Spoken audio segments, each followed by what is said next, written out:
All right, it's time to get back to this 10-minute sprinting thing as the men will take over the show once again.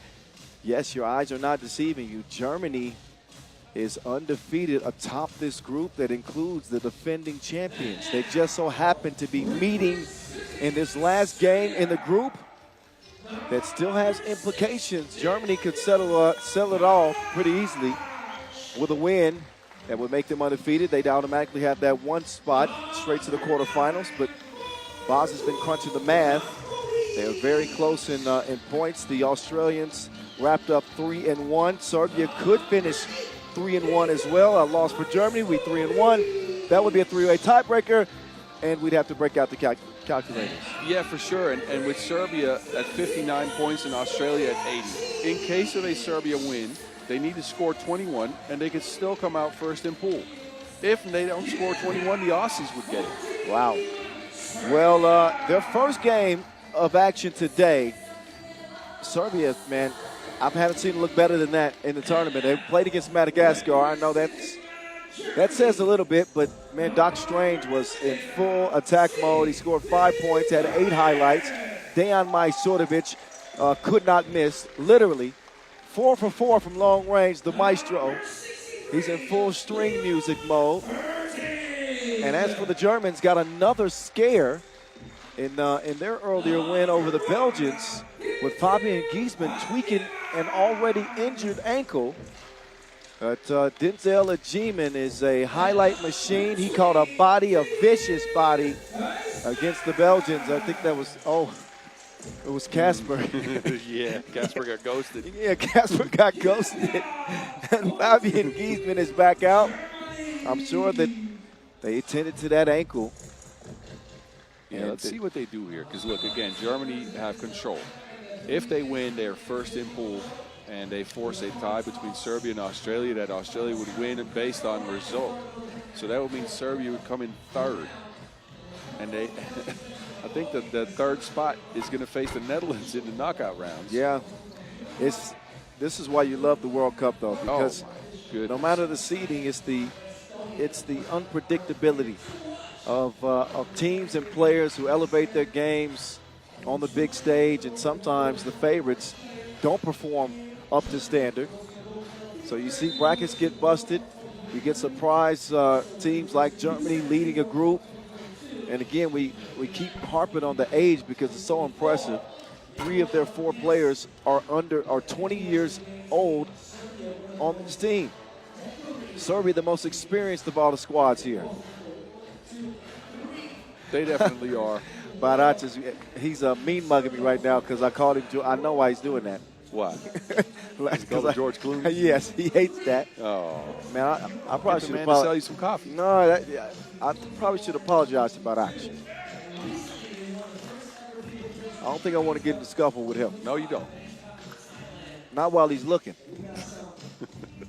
Barac, he'll start the Serbians with the possession. Giesman on the bench, Majsorovic on the bench.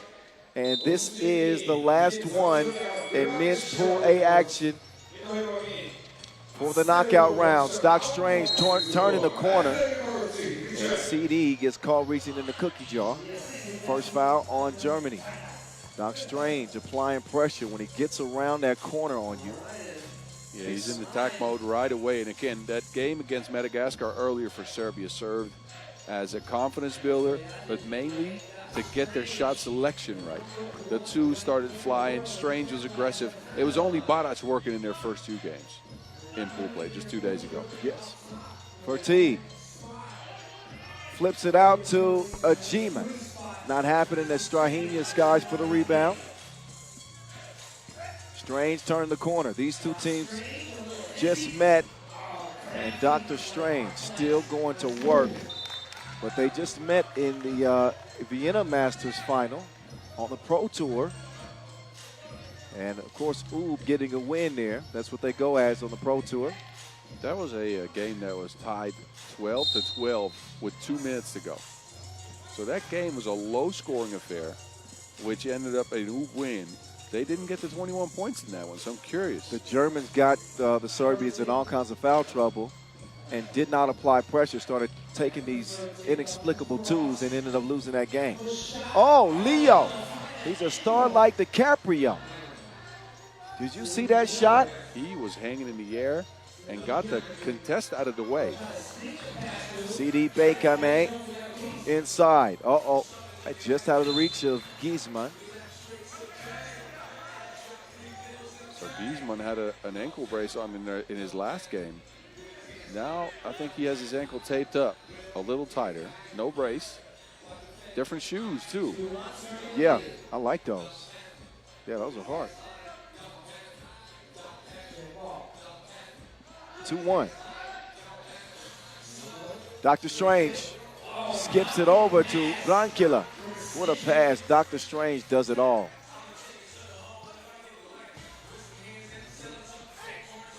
Bekame, big boy finish on the inside. Doc Strange attacking. He's come in just aggressive. He wants to put pressure on the Germans, get to the basket, get him in foul trouble, get him easy looks. I like his sharpness early in this game. Strange, a two-time world champion. And the #1 ranked player in the world. He has come out with a different kind of energy. I think Serbia very much realizes, look, this is one of the most experienced teams in all of 3x3 ever. I think they realize that if they get a win and get 21 points, they still avoid playing in the play-in tomorrow, and that's their goal. Yeah, they know the stakes very well. They know this team very well. And they also understand that Giesman may not be able to move as freely as he normally would. Oh, goodness, what a stroke. A maestro as he continues to have the hot hand. Now Giesman doing his dance. He's going to pull up on Majstorovic. Probably should have reconsidered that. I don't know if that's a shot you want to give Giesman now. 2 dribbles and a pull-up, 2. Get him confident down low, right? Get him a good look out of a switch, though, because you don't want him attacking Barac. No. And Barac is going to be a challenge for Giesman defensively because of that strength. He sets the screen. Doc Strange from Novi Sad square.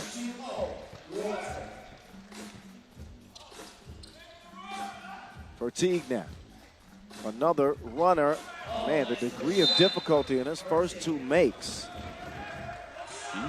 He has the bag, though. He has a lot of offensive skill, and mainly the mid-range game, especially working through contact, is where he shines. Look at this. Hesitation step, catches a little bit of contact, and then goes up and hits the shot off the glass. Yeah, that's beautiful. Skillful finish for Vertigue. And then he's able to help sell that foul. Look at the look on Majstorovic's face. But look at this. He sold it. Ow, oh, oh! That was not much going on there.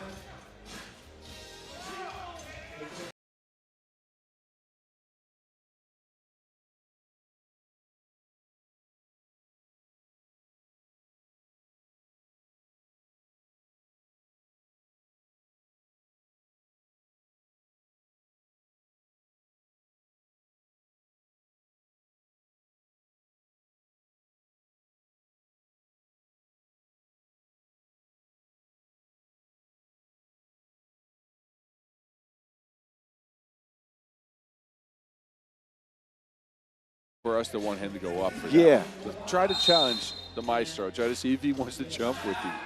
But instead, he jumps into contact and tries to finish around it. Yes. Just bang on somebody, please. I agree. If that's Giesman, he's going to, and a G-man too. Oh, yeah. They play with that aggression. They come as more finesse big.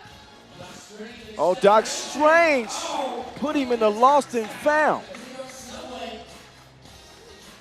Bullet pass. Bekame can't get the tip. Giesman can't squeeze the rebound. 8-3 start for Serbia.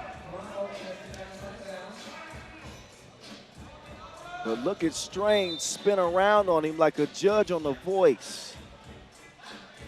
The voice of 3x3 in your ear. Kyle Montgomery. You're spinning words. Boz Rosendahl here as well, the Mountain. At 3x3 The Voice, that's me. At 3x3 The Mountain, that's him. Yes. At FIBA 3x3 is us. Oh, defense from Barac.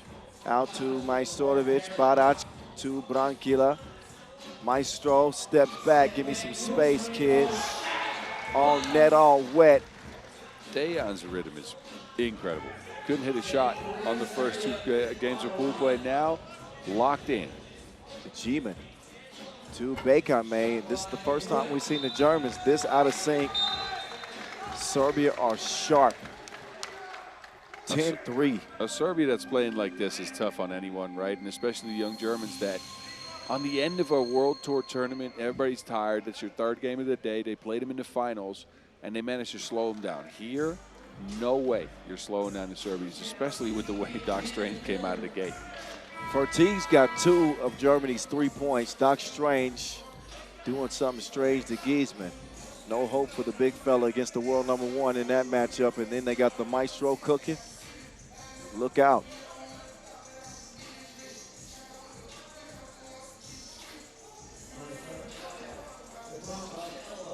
Brankila dropped off. Good look, another dime there from Strahinja. And then a turnover by Germany, who again 3-0 atop the group. They got the 1 seed in their hand right now. But a loss here. Slipping. Yes, it is slipping quickly. They got an 8-point deficit to try to climb out of. And here come the Serbians. Dejan is dead on. Maestro. My goodness. Wow. He is cooking up some cevapi. Timber. He got it falling. Goodness. Majstorovic is up to what? I don't know. 7 twos now? Yeah, something today? like that. The doctor. Matters continue to get worse. Germany can't score, but they keep picking up fouls. Actually, that's against Serbia. So it's the 4th on Serbia, but 13-3.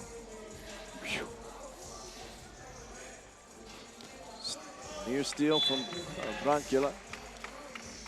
I don't see Germany making a game out of this, Boz. I'll be honest with you. I don't think so either. I think Serbia is going to run them off the court. And honestly, I think Serbia's hit their stride. They are all found the next gear. Their chemistry is incredible. They're getting the right shots, and those shots are all going down. Giesman can't get his game going whatsoever here. Travel call on Barac.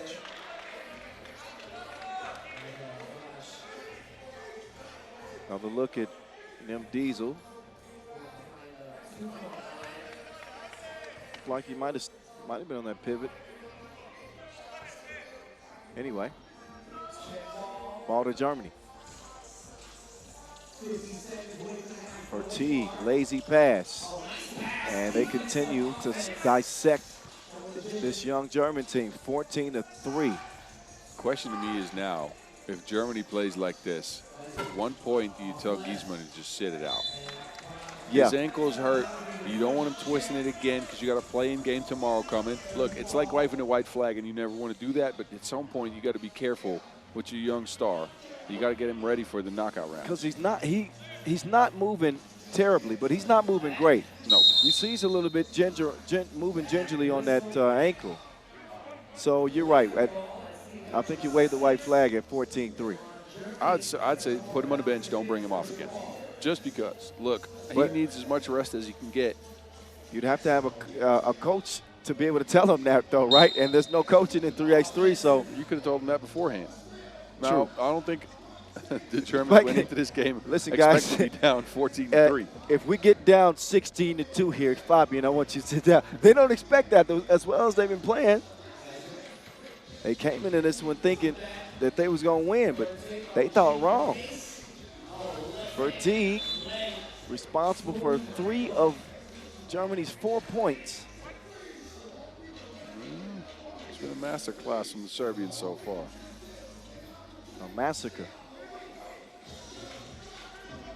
14-4 offensive foul. So 6 apiece for each team. G-man on the bench. Giesman still out there.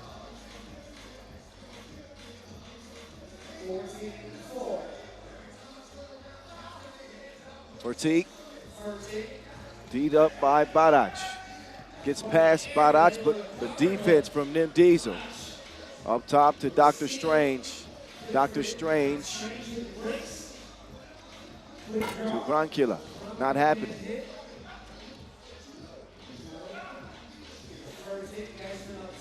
Giesman, 2-piece. Count it.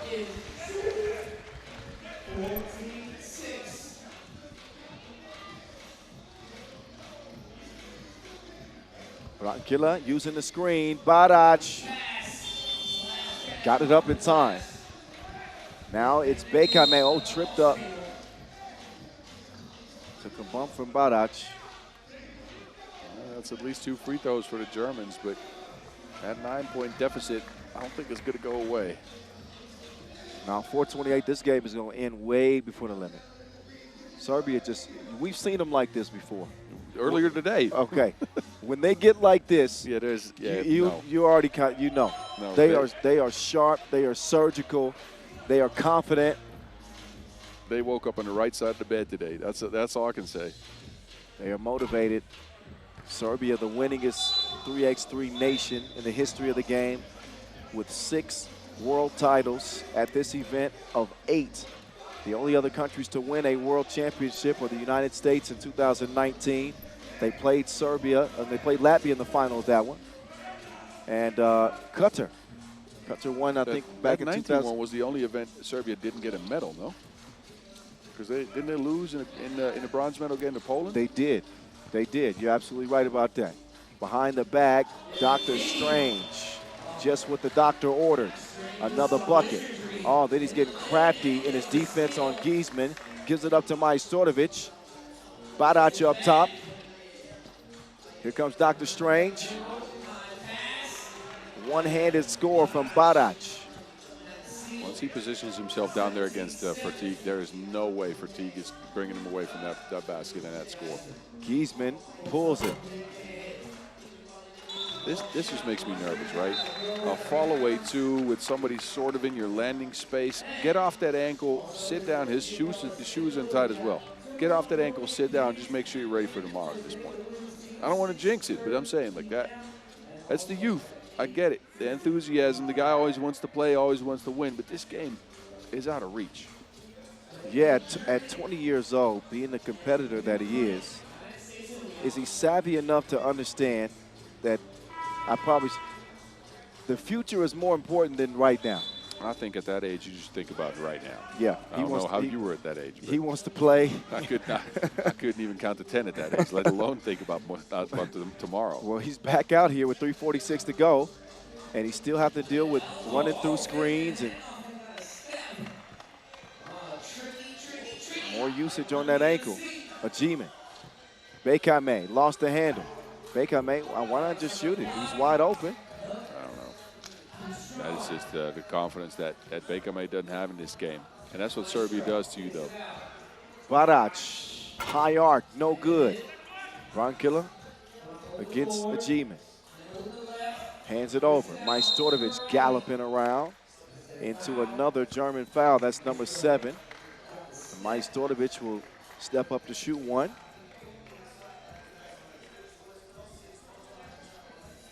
Five-time world champion. The all-time leading scorer in 3x3 history. Dejan Majstorovic. Hasn't missed a two-point attempt today. Nah, he's been incredible today. Super sharp, came out that first game. A little tentative to start maybe against Madagascar, but once the 2 started falling and he started feeling it, it was over with. He's got 9 points in the game. Serbia knocking on the door. And the Geese monster with a yam on the inside. But Germany fall flat in this one. Doc Strange will get it back. Only momentarily did Bekame clear it out to Giesman. Giesman, Euro step, still giving them the business. So check out the Euro step game from the future. Refusing to go away. That won't change the outcome of this game. That man's got more weapons than Fort Knox. than Fortnite. No. All right, that was good. I like that. What do you know about Fortnite? Oh, come on, man. It's one of my favorite games to play. Okay, all right. No, I watch my son play it forever. All right. Point game, Serbia. This game ain't gonna last long. 2:48 left. Kicked over to Bronkila. Won't go. Giesman will get it back. Bekame, 2 on the way. No. They're just daring him to shoot it now. Behind the back dish. Maestro is going to finish with 10. The table set by Dr. Strange. A beatdown handed out by the Serbians, who improved to 3-1. They hold Germany to a low point score here. So we're going to have to see how the seeding is going to look, but just 9 points scored by Germany. Germany's going to come in third now. Australia's in second, Serbia's in first, Germany's in third. Wowzers. Germany, who had a foot in to the quarterfinals. If they just win, they don't do it and fall to 3-1. That will cost them the 1 seed and the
And they tie it up for first.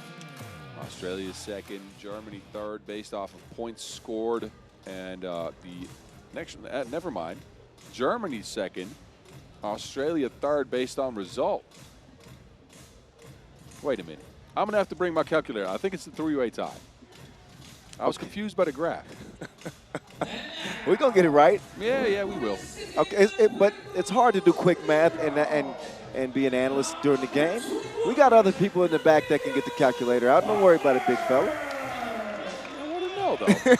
Come on. Okay, fine. You do that, and I'll handle these guys. Who are these guys? Oh, if you don't know by now, it's Puerto Rico with some new faces. Well, a new face. Nate Butler with Leandro Allende. El Precio, Luis Coasco. A team that seems to be turning the corner. Team Puerto Rico, a dark horse with a shining light, a star, if you will, and Antonio Ralat. 9.5 per in this tournament. 50% from 2. The man is lighting it up, and he had some help. Allende was really good. I liked them in there in that second game they played. He's at 4.5 points per game. I think Allende is the X factor. Always, when we talk about the Puerto Rican team, we say if they get Ralat some help and they bring Butler on, I think he's been great. Allende has shown those peaks, and when you see that potential, you say this is what they need. Yeah, think about it. In that game against France, they won. He and Ralat combined for 20 out of 22. We got some bad news. What's that? Oh, yeah, for Austria. Matthias Lenorder, who had just missed a year with an Achilles injury, made his return to the floor this year. And day one of group play, he suffered a knee injury. I haven't got the exact prognosis on what that knee injury is, but he is not going to be playing for the remainder of this World Cup. Austria down to 3 players. You saw how that worked out for the men's Mongolian team yesterday. So they are up against the wall and finding it difficult to get wins anyway. But this will certainly not help their cause. We wish the best to Matthias. He's a good guy, great player, really great player, key piece to their team, but they will not have him. Instead, it's Tony Blazon, Quincy Diggs, and Fabio Sonel playing on. Still going to try to pull off, I guess it will certainly be an upset with 3 players against this Puerto Rican team. Well, they're still a team that can play great defense, right? Yeah. They got size, they got length, and they got grit. Question now is, with Lenortner out, that's a guy that can average 6, maybe 7 points a game for you. Absolutely. Possibly their best 2-point shooter.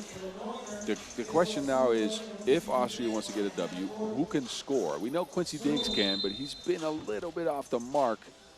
Look, Q Diggs, he's made his return to 3x3 pretty recently here. This is just his second tournament of the year. 3 points per game, 1 of 10 from range. That's not what you want to see as far as Austria. He needs to have a huge day if they want to stand a chance. Puerto Rico with a 22-18 win over France. The last time we saw them play, they began play with a 17-21 loss to China, so they come in at 1-1. And for Team Austria, it was a 3-point loss to Canada and a 4-point win over France. They too are 1-1. You got to start thinking that whoever wins this game is going to have a good shot, an inside track to at least the last 16. Maybe better. Lotto defended well. Blazon trying to stay in front of Antonio Ralat. And that shot is off the mark. Snagged by Diggs. Diggs.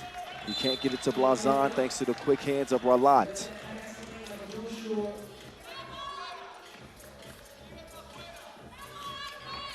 Shout out Oscar, Pedro, Rafa in the stands. There's Matthias Lenortner right there.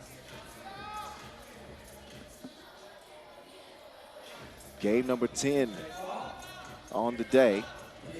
Halfway through a 20-game schedule. This last day of group play.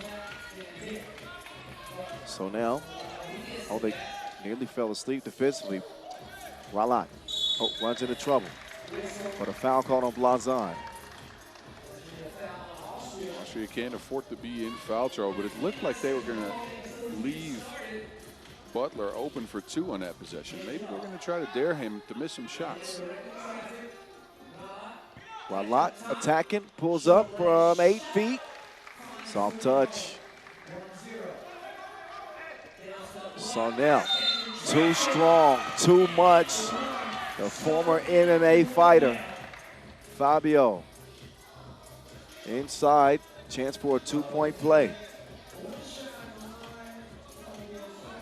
Fabio's transition into 3x3 has been a curious one in the sense that he started out as a screener, a workhorse. More as the season progressed, they started using him more as a ball handler. Now he's posting up again. The guy does everything. Yeah, when they unlocked his talent, you found out he got a nice handle, pull-up 2 game. And he told me he played point guard before he quit playing basketball to do MMA. I'm not surprised. Sneaky link, Kowasku. Good hands from the big man. 2-2 contest early. Minute in, Blazon to the crib. I think if Blazon's aggressive, he could lead the game and score. He's built. I don't think anybody on Puerto Rico can get close to him, and he might be the strongest player on the court. Blazon, yeah. Maybe the best on-ball defender, too, right? Yeah, I'll take Sonel and Diggs maybe over him even. All three of them are really good. Diggs gives it up. Blazon spinning on Allende. Using that size. You too, pequeño.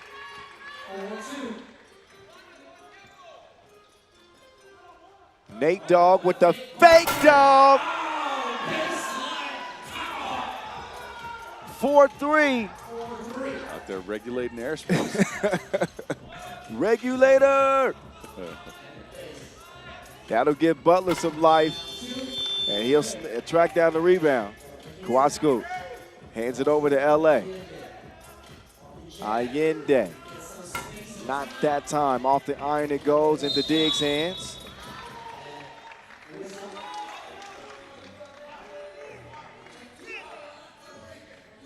So Nate Butler with the ball fake, and then the one-handed punch. Uh-oh. Offensive foul, so now getting frustrated with Butler. Yeah, Butler's that type of dude. He will get in your way, frustrate you with his physicality. Oh, yeah, see, so now extend the arms there. There's certain things that, you know, people tend to look at the numbers, but it's his energy. See it? His energy is rising. Second yam for Butler.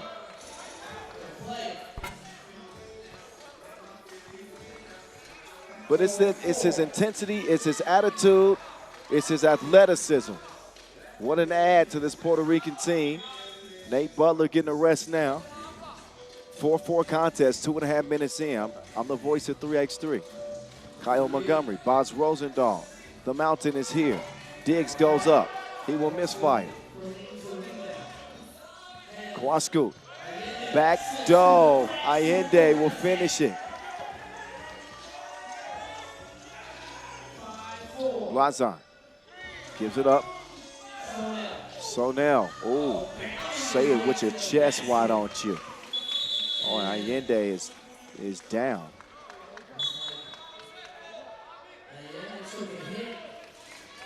So Fabio. Oh, yeah, right. Fight night. In the diaphragm. Whew.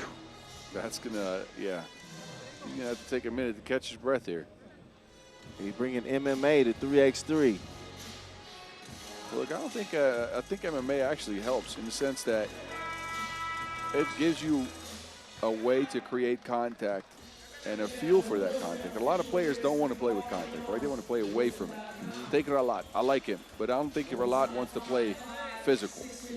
I think Sonel being a ball handler, being able to play physical is an advantage. He certainly does not shy away from it. But you know who does play physical is Kawasku. Yes. He wanted all the smoke. Now he just wants the Wilson.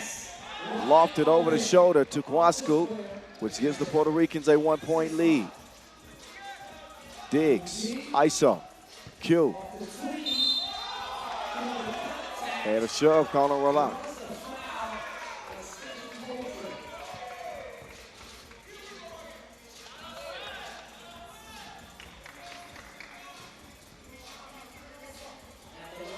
Diggs, yes. Sonel drawing the assignment of Ralat. He'll switch it to Butler. Butler sneaking to the rim. Kawasku's going to run into two. He's got to get something up. Kawasku with a heave. A busted possession for the Boricuas. And Butler is hobbled. Something with his leg. What did he do? I don't know. Maybe caught a knee in the thigh or something. Why isn't he sitting down? Because Kawasku can't breathe. I mean, call a timeout. Get you fixed. And now he's telling him. Yeah, he may have got kneed in the leg there.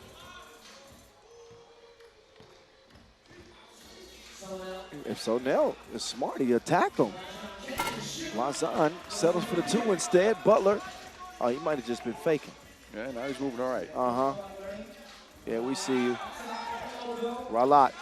Oh, got just enough space to give him a taste. Pulled up on him like a drive-through. This is why prepping for this game, I just threw my notes out. So Nell misses. Is that Ralat down? Yes, it is. Don't really know what happened with Ralat. We'll see now. Oh, yeah. Ooh, Quincy tried to swing through and hit him square in the mouth. Listen, Ralat's a tough guy, too, now. Don't get it twisted. I know the guy's well-groomed. Never seen him without a haircut. He looks like he jumped off a magazine cover. But he's a tough guy, too, now. No, look, I'm not saying he's not tough. I'm just saying some people want to play away from contact. Some people want to play into contact. That's the point I was trying to make. But Ralat's certainly a tough guy, and he's got the heart. We know that. Well, he just jumped up after taking that bow to the chin. Yeah, I think there might be something called on that because that was a swim move that went wrong. Because what Quincy Diggs was trying to do is he was trying to swing his arm over top of Ralat. Yeah. Get an advantage there. And see, there it is. There you go. He's right, yep, upgraded. Square in the mouth. That has to be an unsportsmanlike. So that foul is upgraded. Although it was not intentional, it was dangerous. Diggs' elbow connecting with Ralat's face. And now he's going to shoot 2 free throws as a result.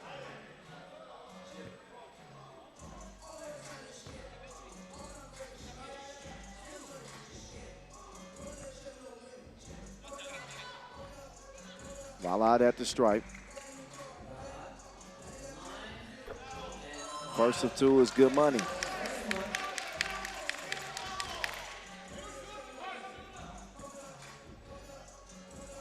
To give Puerto Rico a 4-point lead with another knockdown from the charity stripe.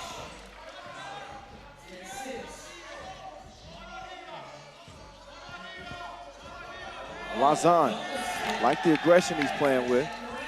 Yeah, but as Austria, you got to have those. You're going to get tired. He needs to hit his shots for you to keep a kind of a positive mindset, positive momentum.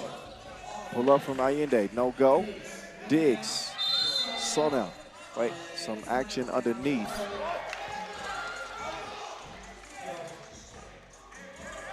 Fifth foul on Austria. And again, if you're just joining us, you'll notice that Austria do not have a substitute because of a serious knee injury sustained by Matthias Lenordner on the first day of group play. Scary rebound attempt, and he's going to be out for quite some time. Cannot play in this tournament. Good look to Kwasku meantime. Oh, defensive breakdown.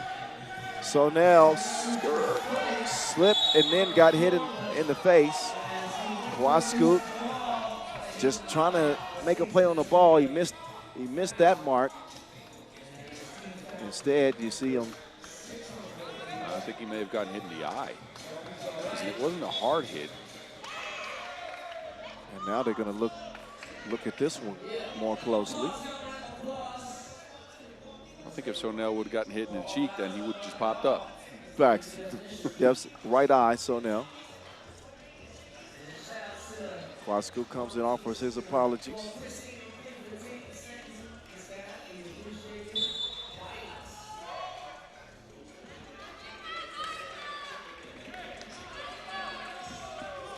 So a regular foul's called.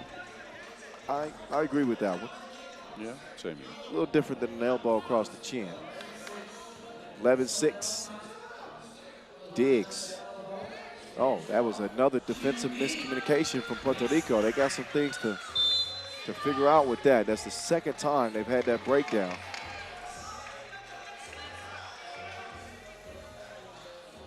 Both these teams, look, both of them need to win, first of all. Both these teams also need to pay attention to the fact that they want to score as many points as possible, because this pool is still very much open, with Puerto Rico still playing Canada, France at 0-2, but they got some games coming up that have huge implications. I can see France coming out of this pool still, because they have Canada and China still. Need them both. Yeah, badly, too. But for the 1 seed, it's really anybody's to get. Meantime, yeah, China has the advantage for now. Oh, yeah, 2-0. Lotto's last two pieces made this a 13-7 contest. He will get the steal. And then Kwasku get tricky with it. Vamos. Puerto Rico. Ralat with the rock now. Up to Kwasku. Oh, now they really feeling it. Between the legs. Ooh-wee. Kwasku can't finish it.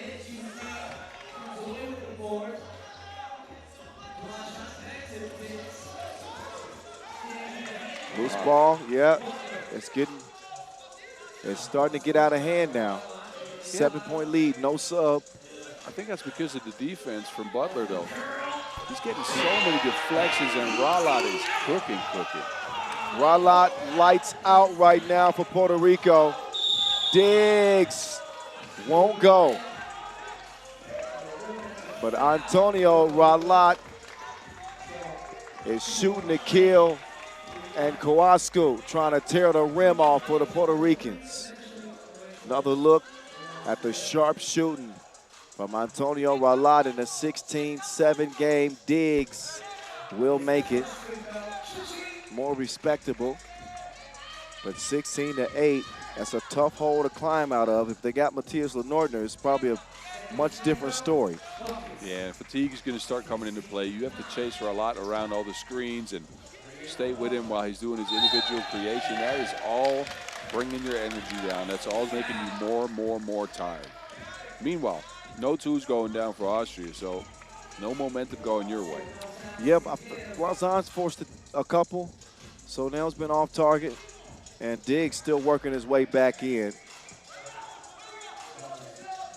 Meantime, Ralat, this man is hotter than solar. 18-9.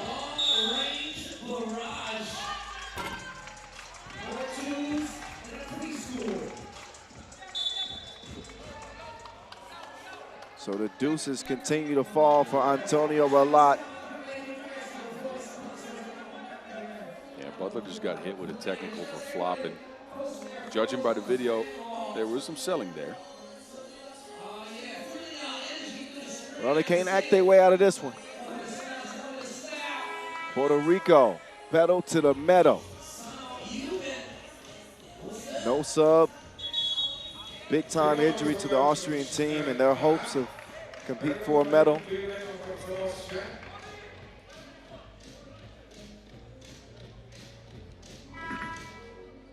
But Diggs up to shoot the technical.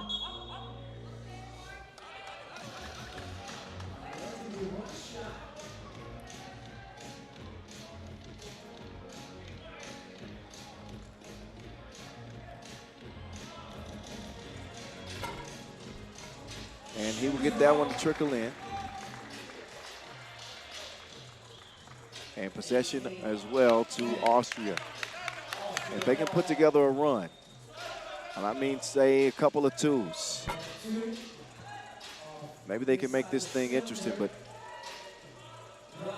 I mean, this Puerto Rico team is locked in. They are sharing the rock within a couple of points of putting this game to bed. You got to worry about Ralat anytime he touches that Wilson. Oh, wait. They are dissecting Austria, picking them apart.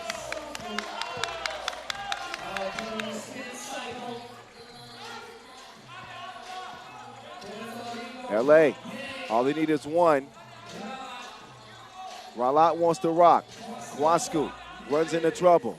LA rolls off the iron. He says, get over there. I'll get Lazan off the iron. Sonel. He pulls up from two. Over to Ralat. The man has been cooking. In and out. Ralat. Spin move. Where you going? 21-12. Puerto Rico. What footwork on that last shot. The drive.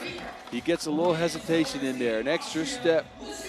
There we go. He gets by Quincy Diggs and spins back fully free for the fadeaway. And wow.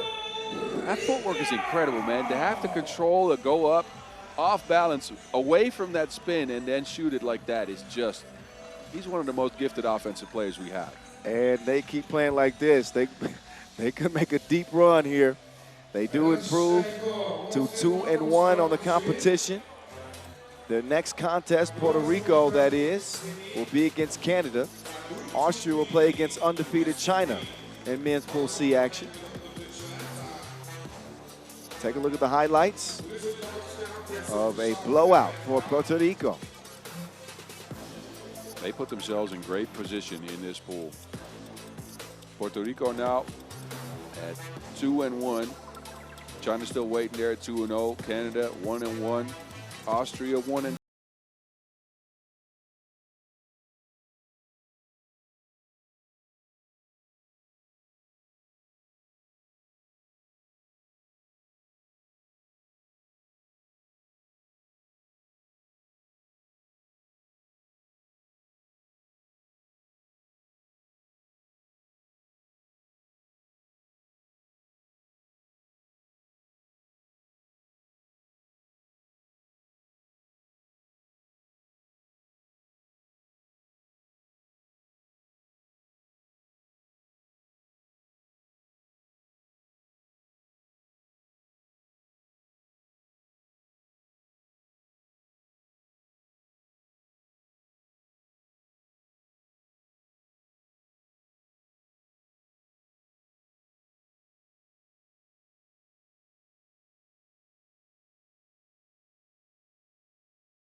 In the center of Ulaanbaatar, the capital of Mongolia. We've been lucky to be hosted here all week. Beautiful city, wonderful venue, the people, great, and the countryside, I have to tell you. When I went out into the countryside, me and Kyle did, and it was beautiful. So, some good times out here in Mongolia, and both these teams are going to hope for some good time in this game. Czechia coming off a loss to Japan. The Netherlands, they beat down of Chile. And Rachel just got me some coffee. Thank you, Rach. That's wonderful. Very much appreciated. But we got to get to Czechia first. Czechia, Japan, close game. 21-18. Czechia was in it all the way. Japan pulled away in the end there.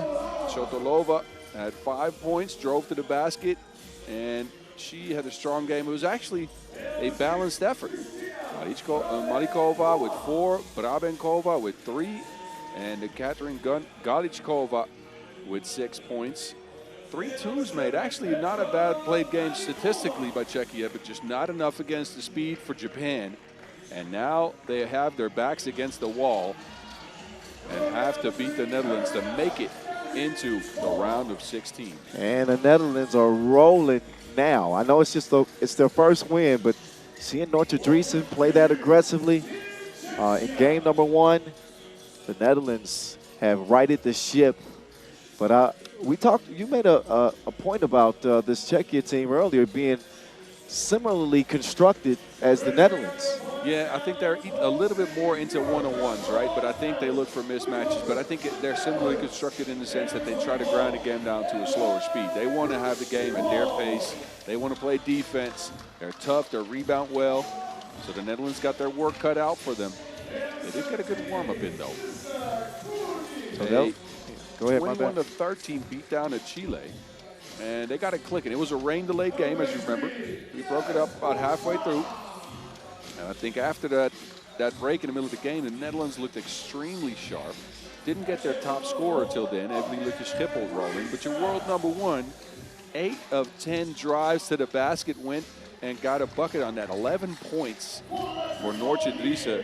who was at 1.5 points per game coming out of her first 2 pool play games. Yeah, still trying to correct some things in terms of their outside shooting. 1 of 7 in that game, but they didn't need a whole lot of it in that 8-point win over Chile.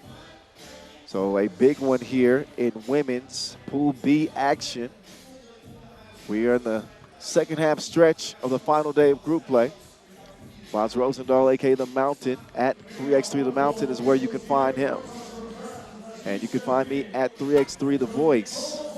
Kyle Montgomery rocking with you. That's Katarina Galichkova. 6 points per, which isn't bad, but her offense has left a little to be desired. Yeah, we've seen her go for 9 points per, hit the 2 at a 60% clip, and that makes you want more of that. Orchidrisi, your world #1, we mentioned it, got a scoring average up to almost 5 after that explosion against Chile, but came in with only 3 points scored in 2 games in our first day of pool play. Stunning to see that stat, but that's well behind her now. At least she hopes that's the case, as Netherlands could ill afford a down game here. They want to finish strong and give themselves a good chance heading into the last 16. This is win or go home. Look, winner gets to go to the round of 16. Loser, they're out. They're on vacation from now on. Simple as that. So a play-in game to the play-in games, right? Or exactly. So the last 16 is the play-in round. That starts tomorrow. The day after tomorrow, the quarterfinals begin. And then the 7th and final day, we'll have our semifinals and our medal games. Gold and silver, bronze. That's how it's going down. We are underway. Pool B, Czechia, Netherlands. Driesen squeezes the trigger. She'll have to get reloaded after the miss. Brabinkova swings. Shotolova likes that mid-range area. 18-footer is good to start the scoring for Czechia. Up top, Janice, no. She's also had some struggles offensively. Shotolova, a little too pesky defensively right there. You can see the Netherlands have made a point out of trying to get a 2 going late, early in the game, right? First 2 shots, both from range. They were 1 of 7 in that game against Chile, so everything went well. They just couldn't get a bucket from range. They're trying hard here. That one recovered and scored inside. And another whistle.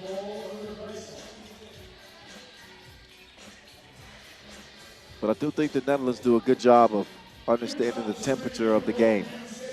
You know, very seldom are you going to see them shoot themselves out of a game, just from a high volume. If it's not going, they'll start driving. You're right. Or go into mismatches. D on the inside, Brabinkova locking up, forces a jump ball, as good as a steal.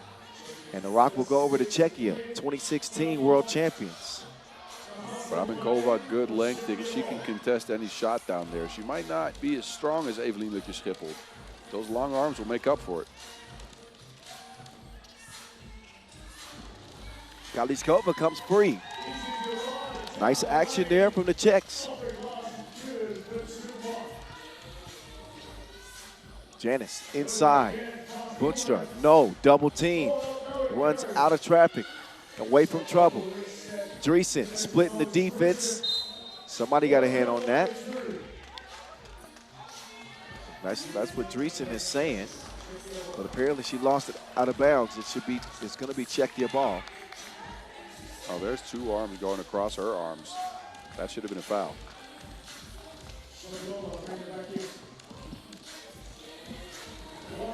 Shotolova, 2-piece on the way, shreds the threads in a 3-point lead for Czechia.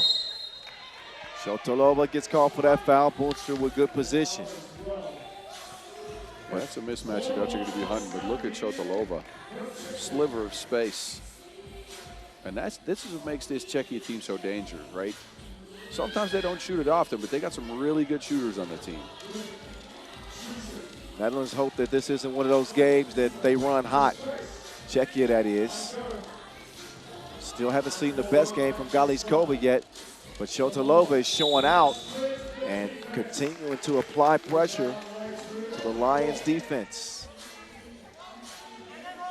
And the Netherlands usually a very good defensive team. They were good against Chile, but I haven't seen them play the physical style that they played all year. I think it might be due to the referees calling a little bit of a tighter game than we usually see on the women's series. Heat check for Shotalova. Nice pass. Malikova in bad position. Substitutions made. Janice coming back in.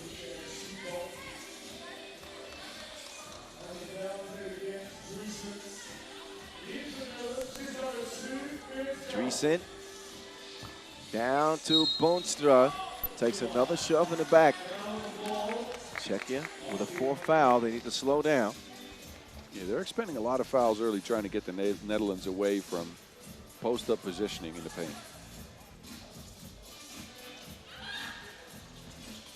Driesen. Uh-oh. Yep.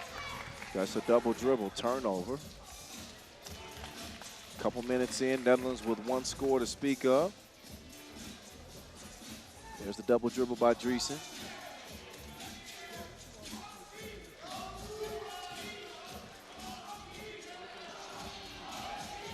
Galichkova looking for somebody to move. Finally they do. Robinkova to the crib, defended well. Nortje. Into Boonstra. Yeah, one off the glass. Oh, defense now. Shiphold, Lutcher Shiphold with the defense. Yeah, you have to get that second name in there. I heard her mother gets mad if not. Oh, they don't want to make Mama mad.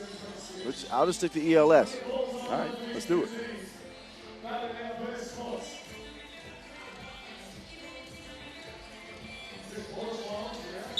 Oh, travel.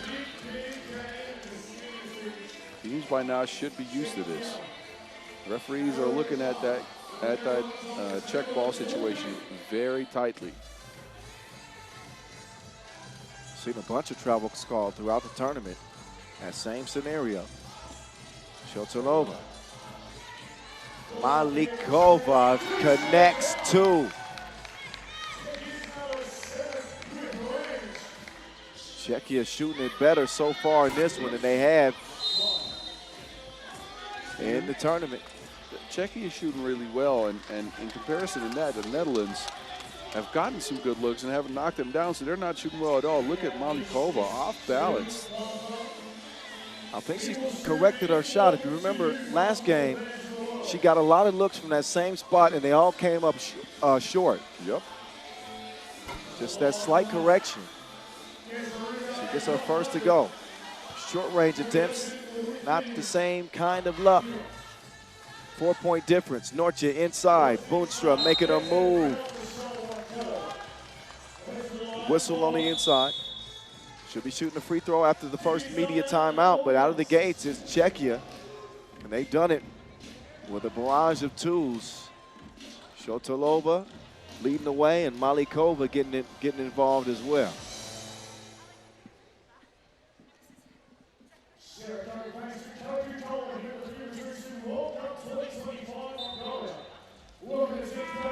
This is the first one that got him going. Shotalova from range. Dutch, they've gone into Janice Boonstra in the paint. It's cost Czechia 5 fouls, so that's something for the Dutch. Something they're going to try to build on. Only way you take advantage is by knocking down your free throws, and that is what Janice does. Galichkova drops it off. Malikova in and out, spin move, scoop-de-doo. That was gorgeous. Wow. What a play from Malikova. Could not see the basket, still managed with the touch. And she was going 100 miles an hour. Malikova now splitting the defense. No basket on the floor. The Dutch happy to... That would have been a point.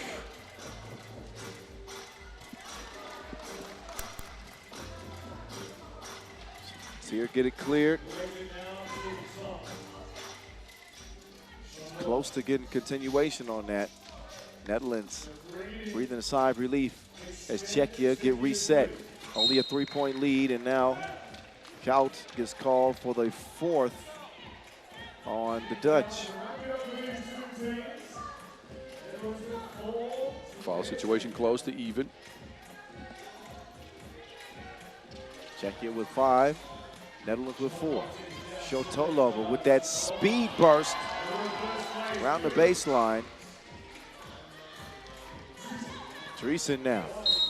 She will draw the foul.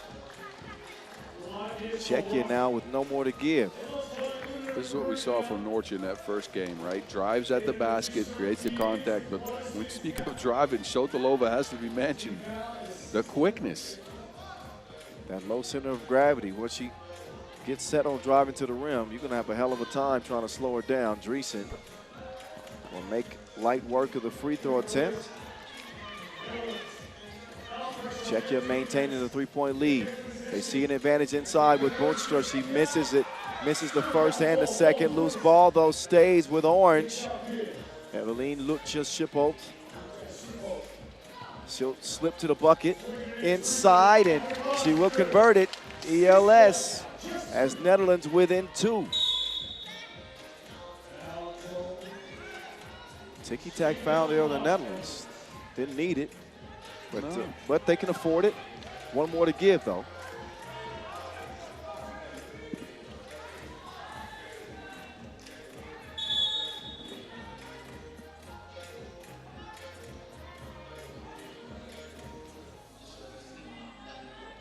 Is that a coaching warning? I think so.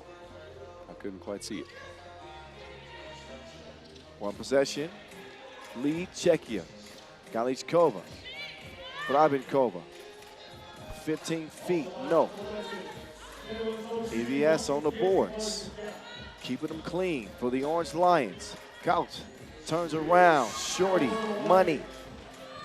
This is where her game has really improved. She used to just be known as a shooter and a driver. She's starting working from the mid-range. Anytime the sharp shooting of Shotolova. Shotolova's been the problem for Czechia this game.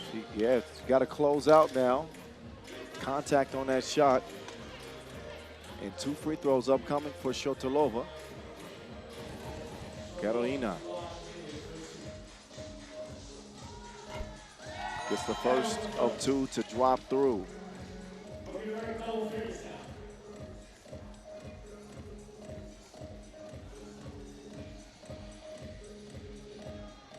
And the second, that drops 2. 10-7. The world number 1, Dreesen.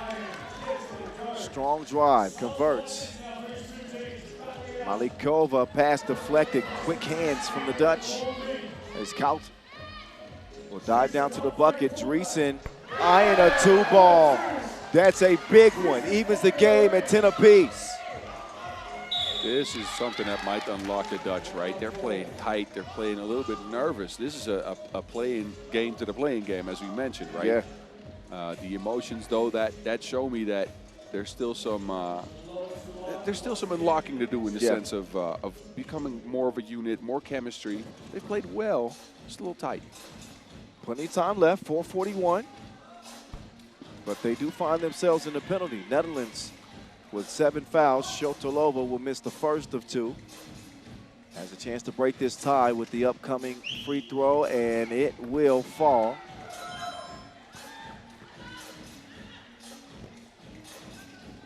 Dreesen gives it up, gets it back. If she's going to be given the 2, she's going to take it. Does not connect on that one, Galichkova. Been very, very passive to me in this game, Galichkova. No, agreed. I don't know why she's not shooting as much. I don't think she can create that shot off the dribble, though. She needs her teammates, to help her get open. She's more of a catch and shoot player. They haven't designed any plays for her. Straight down the lane. 11 up. Galichkova now sets the screen. Shotolova.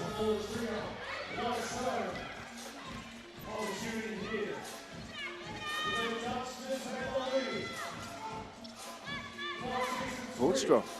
Why not? Boonstra Kalaka. 13-11.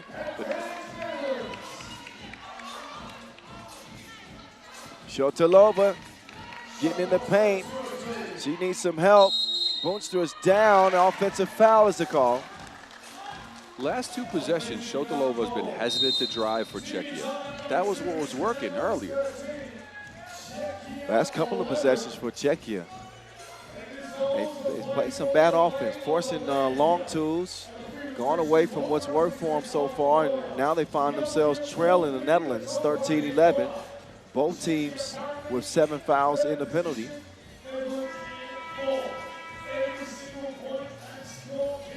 Two direct. It was Shotilova's driving that unlocked so much from them earlier. And again, those last two possessions, a little bit hesitant, didn't want to go. I'm not sure why, but it's something to keep an eye on. 3 women's teams straight to the quarterfinals. That would be France, USA, and Australia. Last group to be decided, and the women's competition is going to be Pool D.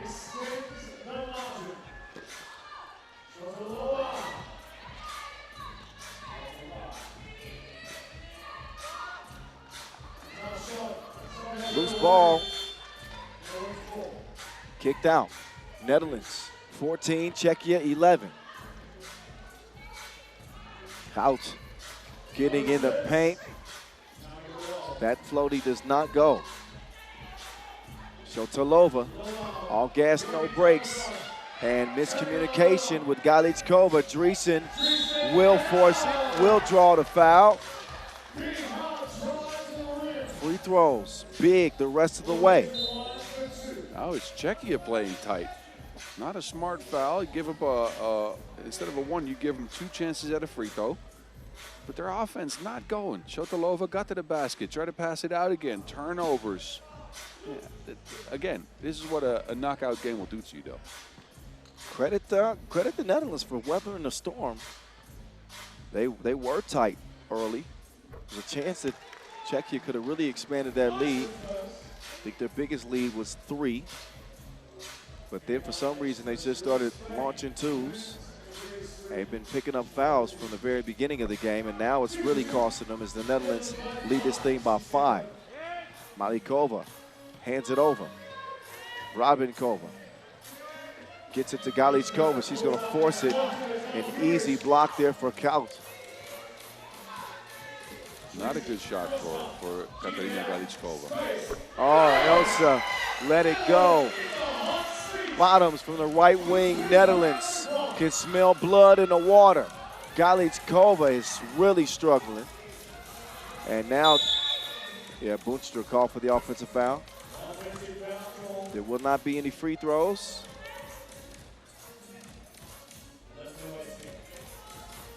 For Czechia, I wonder why they haven't gotten Malikova more touches. She hit a couple of twos earlier in the game and hadn't seen the Wilson since.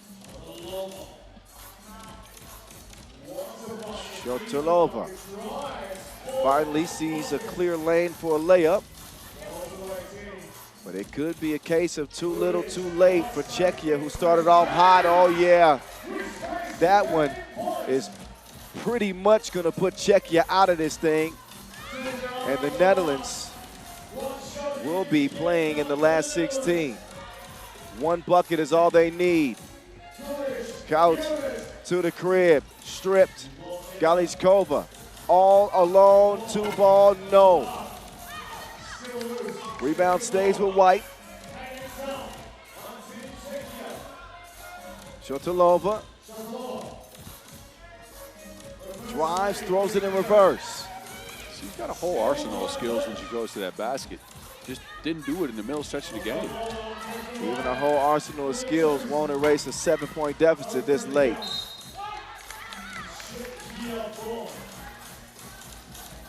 Just over a minute left.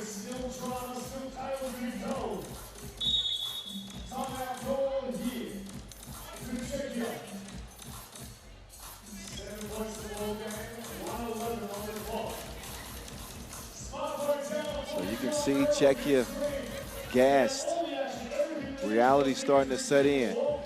They would need an absolute miracle to pull out a win here. It is unlikely to happen in the penalty, facing the world #1 Nortje Driesen and the Netherlands team that has come alive after losing their first 2 games. They're going to wrap up group play with 2 straight wins. This is what the Netherlands needed today, right? Look, they put themselves in a big hole, and the way things shook out, it worked in their favor. But now they have a chance to fight on. Shotilova, step back, 2-ball, Blau.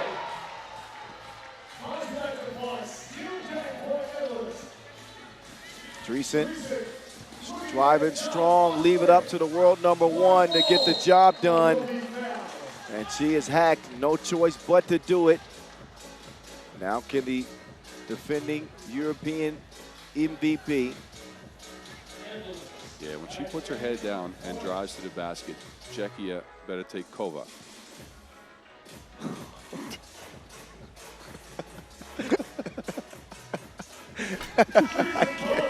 I can't even call the end of the game with that nonsense. That's funny. Well, that's it. Game over. 21. I can't. What's the final score, boss? 21-15. 21-15. Netherlands survived to advance again after a scary start, 0-2. Look, the Netherlands started out their campaign terribly. You could still see at the start of this day that their confidence was shaken, that they were tight in that first game against Chile. Then they got the offense unlocked. This one, a different beast, a knockout round game. Before the knockout round start, tight again to start, clamped down on defense as the game went along, and they got the 2-point shot unlocked at the end of this game. And I think that's a very important key.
All righty, women's Pool B is a wrap. USA, Japan, Netherlands. Those are the 3 that move on. USA straight to the quarterfinals. The other 2 set for the round of 16. We keep it going, as we always do. More 3x3 action just for you. From Ulaanbaatar, Shoot Square bird's eye view. Not expecting any more rain today. We did have a brief delay. Well, a little bit more than brief, about an hour. But we are back to it. We will see only women's Pool D action left and men's Pool C action remaining in our last 9 games of the day. Out come Brazil with Kawani Silva. Talented big, has done a great job on the glass for the Brazilians. Gabriela Diarigo. the sharpshooter on the squad, Gabriela Guimares. Do-it-all utility player. Can't step out and shoot it. The best passer, I would say, and Luana de Souza become a star at the AmeriCup stage. The veteran outlasts Team Brazil. So far, Brazil losing to Germany and also losing to Mongolia. They come in 0-2. The Mongolia loss was the stunner.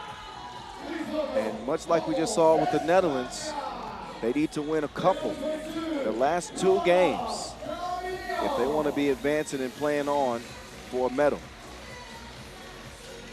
Out come their opponents. Spain has been flawless, but you wouldn't expect much less. This is arguably the top team in the game, along with Netherlands. Silver medalists at the last Olympic Games in Paris. European champions as well, 2 times over. A couple of icons, legends, in Vega Quimeno and Sandra Igueravide. Juana Camilion and Gracia Alonso de Arminio. That is Team España. Feel free to help me with my Spanish. I'm bound to say something wrong during the course of the game. What are friends for? For Spain, they issued a beatdown to Ukraine, 11-point dub there. And then Mongolia had absolutely no shot, a 12-point victory there. So, and their two wins, an average margin of victory of 11.5 points. So far and away, the best team on the floor when they have played. They got a big one against Germany to cap their pool play action. That's the one you got circled. That's a blockbuster. Brazil trying to pull off a stunner here.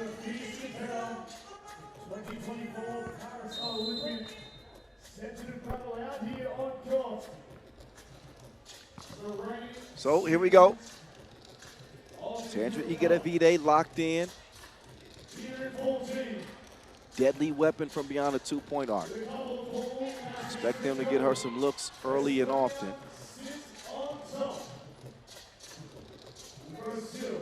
Igueravide averaging 8.5 points per in the tournament. 42% from deep.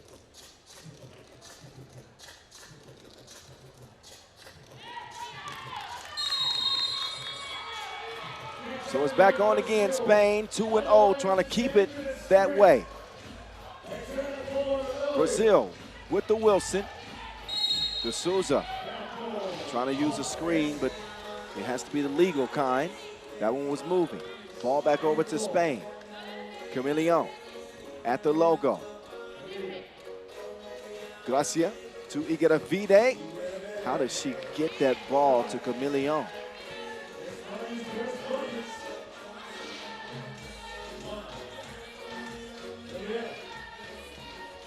One zip. Oh, halfway down, but comes out. Igueravide now to Gracia. Oh, Camilion with another pocket pass. A beautiful display of sharing from the Spanish here early. Underneath is Gabriela. Drop step score. She's done that all tournament. Yes. I like her post work, man. The footwork, the finishing ability, she's shown out. She's a well-rounded 3x3 player with an ability to pass, defend, rebound, and score it.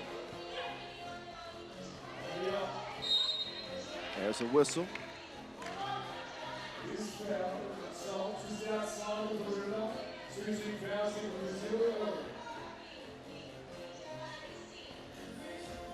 Quimeno. Don't often see her miss one like that, but they'll get reset. Brazil will have it.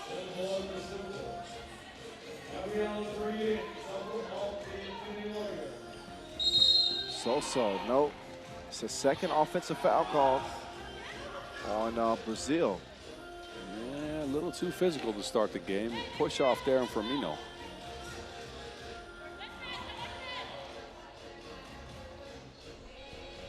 When it comes to system 3x3, I don't think that anybody plays it quite like Spain.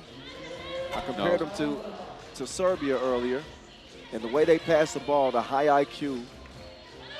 On the women's end, that has to be Spain. You are right. I mean, two of the best passers in the sport, in Jimeno and Igueravide. Yeah, and they got talent around that, right? So, because we're always talking about Igueravide and Jimeno, but Alonso de Armino, very much an underrated player in my book, and Camille as well. No, she's on the list. Stolen. Gabriela. Firmino. Will lose it. Yeah, bump from Armino here. Out of position. Firmino was going to get to the basket. Not a bad foul, for me. Stop a score. 3 on Brazil. Firmino wants some help. Look at this tenacious Spain defense setting up. Wanna come out, Camille. Firmino, strong drive, draws the foul, but a wealth of weapons for Team Spain. There's Wanna come out, Camille. I've been waiting to do that. All right, well. Do you know that song? Yes, I do. You got to sing it with me next time. Okay. 4-2, 4-3.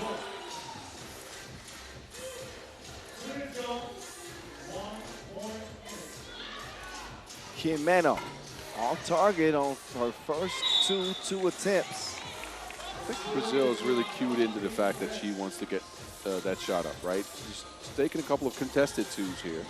I'd like to see her work the inside game as well.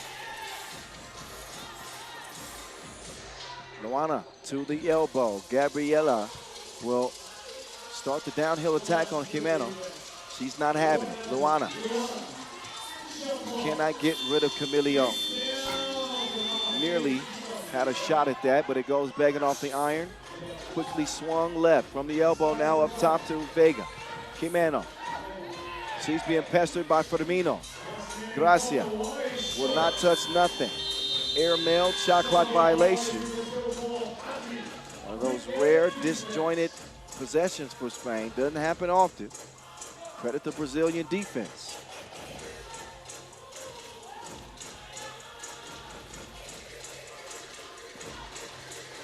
So. Igueravide gets a hand up. Miss. Track down long. Ooh, Igueravide mishandled it. Otherwise would have had a clean look at 2. She steps into that one. Not enough protein on the release. Quick clear, Brazil now. Inside they want to go to Gabriela with the smaller Igueravide defending. Not a whole lot she could do. I think when it comes to outplaying mismatches, Brazil has actually been sharper to start this game than España. Outside the first 2 Spain possessions, yes.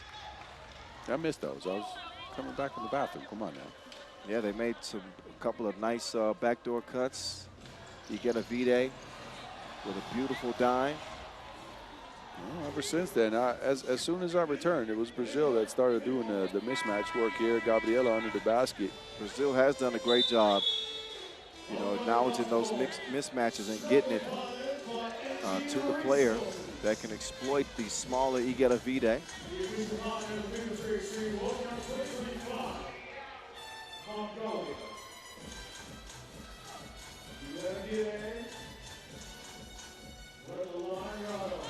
Gracia Alonso de Armino will never be forgotten in 3x3 history for getting Spain to the Olympics with that over-the-shoulder flip in Debrecen. Maybe the most incredible shot ever. In women's 3x3 history? Given the circumstances, yes. I couldn't think of another shot that I think is more incredible than that. No.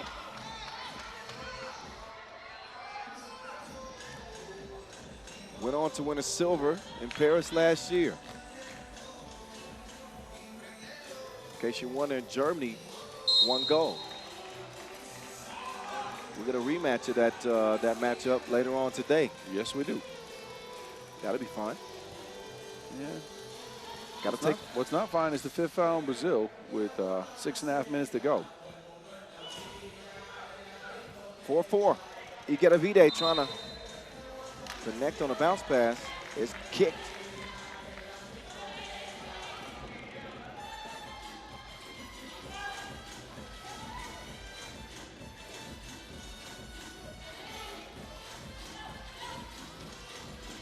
Chameleon trying to shake free.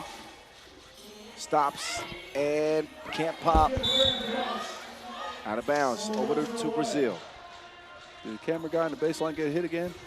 That's a dangerous job. I like his kicks, though. He got them low ones.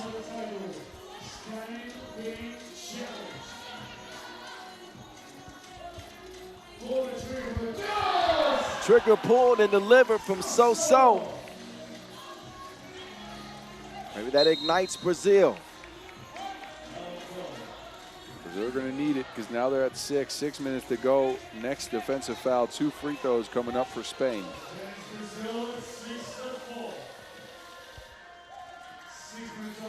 You get a V-Day, oh my goodness. So-So was, she was still running.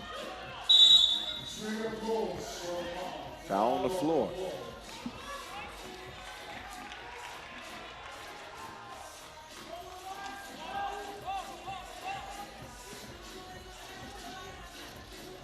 Brazil getting reset and leading this game. Gabriela, she will force the foul. 4th on Spain. Will shoot a free throw. I like the aggressive nature that Brazil has attacked this game with. Well, they have to. Again, you mentioned it. They need a win here to have any hope.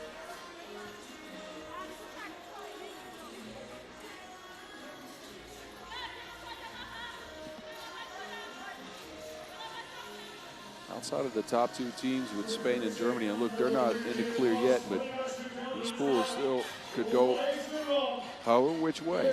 Yeah, so many scenarios left with Mongolia beating Brazil, of course, yesterday, still having to face Ukraine. Brazil, a game with Ukraine as well. 3 teams play on. 2 countries on the outside looking in.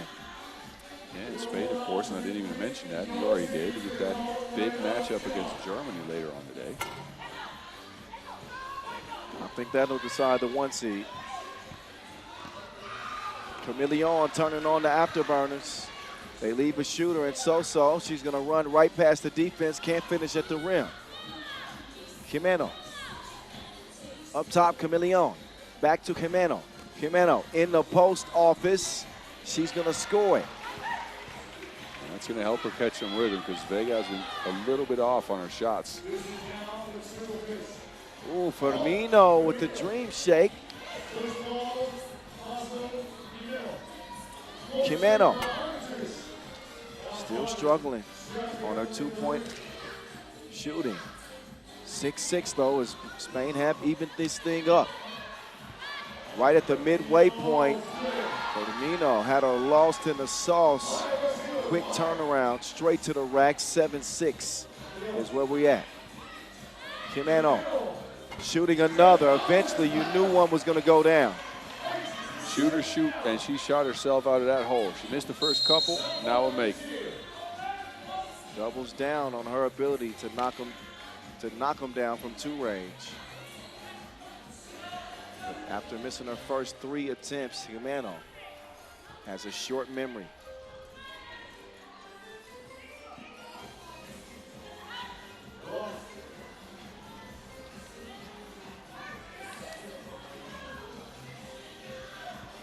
Luana, the looping hook won't fall. Jimeno, she's hacked.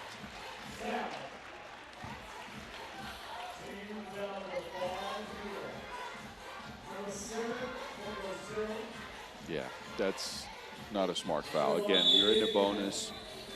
If you want to give somebody a 1, give them a 1 instead of putting them on the line for 2. Now you're just inching closer to that double bonus as well, with so much time left in the game. First free throw trickles.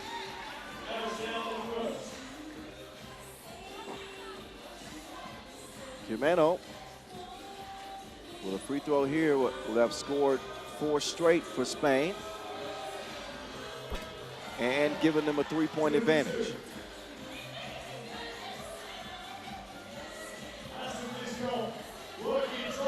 So cannot get a whistle or a bucket. You got Avide getting out of there with that quick drive on the baseline. That finish is so tough, man. She turns halfway and then kind of flips it backwards. But that takes a lot of dexterity and skill. Exactly. Second media timeout. Spain increasing the pressure, increasing the intensity. Body language, Dr. Boz here. Brazil's looking a little bit out of it. You call yourself body language Dr. Boz? Well, for now, yes. It's one of the many hats I wear. But look, they were shaking their heads coming into that timeout. And I don't think they're feeling all that great about this game so far, even though I think they've done a decent job. They've slowed down Spain. I thought, the first 3 minutes they played really well. But now Spain seemed to be going to a different gear. Jimeno hit her last 2. Obviously, Brazil in foul trouble. Any defensive foul the rest of the way puts Spain on the line for 2 with still 3:58 left and a 4-point advantage for Spain.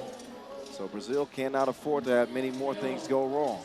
And they still haven't had Ulaanbaatar getting hot from long range. Chameleon off target. Soso wants to rock. They'll get it to her up top quickly, finding the advantage inside. Gabriella. But then Jimeno, that's going up. You know that. But a miss. She is now 1 of 4. Some frustration showing for Jimeno. Those are shots she usually hits, but for Brazil, that Gabriella mismatch down on the block, that's worked. Any mismatch she gets with Ulaanbaatar or Chameleon, go to her. Jimeno holds herself to such a high standard. She's such a competitor. She don't like to miss anything. She's tripped up then. Grimacing on her way up. The future first ballot Hall of Famer. Vega Jimeno, one of the best to ever do it.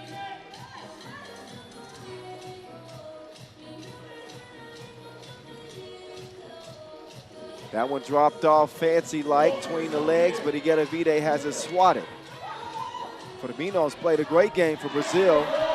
And the question is, will that count? Do you think she cleared it? Nope, I don't think she cleared it. I might be wrong, but it felt like she never lifted the inside foot when she hit the 2-point arc. See, she steps on the line there. No, I think this is going to be a positive challenge for Spain. Smart challenge. Official Najib Chazidin will take a closer look.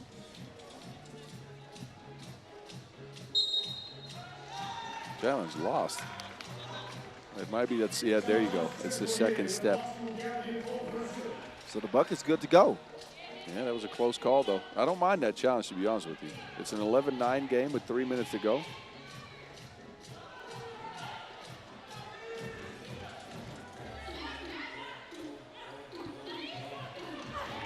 Yeah. Gracia. Easy score. Nobody there for Gabriella. That's because Ulaanbaatar was sent to the floor.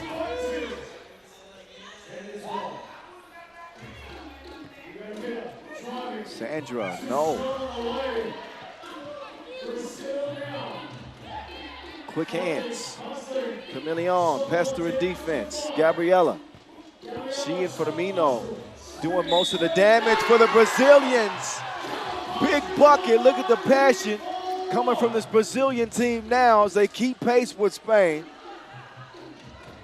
Another look at the drop step. They continue to attack Ulaanbaatar whenever they can. I think it's a smart choice. Ulaanbaatar, there's no way she's going to hold Gabriella away from that basket. Well, Gabriella Can't make it a two-point play. Spain can't foul without free throws. Neither team can. Jimeno picks up her dribble, protecting the ball. Late in the shot clock, they're not going to get anything up. But, oh, Gabriela with a bad pass, and then she gets sealed by Jimeno. That's the acumen for Team Spain. Quick turnaround, steal, kick in. They were already set up for a score.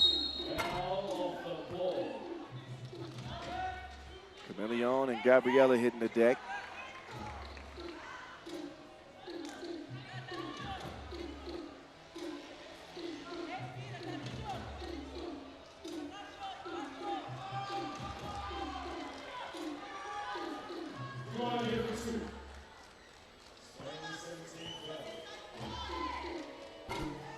Gabriela. That's 2 misses in a row. Yeah. Got to find a way to make these count in this game. Very much so with Spain. 13-11, make it 13-12. Just over $2 to go. And Higuera-Vide is going to turn it over. Two-piece off the mark. Garcia to Higuera-Vide. Her passes, that's back-to-back turnovers. Higuera-Vide is struggling. Man, Spain is struggling. They are picking on her in the post. A narrow miss from Gabriela. And a couple of turnovers, uncharacteristic of Higuera-Vide. Can she get it going? Sandra Electra-Vide from long range. She strikes him. Out turning the corner is Higuera-Vide, finishes with a scoop. Spain back out to a 4-point lead. Minute 15 to go. Gabriela off the window. Spain will now just play a 1-point to 1-point or 2-point game, right? Brazil has not managed to knock down twos, so they're happy with Gabriela just taking a 1 there. Kicking it out to Jimeno. 2 was halfway down. Doesn't count. Oh, she fell asleep defensively. Got to count that as Gabriela is going to work in the post.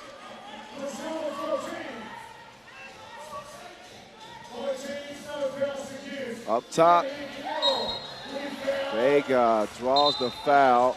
Oh, technical added to it. Yeah, unhappy with the whistle. Saw some contact. Oh, yeah, without question. Knocking legs with Jimeno. Also in the landing space. I'm not sure why Gabriela would be upset with that call. It's clear as day. Yeah, just not a good call. Or not a good contest, I mean. At this stage of the game, just Spain has not been shooting that well. Just let them shoot. 10th foul.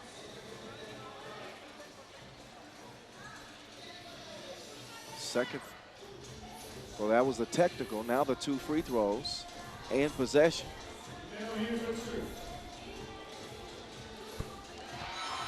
And as Spain expand the lead, it's looking very much like Brazil will fall to 0-3. That loss to Mongolia was the biggest shock for them. This one, not so much, as Jimeno expands it to a 5-point edge. Firmino lining up a 2. Point possession if they want to shoot a 2, which Jimeno likes to do. Higuera-Vide, she will swing it. Viva. Well, not yet. Jimeno. Round and down. Final 18 seconds. So-so off the backbone. Higuera-Vide says nothing. Stroke missed. Luana forces it. Also, no bueno.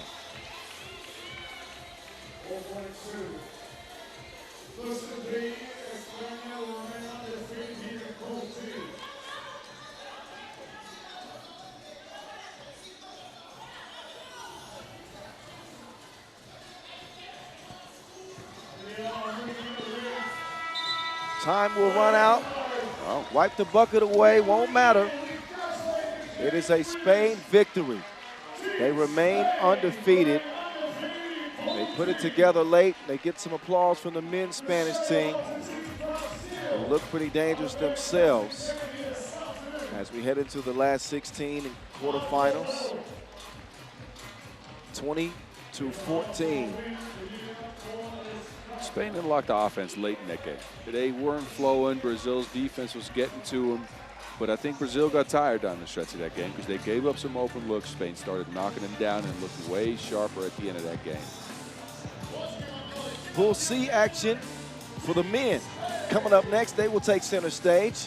Canada and France, followed by Austria and China. Enjoy the highlights. Men's play on the way.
Women's Pool D now looks like this. Spain at 3 wins atop the pool. The rest of the teams, they're going to have to battle it out to try to see who comes out. Again, 3 teams move out of pool play. Spain so far in pole position. Pick up that direct qualification to the quarterfinals. Now we shift our attention to a messy men's Pool C. We just saw Puerto Rico pick up their 2nd win and put down Austria. And now we'll get a look at Canada and France. Canada impressed on day 1. A big win over Austria and then a very narrow loss to China. I like the way these fellas play, and this man right here took center stage. Aaron Rooms in his first action on the men's senior national team. Played in Nations Leagues, of course. Plays at his own pace. He's got the midi going. Superman is there. Superman Johnson. Alex Johnson, centerpiece of this Canadian team for such a long time. There's Grant Audu. He's the one knocking down the 2s for the squad. And there goes Jerome. Jerome de Roger in that loss to China, 9.7 rebounds, leads the squad in scoring. And Canada, a dangerous outsider. Yeah, but if we would have asked us beforehand, I don't think we would have picked them to come out of pool play. But they brought the chemistry. They're putting a nice little run together here. Of course, they got to still face France and Puerto Rico later, so 2 tough games for them. But I don't mind this Canada squad. France. They lost both their games. 0-2 for France, and just not a very together performance for the men. These are your Olympic silver medalists, and they struggled through that first day of pool play. Couldn't score against Austria, 13 points, lost that one. Then Puerto Rico came out on top, 22-18 over them. Frank Seguela has not played well. Struggled. This is your former #1 in the world just a few weeks ago.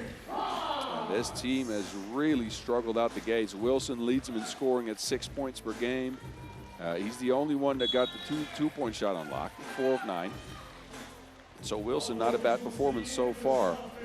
But the rest of the squad, not a lot of togetherness, a lot of one-on-one action, a lot of forced shots. Defense hasn't been there all that much, so the French, they better hope they can turn things around here on their 2nd day of pool play. Might have just been nerves, who knows? Jerome, again, 8 points per game. And we've been calling him a role player, but I think he's surpassed that. Somebody tell me what's after a role player. I don't know. But Jerome is it. The man is hitting shots from 2. He's rolling to the basket. He creates his own shot as well. And on this Team Canada, he's the focal point of their offense. And he's delivered like DoorDash. I showed up just in time, didn't I? Yeah, he did. Well, when I start making bad jokes, you might as well pop up. Well, France has played pretty bad. I know you've described it already, but the body language, I want to see how they come out in the first 3 minutes in particular. This is not a pushover Canadian team by any stretch. They came with some real weapons this year, adding rooms to this roster, and Adu, the veteranship of Superman Johnson, he's going to hold his own against Joko on the first drive here. Now Superman in the lane. Score Canada to start it off. Wireless. Wilson connected. This is what he's been doing. This is his 5th 2 of the tournament on 10 attempts. He's got his game face on. Adu attacking Rambo. That is lockdown defense, but better offense. What a score from Adu. Inside. Wilson lost his footing. Smart defensive play there from Superman, but not enough size to hold Wilson off. In and out, Adu with Joko defending. Adu is going to work. Back-to-back buckets for Adu, warned for defending after the made bucket, but look at Adu get to it against a premier defender in Paul Joko. It don't mean nothing to Adu. Created the contact, doesn't mind the physicality, jumps away from it to hit a score. Wireless to the baseline. Wilson decides to redirect up top. He'll get it to Francais. Gala, 2-ball, count it! Ooh la la, say ooh! Segala knocking it down with the contact. This is the man that they need to step his game up. Yes, they do. 3 points per game for Segala. This is his first 2-point make of the tournament, and you can see what it means. The emotion coming out right away. And Segala will splash the free throw, 3-point play, and a 3-point lead for Le Bleu. Adu. He's been the go-to guy here through the first minute. Got a foul on Jules Rambeau. So the Olympic silver medalist will check out. Wilson will come back in.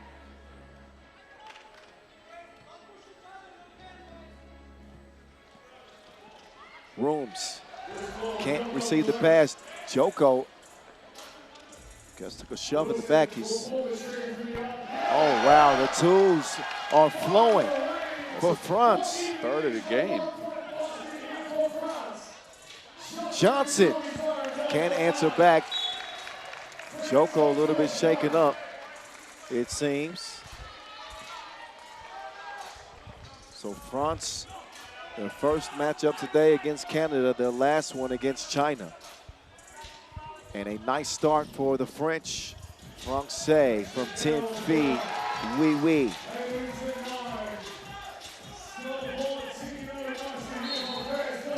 Canada's rushed. The French were putting a lot of pressure on him. Ball handlers not ball handling right now, and they're turning the ball over every time. So this is the desperate French team. They come out with that type of mentality and that type of energy. Rooms being smothered. Rooms running out of time. That's 3 turnovers in a row for Canada. France has really turned up the defense. Brown turns the corner. Joko, no good at the bucket.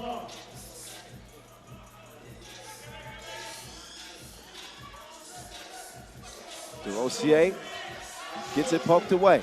Can Superman save the day? No. Incredible. Canada is in lockup right now.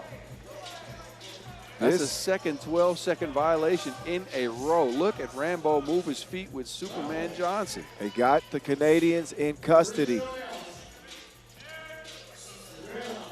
And they continue to make it click on offense too.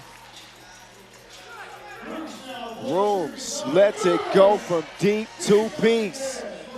Canada trimmed the lead in half. Joko, nobody running with him. He decides to kick it back out to Segala. Segala has it swiped away.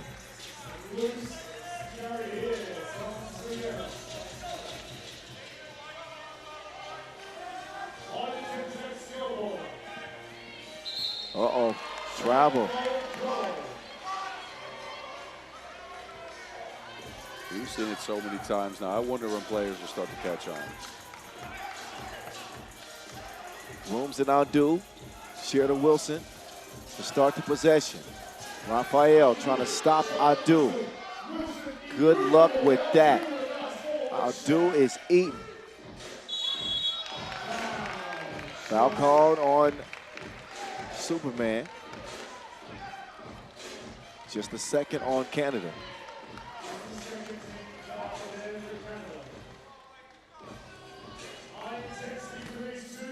Rambeau inside to Joko. He's missed his first two layup attempts and gets blocked right there from Superman. Alex Johnson has come game ready. Joko with a size advantage, but the timing from the 37-year-old. Superman is such a crafty player, both offensively and defensively. I guess at that size you have to be to play defense the way he does. Oh, without a question. It's the heart, it's the intellect, the savvy. Still in great shape. Just at a height disadvantage in most situations with Alex Johnson. He makes up for it with effort.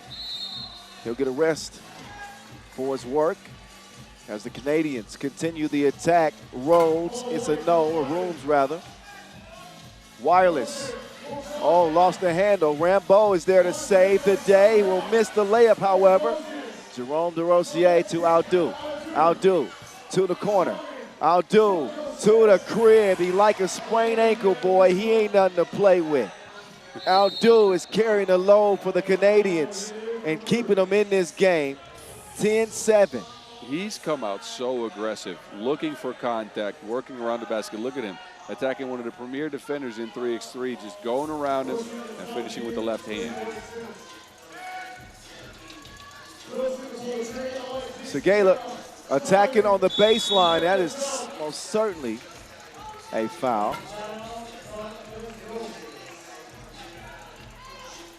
DeRosier with the body contact.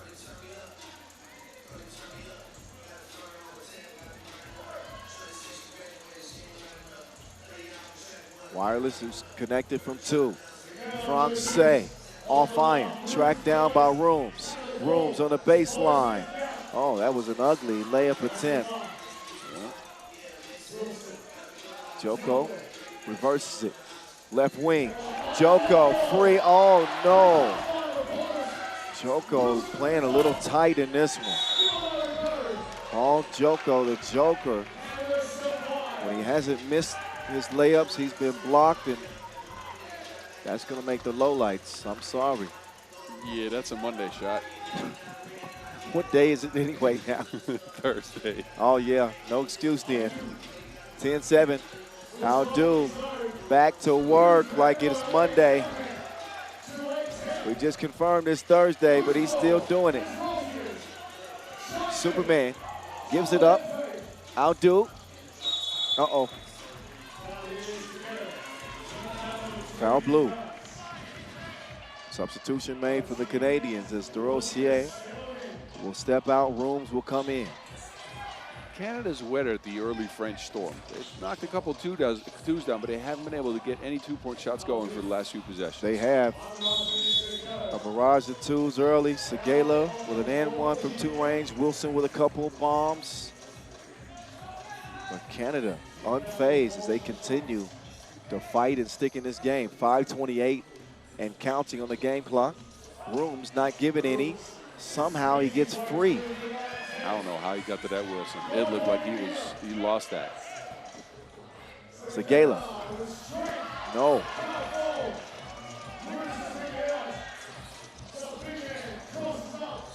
Rooms. A wild play. Late in the shot clock, Segala is going to deny Johnson. Rambo skips it. Out to Segala. Back up top. Wilson, wireless. Off iron. That pass got there late. Didn't give Johnson the best chance to make that layup. 10-9 it'll stay. Rafa L. Wilson sets the table for Rambo.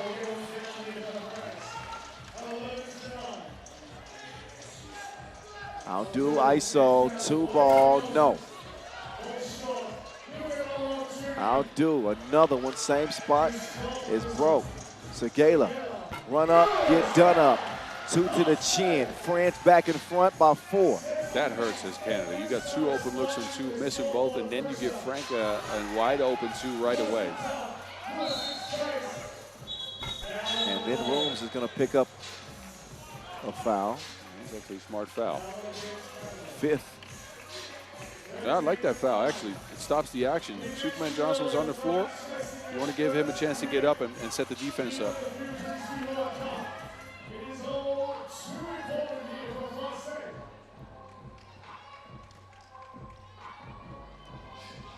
Here comes the Joker. The Joker, Joko. No, but Rambo will tip it in. Oh, 2 Frenchmen hit the flow. And they get a foul called on him. 2 French guys are on the floor, somehow bounced off of the Rocher. Let's get a look at how that came together. Yeah, Rambo got tripped and Segala tried to sell something there. Well, it'll be Canada possession, that's for sure. 14-9. Hot start for France. Canada had been keeping pace, but the ball has not bounced their way the last couple of possessions, and France have been able to take advantage.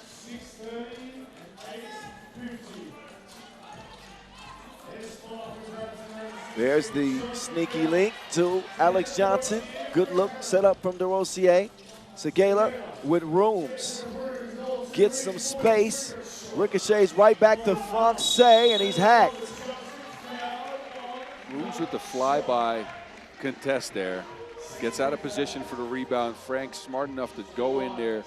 Look at this. Miss, grabs a rebound, and has to be fouled to stop him from scoring an easy layup.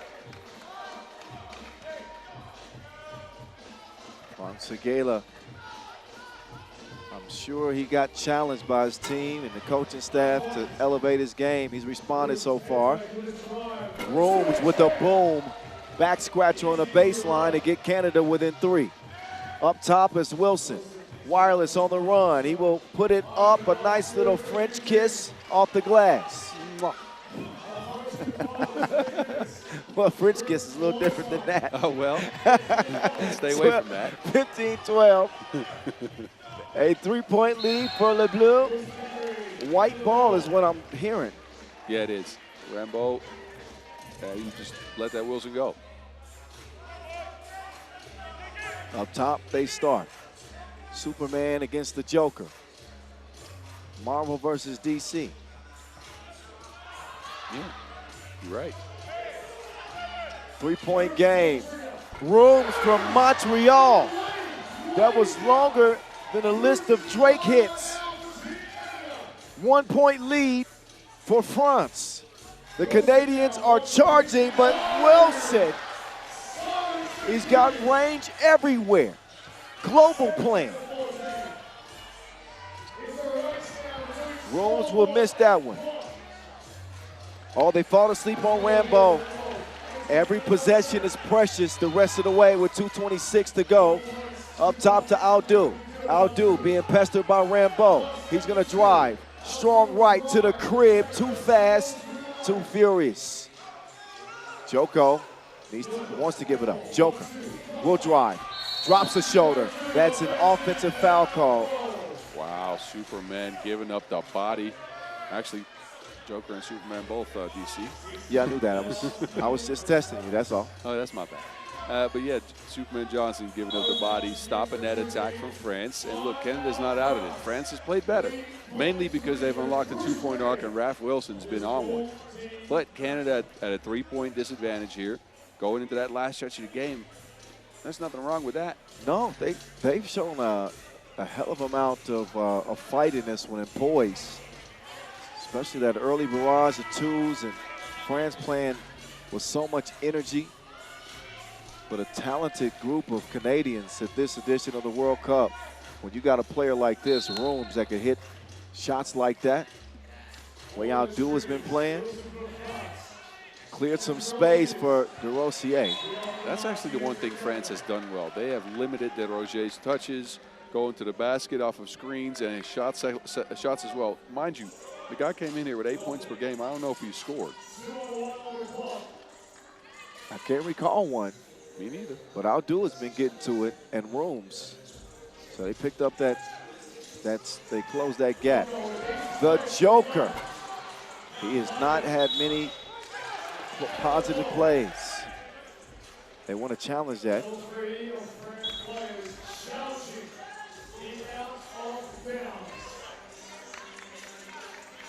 Oh, yeah.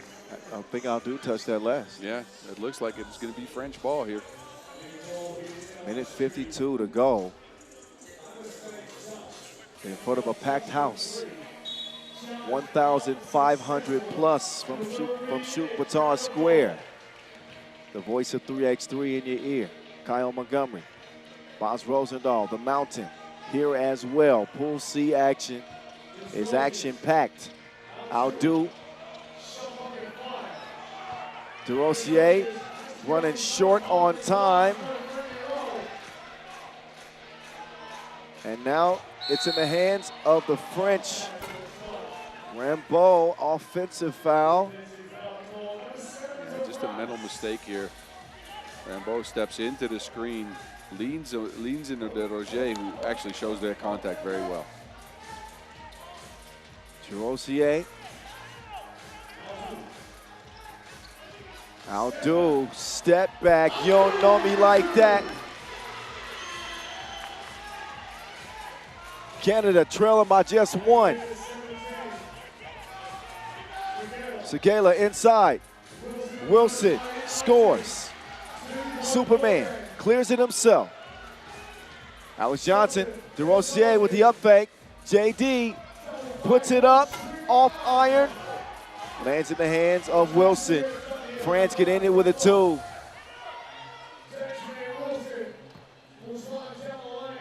Wilson misses, gets it back, but a foul called on Alex Johnson, the 7th. That's 2 free throws coming up for Wilson, and that man can shoot free throws. He rarely misses them. 84% free throw shooter. Whoops. The announcer's jinx. Second, oh my goodness. Misses them both. Rooms bringing the strength, and it's got a little bit to say to Segela. Oh, and the defensive play. Rooms crossover. Attacking Segela, offensive foul. He got a little bit too high. Yep, he got too hot. He knew he was going to put that shoulder down. Credits to Segela for setting his feet. Oh, what a game we got going on right here. This is a nail biter.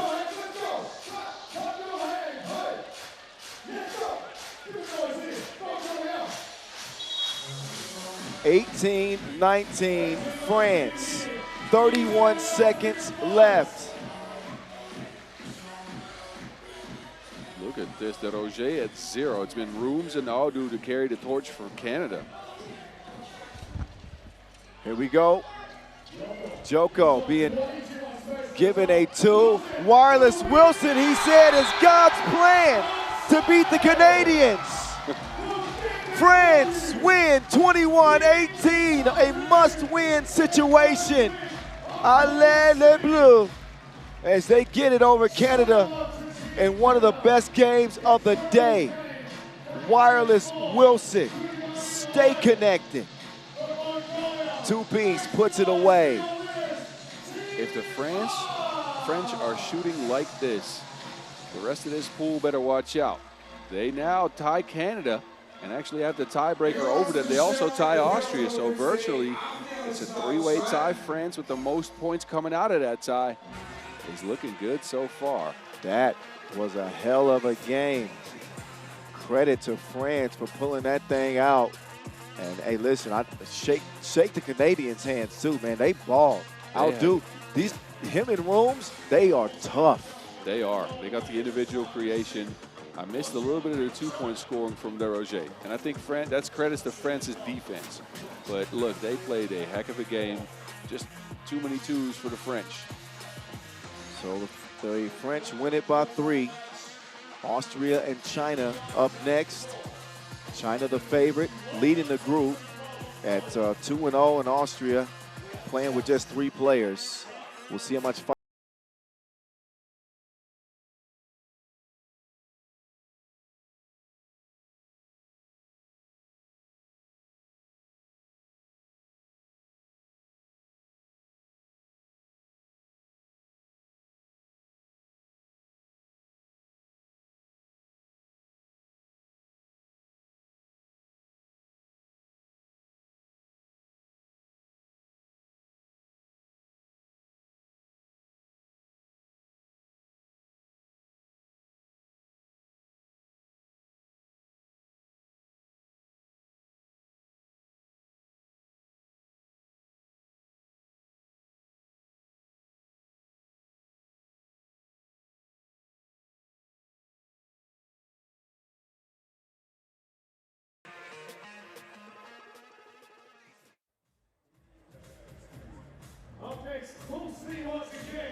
We keep the action moving. China, a surprise out of the gates. Day 1 of group play. They didn't lose a game. They come into this final day of group play looking to keep the good times rolling. And they do have the advantage of playing with a substitute against an Austrian team without Matty Ice. They do not have Matthias Lenordner. They do have Fabio Sonel, Tony Blazon, and Quincy Diggs, who came up short in their first action today. They ran into a red-hot Puerto Rico team and Antonio Ralat and were unable to emerge. They will give it their best shot, representing Austria here at the World Cup stage, their last game of the day. Group's not close to being decided yet. Still got a Puerto Rico-Canada matchup. Also France, China. So this one with big implications on how the group shakes out. Top overall seed directly to the quarters. The 2 and 3 seeds will play in the last 16 round that begins tomorrow. So our first look at Team China. Jianglang Zhang, quickly becoming a name in 3x3 that people are paying attention to. Big fellow with a well-rounded game. Xiang Zichao has a knack for knocking down big shots late. We've seen it on the World Tour. He's trying to bring it to the world stage here at the World Cup.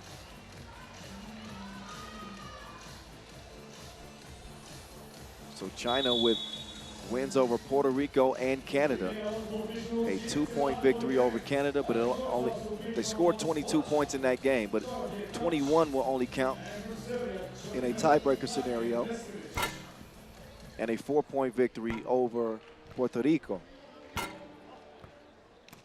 Quincy Diggs still working his way back into this 3x3 thing after missing the first 3.5, 4 months of the season. Second tournament this year. Still working through the kinks. Austrians are going to have to find a way to slow down Jianglang Zhang, who scored 10 points against Puerto Rico. They had no answer for him. And their game against Canada, Jianglang Zhang with 10 in that contest. The man is averaging 10 a game. He is the problem. Can knock him down from long range, too. He's 2 for 2. Jiang Lang. Did you know he's averaging 10 a game? Yeah, I did. It's crazy. I like Guo's table setting for them as well. He's brought the aggressiveness, and he's kind of set the tone for this China team, I feel like. Well, Austria are going to answer back quickly. Han Yu. Got to watch that Wilson around so now. Jiang Lang Zhang, so big. Great body control, patience on the inside. He converts the bucket. And then he defends in the restricted area. He'll get a warning.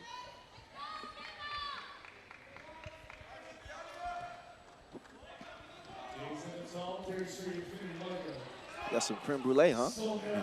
We got whatever. Nice. Some snacky snacks. 30 seconds in here. China with a 1-point lead. The only undefeated in the group.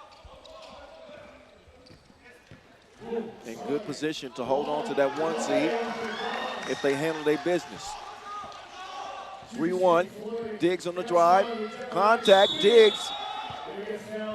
Getting creative on that attempt. 360 layup attempt, huh?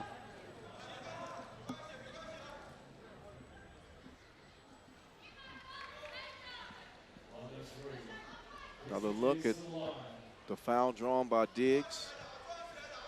When healthy and when in rhythm. One of the better players in the league, but yeah, but he has phases where he's just a little bit invisible. When his 2-point shot's not falling, teams don't respect it as much, and they'll let him take a couple instead of him driving at the basket, where I think his strength is. 4 seed by China. Ball back over to Austria. Sonel barking orders. Blazon runs into trouble. Sets up, Diggs. We can dig it. Austrians need a lot more of that from him.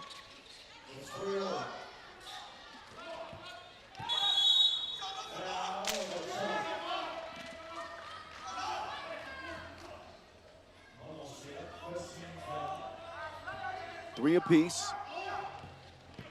Whoa. Devastating first step. He's been doing this all tournament. Putting his head down, getting to the basket. He's strong enough and physical enough to be able to finish through contact. In this case, he ends up on the free throw stripe. Well, with Guo, he's going to do one of two things. And most of the time is drive strong right. He's either going to do that or he's going to launch. He's going to settle for a 2. Not much mid-range game with him. And not a whole lot in his bag in terms of his moves. You rarely see him use that pivot. And he's just A to B as fast as he can. Yup, north to south. But it works out.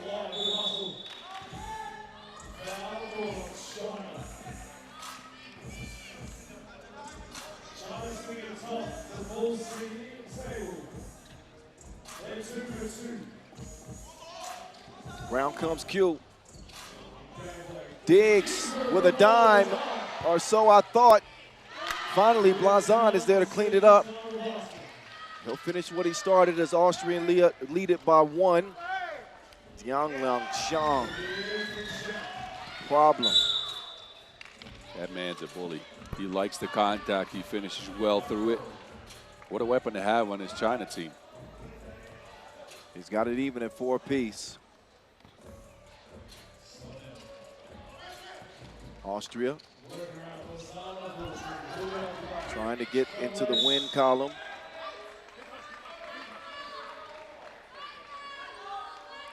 And no substitute to help out.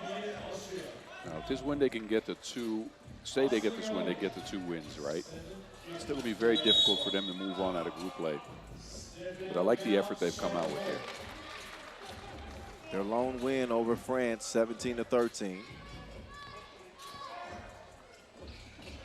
That was the game that Lenortner got hurt. Got a big game from Blazon in that game. 9 points and 4 rebounds. 5 from Diggs in that lone Austrian win. Jiang Lang.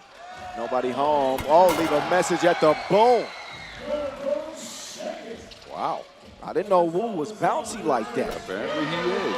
Tony Blaze bottoms from deep.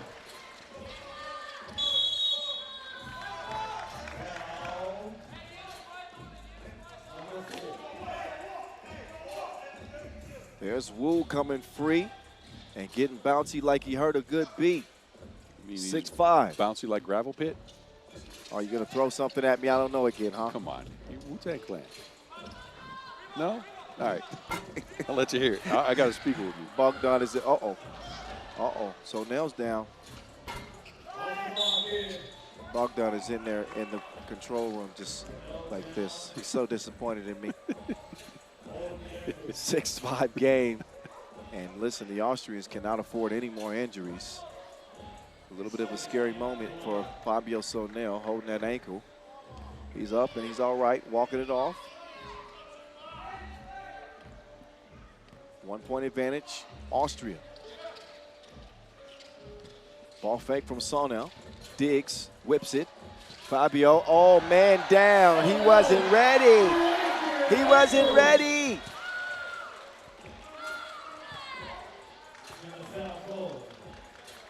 The quick move from Sonel. Looked like he slid into home base. He wasn't safe. It sure wasn't. 7-5. That's going to end up on the top 5. Definitely not safe. Why do we relish in people's embarrassment when it happens? It's just fun. It is. Unless it happens to you. Man, come on. We come from a background of street ball. If somebody gets embarrassed, thank you. That's when you laugh. That's when you clown them. That's what it is. It is street ball. You just got to watch your step. It's wet out there. So Nell with a nice highlight and a nice start for Austria. Round comes Wu. Wu runs into trouble. That trouble is named Sonel. Loose ball. Ends up in the grasp of Wu. Tough attempt from 2 range. Diggs finds himself alone. Diggs loses the handle on it. Inside they go. Diang Langjiang continues to count it up. Looks like it's going to be another big scoring game for the big man in red. Diggs, Q to the crib.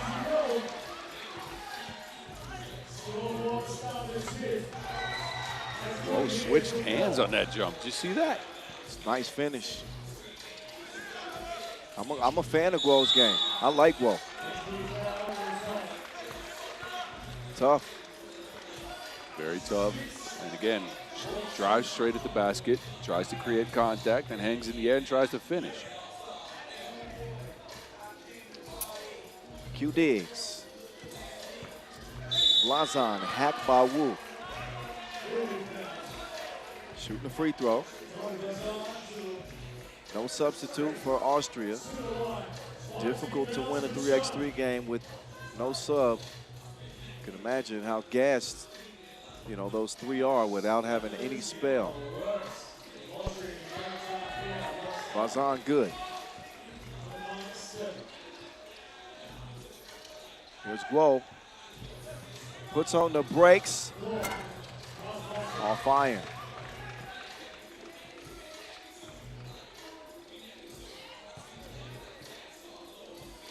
Diggs now. Step back. Quincy off iron. His shot has almost no arc on it. It is a straight line drive, and there's no way it's bouncing up off the rim to go down if it's a miss. Yeah, not much arc on it. And he just hadn't had his touch in it. But, keep things in perspective with Diggs. This being his 2nd tournament. I mean, at the World Cup, he doesn't have his legs yet. Hasn't had much practice with the team. Sonel, he contorts and scores. No, but I agree with you. Then the question then is, honestly, I'm not the coach for Austria, but if he doesn't have rhythm, why bring him? Nico Kaltenbrunner's out there, but look, hey, that's the selection that the coach made. So Diggs draws the foul. That's a valid question. Marati's hurt, so we knew that wasn't going to be an option. But I think it's the potential, and it's what Diggs has shown before. He's an MVP at a World Tour Masters. I think it raises the ceiling for your team, right? Maybe, but it also drops your floor. So if Diggs doesn't play well, he's going to make the team a little bit worse on offense, not on defense, because he's a great defender. Let's get that out of the way. If his offense is right, this might be the best version of Austria, right? Even with Matthijs Nortner, of course. I agree. Diggs yet and still finding ways to contribute offensively in this one. Long range ball has not been consistent. But at the free throw line, that'll count. Austria lead 11-7 at the midway point. Giving themselves a chance. Oh, Shank. Getting some Yuan up top. Blazon, bully ball. Beautiful spin move, but can't finish it. There goes Yang on the baseline, layup line. China have pulled within one. That 4-point advantage for Austria is now down to 2. Diggs getting in for free. China's defense, to me, has not looked as sharp as yesterday, or 2 days ago, I mean. They're not as physical. They're not as quick to the ball. Pass intercepted. So now. Nope. Didn't get a whistle. Guo. Pull up. No good.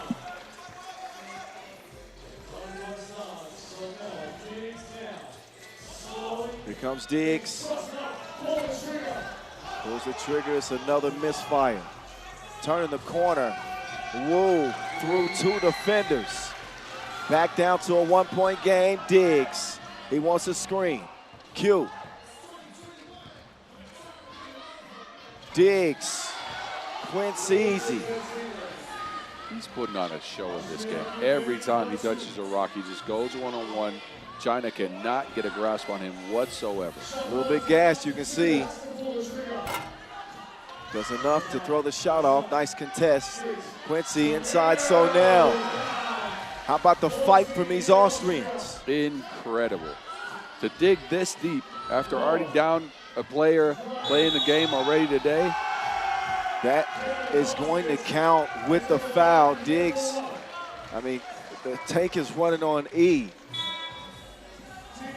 Trying to move his feet. Yeah, pulls the back of Guo with his left hand, tries to get an offensive foul called. That don't work, and Guo finishes the shot.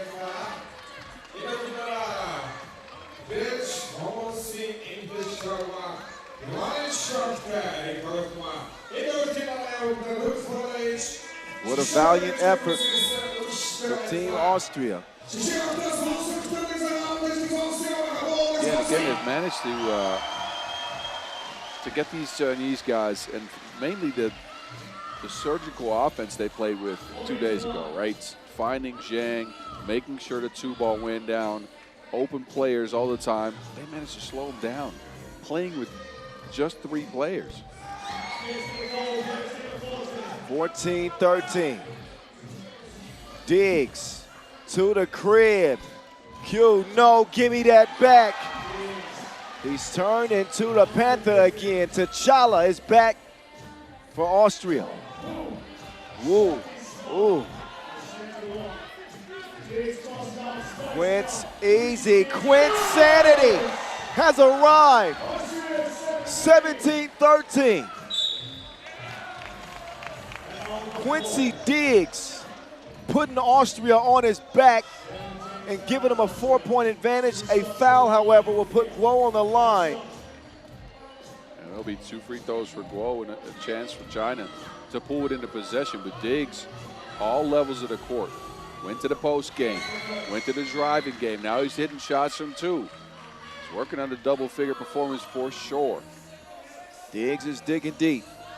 He's going to have to keep digging because China will not go away. Guo, 2 for 2 with the stripe, is back down to a 1-possession game. Neither team can foul without free throws. Quint's easy, straight to the crib.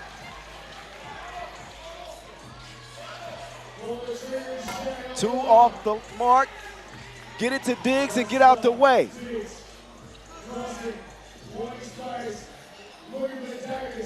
Oh, up fake, so now to the crib.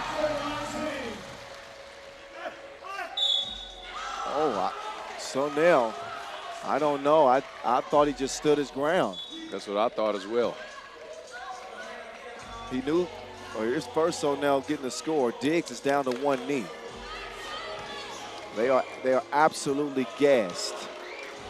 Guo, he's made 3 in a row from the stripe. China trying to remain undefeated. Austria trying to stay alive. When his team needed life, he put his heart in it. Diggs, that is. Can they hold him off? 19-17. Sonel up fake. Can he contribute? He runs into trouble. Tony Blaze, that would have won it. Sonel is fouled by Diang Langzhang. What a fight from Sonel. This is one of the most valiant efforts that I've seen. A team playing with 3 players, as critical of a piece as Matthias Lenortner is, things look grim coming to the day. They lose to Puerto Rico. They need a win to stay alive. And Austria are right on the brink of getting it. One way or the other, this is a game they can be proud of. Let's see if Sonel can connect the stripe. This pool could end up, in case of an Austria win, with everybody tied at 2. That's ridiculous. That is ridiculous. Unbelievable performance. There's Matthias Lenortner over there. Fabio, lights out, sun out.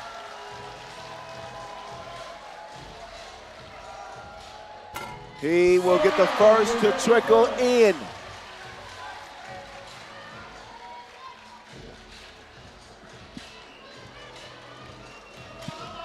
One more to go for Fabio.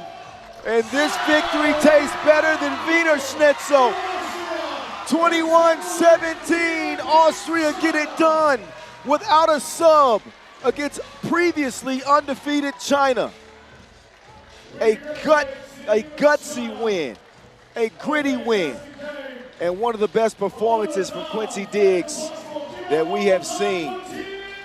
Played with the heart of lions in this one and get it 21-17, wrapping up group play at a 2-2 record. They will have a chance to play on here tomorrow.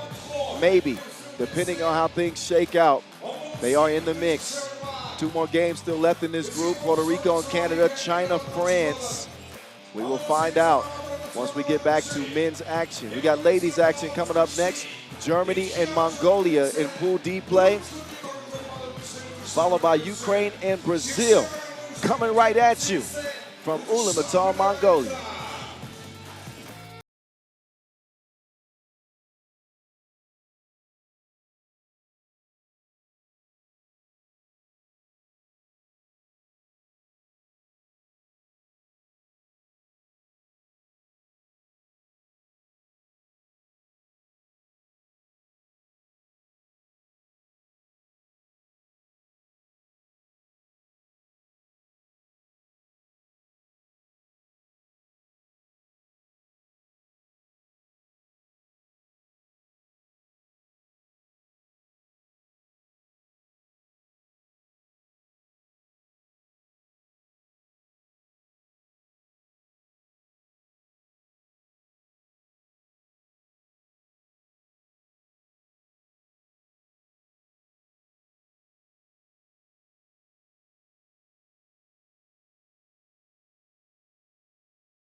Another look at the women's group and how things have panned out. Pool D is the only thing remaining to be settled in the women's competition on a wild last day of group play from Ulaanbaatar Square at this 9th edition of the World Cup. This place is loud. The floor is shaking. Why is that? That's because the Mongolian ladies are about to take the court against Germany. Germany undefeated. Women's Pool B action right there. That's already settled. It's Pool D that we're focused on here and now. Going down in Mongolia, a busy week in 3x3 action, Women's Series, World Tour, and a 7-day World Cup. It is turned up here and now. Germany will take the court first, the visitors. Laura Zolper, followed by Sara Boreros. A lot of things to like about this German team. They are heavily favored in this matchup, and they have one of the most spectacular guards in the league, an Olympic champion, and Elisa Mevius and Ama Degbion do it all. An absolute terror on the glass, a well-built German team. That is German engineering personified. Nice chemistry with the squad, and they haven't lost yet. They'll try to keep it that way. Germany with wins over Brazil and Ukraine. I can't hear you, Kyle. What are you saying? I was just talking about Germany's wins over Brazil and Ukraine. Mongolia also able to beat Brazil, but came up shy in their second contest, losing to Spain 22-10. They are the lone remaining hope for Mongolia because the men's team did not advance to the last 16 round with a heartbreaking loss to Japan to close the day yesterday. So now it's up to the ladies. Aryan Setseg Badardine, Serenkon Muksankan, Nadine Kusel Niamyav with a game winner yesterday or the day before. And the warrior princess Ulaanbaatar, Team Mongolia.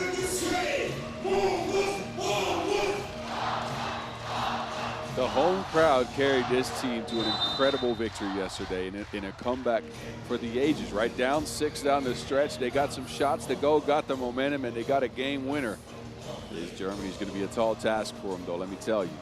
Yeah, without a doubt. It was Nian Yav who hit that game winner, her first and only two-piece of the game over Brazil. That was on the first day of pool play. They are going to have to find a remedy for Elisa Marvelous Mevius, a wizard with the ball, the centerpiece of the German squad. But if the Mongolians can find their touch from long range, which is something we have not seen yet, but we have seen before, just not yet in this tournament. Agreed. I think they have a chance. Aryan Setseg and Kulan combined for 3 of 11 on twos.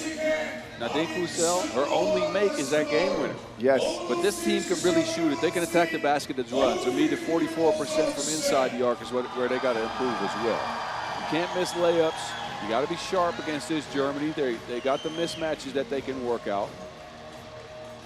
But Germany is very, very tough, and especially with Degbion down there and Poleros controlling the boards. Poleros actually leading the team with 13 points. Zolper with 10. Mevius with 9.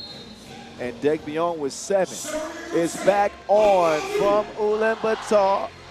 I'm the voice of 3x3, Kyle Montgomery. That is Mevius missing.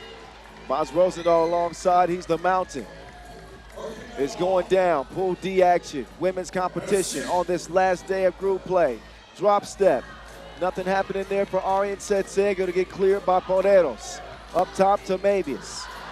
Mevius whipping it inside to Poreros. Nice connection for the Germans. 2-zip quickly in the first 30 ticks. Ulaanbaatar, Aryan Setseg, no hesitation, she will miss it. And the layup also goes begging. That's a shove in the back if I've ever seen one. And a quick whistle on the baseline.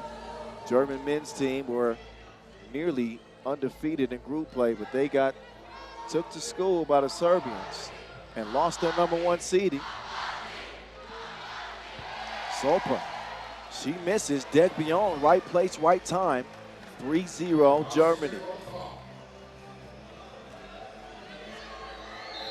All the fakes, none of the makes.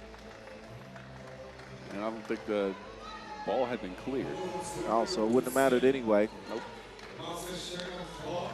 Here we are, just a minute into this one. Mongolia trying to conjure up some magic in a game. Oh, that didn't get up in time, I don't think. That was almost a highlight. Zolper's speed, though, is problematic. Yeah, nearly a highlight. I thought she might have got that off, but anyway, it's 3-zip, and Kulan will try to get the first bucket for the Mongolians. He's going to get the whistle. The Olympian, Ulaanbaatar. Contact on the shot. The margin of error for Mongolia is slim. They got to be efficient at the line, which she is.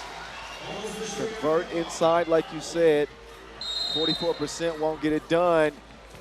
That's an unsportsmanlike. This no continuation. But you can't pull a shirt like that. You're passed up. Why not just give her a layup instead of picking up a silly foul early in the game? No play on the ball. She'll send the Oregon Duck to the line. An Olympic gold medalist with Svenja Bunkors, Sonia Greiner, and Marie Reichert was on that team too, I believe. Yep. Those four. Those three with Mabius won it all last year. Mabius does not get it all at the free throw line. Arjen Setse backs it on up like a U-Haul truck. Delivers underneath. Mabius gives it up to Degbion. She'll get it back. Marvelous. Step back. ISO game. Going to the spin move. Good defense from Kulan. Arjen Setse with Zolper playing some tough defense. That's on the floor.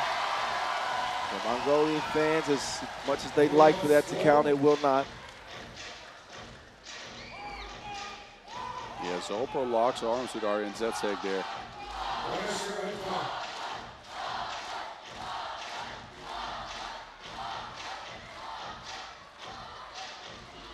Arjen Setse, high arc.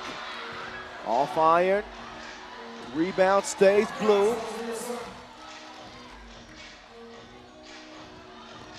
Drive to the baseline.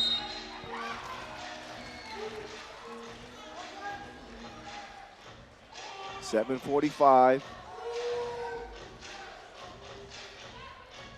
I like Mongolia handing over the keys to young Nadinkusel, though. She can really distribute the ball and create her own offense.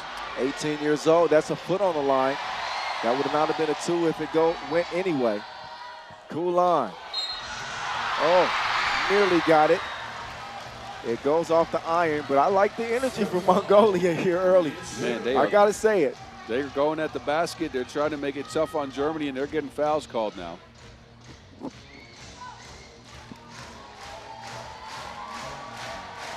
And what an environment. What an environment to play a 3x3 event like this in Ulaanbaatar, Mongolia, the capital.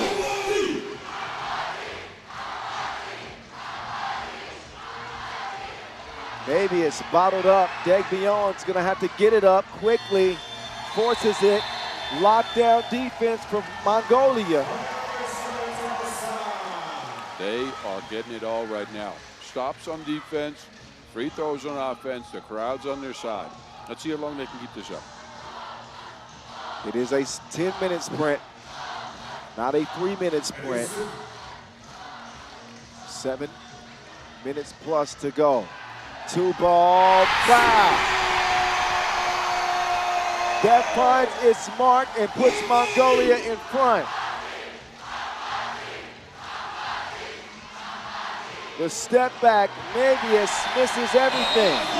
It ain't that windy, but it is getting crazy in here. Maybe the pressure that fifth man is adding to this Mongolian team, making life hard on Germany. Man, and I don't know, Germany's looked a little out of sorts. Might be the crowd, might be the environment. They have not gotten the shots they were getting in their first two pool games.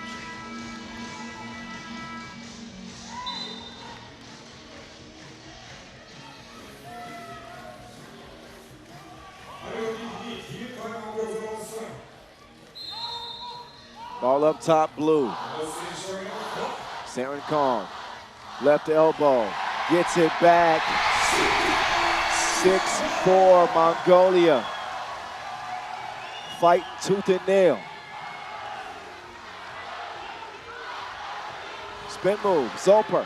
Zoper should have gave her a pin. Had her lost on a spin move. Ulan and Arjen Tsetseg, Olympian, share it. And it is poked out of bounds or lost out of bounds. Good hands by Poleros. Poleros will hand it off. Also screen. Maybe it's through the contact. Has struggled in this one. The step back. She made her touch Mother Earth, but couldn't land it. 6-5 contest. I think Michelle's showing off a range of offensive firepower. Creating off the dribble, getting her own shot from two, but I like her passing ability as well. From the elbow to the right wing. Ulan with that thing on a string. She will heave it up. And not exactly the best offensive possession for Mongolia. Very little ball movement. I like to see Ulan going towards the basket. She's a good shooter, just not off of a sideways dribble. When she puts her head down, she's very athletic. She can get by you. She can get some easy layups. And here's Degbion, patient on the bucket inside.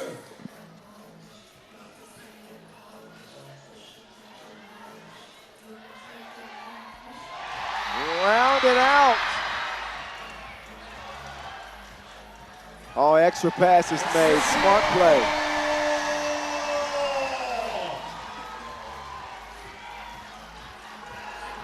Now Zoper. Out of bounds, it'll go. Substitution is made. Poleros is in. Maybe this is out. 5-6.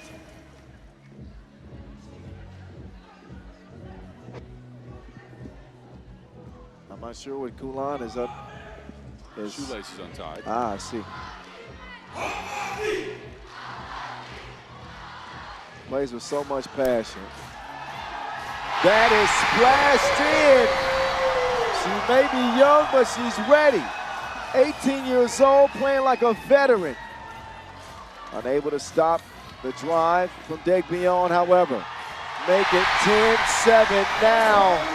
Mongolia is playing at a high level. Incredible. They seem to be getting better as the tournament's going along. Degbion doesn't get it up in time. Germany looking a little rattled.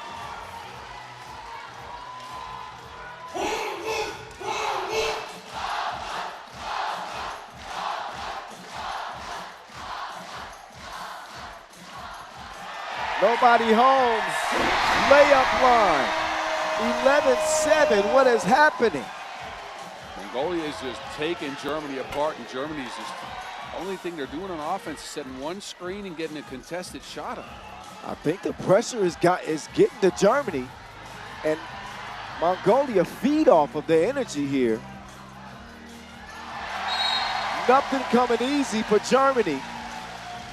That one is poked away. This is one of those best case scenarios. As a home team, you got the crowd on your side. They are providing you with plenty of momentum throughout the game. So far working out. And making the plays is Mongolia.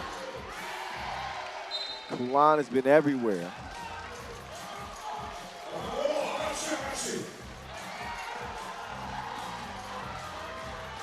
A huge injection of energy into this venue. Maybe it's with the missed dribble. Maybe it's we'll have to heave it up. And things are coming apart for Germany. So many mistakes and miscues. Mongolia keeping their pedal to the metal. Leading by 4. The veterans on the court. Arian Setse misses everything except the backboard. Mevius will loft it inside. Paderos will snag it. Drop step game. Hook goes up. Off the iron. Kulan will take it. Ulaanbaatar up top. Wants to give it up. Arian Setse drive it left. And Paderos can't do anything but hand check. Call for the now 4th German foul. TV timeout. Yeah, there was with the extension of the arm there, stopping out in Setseg. Only the 4th foul in Germany, so I think they've actually had some discipline on defense. Their offense is what's disappointing to me. No one's gotten it going. The shots they're taking, the shot quality is very low. A lot of contested looks, a lot of one-on-ones. Every time they've had a ball screen with Degbe on, it's been something nice, but they haven't gone back to it. It kind of feels like the perfect storm. I thought the storms had passed for the day. Well, maybe the perfect storm is brewing right now for the Mongolians. Offensive foul. That will waste that possession.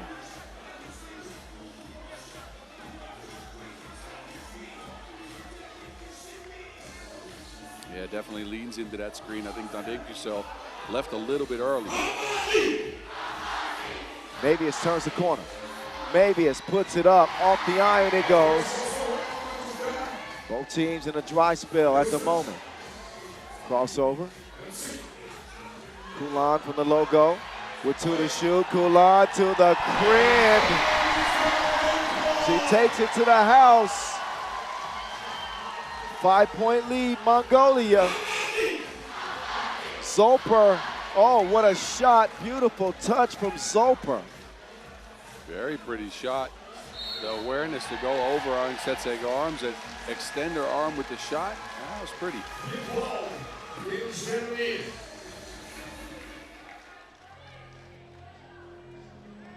.255 on the game clock. We got a Pool D thriller.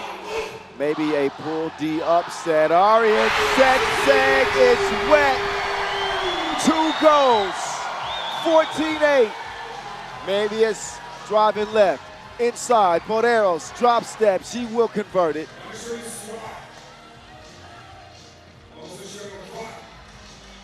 Oh, maybe it's down. Up fake. Where are you going? Straight to the crib. Nyanga gives her team a 6-point advantage. Mevius will miss another. Degbe is there to clean up the mess. Just over 2 minutes to play in a 5-point lead for Mongolia. They want to get down low. Arian Setseg working on Mevius. This has been a miraculous performance so far for Mongolia. This would have your hair standing up on your arms. Yep. Paderos, no good. Mevius, drop step, count it. Minute 48 now. Can Mongolia hold on? Arian Setseg in the post. Oh, she'll... Nope, that's a push off. Yeah, she's not going to get away with extending the arm like that.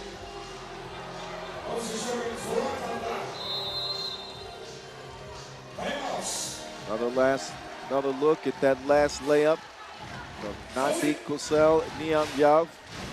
Imagine stepping onto the senior team this year for the first time, because you're 18. She couldn't be in the previous years, right? A trusted part of the Ulaanbaatar Amazons now. But to step into a World Cup in your home country to perform like this, magical. That's the stuff children's books are written about. Game winner, day 1. Yep. Having an incredible game here and a critical matchup with Germany with a minute 41 to go. Degbe sprinting to the center. Oh, Paderos. She misses it. Kulan might have taken top of the head, I think. We'll get a look at. Oh yeah. Yeah. Paderos comes down with an elbow there. An inverted elbow. She gets a thumbs up. She's all right. Mongolia feeling just fine with a 5-point lead. Come on out and dance with me. Maybe not She goes begging. Poderos. That is light work inside. A 2-possession game. Mongolia with 6 fouls, Germany with 5. Make that 6. Next defensive foul for either team leads to free throws, 2 of them. And again, that's for either team.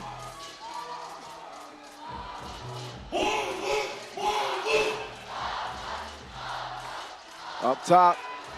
Oh, Ulaanbaatar. That did not even leave her hand properly. Mongolia's looked rushed on the last 2 possessions. I would like to see them turn the ball over to Nadine Roussel, try to see if she can create off the ball screen. That's worked all game. Also find Arjen Setseg in the post. She's been effective. Ulaanbaatar trying to hold off Degbion. That is a winning possession for Mongolia. Normally that's a bucket for Degbion. It is, and with the clock this low, right? 50 seconds left to go. Any score you can prevent, any reset of the shot clock you can have, you have to do it. Ama up top, maybe it's Germany has just come out very flat in this game. Every shot is short. All their actions are rushed. I don't know what's going on. You can see the wheels turning. You can see the pressure. If she hits that, this one's done. Put them on the barbecue. Mongolia 18-13, but I don't see Germany coming out of this one. Imagine this crowd with these final 20 seconds tick off. Nyanja, cross, puts it up. Back iron, the final 12 seconds. The fans are already on their feet. Maybe this will cruise in for an easy layup, but it won't matter. This is going to be a Mongolian win, and you're going to hear this crowd lift the roof off this place. Major victory for Mongolia. 18-14, their second W of the tournament, and very likely to secure them a spot in the last 16. And it gets them to 2 wins. Germany is at 2 wins. Spain is actually at 3 wins, and they still have a matchup with Germany. Uh-oh. It could be, this could be a Mongolian 2 seed here out of the pool. Credit to this Mongolian team, the staff for believing. Witnessing the men's team fall yesterday. There's high fives from Bot. This was an emotional victory for Mongolia. A signature win. Highlights for you to enjoy. It was lit from start to finish. Ukraine, Brazil up next.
There's a bird's eye view of where it's going down. A 3x3 takeover with the World Cup in full stride, pool phase, heading into the final stretch of the day. An incredible win for the Mongolian women over Germany. Ukraine and Brazil coming out now. One of 5 games left on the day that will set up our playoffs.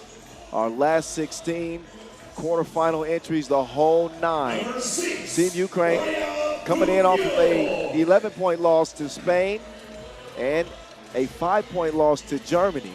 If they want to remain in contention, they need a win here and now. As they make their way to the court, the bright yellow threads, Angelica Liashko, the dynamic young guard, and their veteran, Miriam Uronile. They got their game faces on, ready to play. That is Team Ukraine.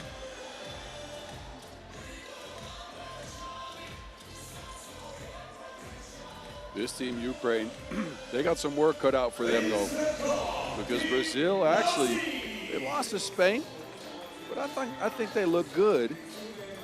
They fought on defense. They kept Spain to a low point total in the first 7 minutes of the game. Spain got loose in the last 3 minutes. I think they got tired. But offensively, they hunted mismatches. They went inside a lot. Soso had the only. Actually, she didn't even have a 2. Now she was trying, but this lady, she was cooking up some feijoada. Guimares. You never even had that before, Boz. Stop front. What? Describe it. What? It's a stew, a meat stew with beans. Ooh. Yes. And what else? Well, meat and beans, bro. What do you want? I'm hungry. I just want to hear more about this dish. Me too. I am hungry. You're right.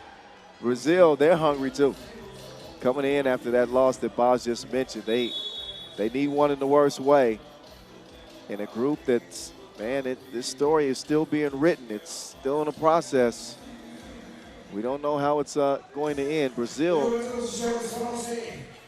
is not going to be able to get in. Nope. Both Brazil and Ukraine, actually, after that Mongolia win, they cannot get, well, actually, Ukraine can still get the 2 wins. Yes. Brazil cannot get the 2 wins anymore, so they are stuck in 4th or 5th no matter what. So they'll be playing for pride. Ukraine, they need one here. But if they lose, then the group will, the 3 moving on will be decided. It just depends on the order at that point. Yep. And one of those 3 will be Mongolia with that valiant win they just picked up. That was an incredible effort by them. I did not expect them to beat Germany at all. Where did that performance come from? That was special. That was special. And nobody outside of the fans in this venue would have picked Mongolia to win that game. The fact that we're still talking about it now with this game in front of us. Gave me some goosebumps, yeah, I'll tell you that. That tells you everything you need to know. Wow. Gotta love it. This is what 3x3 is all about. We get back to it. 10 minutes on the game clock. We are underway as Pool D action for the ladies continues. Uroniri inside takes the package and delivers. Soso from the Inleo. Got a whistle. Be the first on Ukraine. Substitution is made. Dubnyuk comes in for Liashko. Uroniri D'ing up, top of the key. Round comes Soso, making her move. Entry pass to Firmino. Kicked out. Luana has not shot it well. Doesn't mean she won't do it this game. Splashes her first deuce. Dubnyuk setting up on the left wing. She'll get to Wilson. She's got 2 to shoot. Oh, she gets hacked. That's a terrible foul. There was a half a second left on the shot clock. Just let her dribble. That would have been a shot clock violation. Those type of plays, difference makers. Brazil are going to have to sharpen up. Dubnyuk to Liashko. Dubnyuk thought about the 2. Shakes free, pulls up, and still doesn't see it fall. Quick clear from So-So inside. They will go. Gabriela. And she's really working today, finding those mismatches, making sure to finish strong underneath the basket. Gabriela gets it back. She is tough, but will not convert it. Dubnyuk to Liashko. Liashko with the hezzy ball fake, lays something. Nice finish. So-So gets a clean look and a friendly bounce. It goes. Liashko from the logo runs into some tough defense. Uronile, she's built for that confrontation with Gabriela, but the pass is too long. Ukraine plays a tad bit slow to me. They have all tournament, right? They play at a very low pace. Again, looking for mismatches and shots, but they often get forced into these heaves at the end of the shot clock or turnovers. They'll have to face Mongolia to close the day. Luana, she's going to airmail that. Cross court, Liashko. Quick move, scored the last time, and we'll get this one to go too. Plus the foul. Good take by Liashko, creating the driver an advantage, gets contact, and then finishes through it.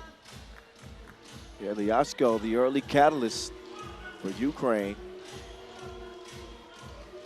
And she will also connect at the free throw line. Luana de Souza to Firmino.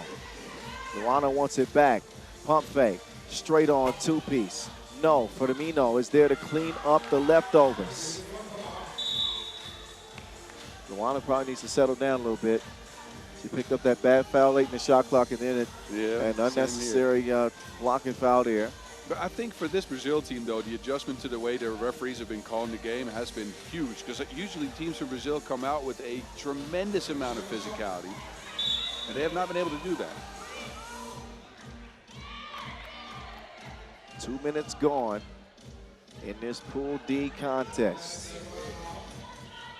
Men's action coming up next with Puerto Rico and Canada, followed by China and France.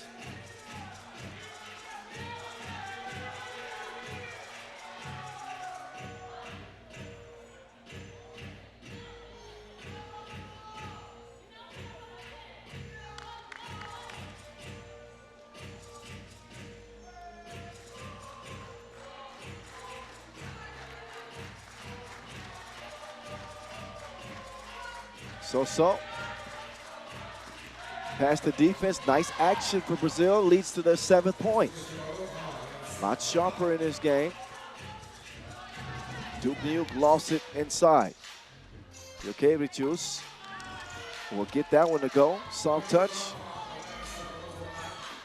The Ukraine fighting for that chance that they still have. Firmino, D'd up. Uronili couldn't squeeze the rebound. They're going to leave Gabriela. She's hella good. Outside and inside. She's played so good today.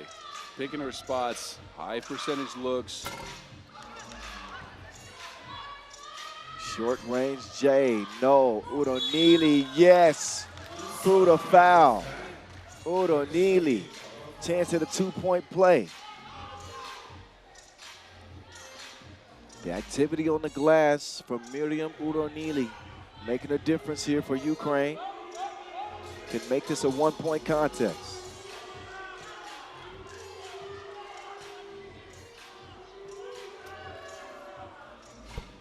That finds the bottom of the bucket. 3-point, 2-point play. That is 2 taken right back in 1 shot. Liashko, dribble drive, pulls up, free throw line, count it. Ukraine has hit a little bit of a stride here. They've sped it up. They're getting good looks. Tough defense being played by the Ukrainians. Uronili pokes that one away. Last couple of possessions, again, I've liked what Ukraine has done. They've not unlocked it too like that, but they've gone to the basket and the mid-range, and I think that's where they got most of their points. I still think the pace of the game favors Brazil. They like to play not faster, but at least more, more up-tempo.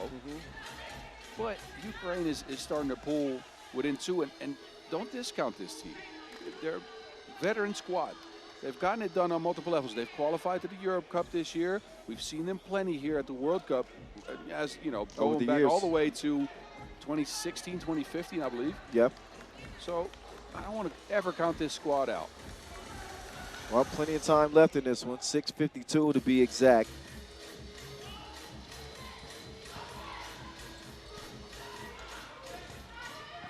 Ukraine will come away with it. Cleared up top, Liashko. It's been a terror on the drive. But for Firmino, that is a hack for sure. Body to body on that layup attempt. Ukraine's first appearance at the World Cup was actually the 2012 World Championship, so they've been a part of the event since the very beginning. Wow.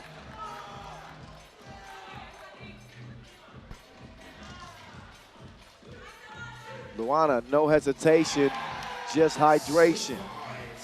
Wet ball from the left wing, 13-9. Liashko, Hezi, oh, D'd up. The gals in green now have it. Luana wants to get it inside to Firmino. She wants to get it back to Luana. Luana looking for somebody to give it to, and she will fire up a poor shot. That wasn't a good offense by Brazil. I would have liked Firmino to try to go one-on-one in the post. She had position, take a dribble, try to see if you can get that right hook to go down.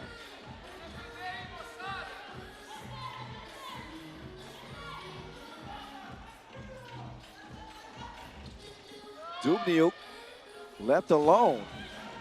Couldn't take advantage of that open look. Gabriella, inside score. She just ran in there without any physical opposition and got an easy lay. Jurkevicius with that last two-piece. We got ourselves a game here. 3-point difference. Risky pass. It still finds its way to Gabriella. Dubnyuk, crossover. Dubnyuk drops it off. Uronide draws the foul. Number 5 on Brazil. Not in trouble yet, but getting closer and closer. And I do believe that that is a shooting foul. Uronide up to the line. One in front of him.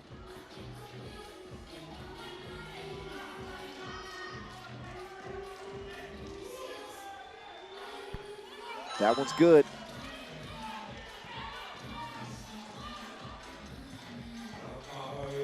Firmino in the post office.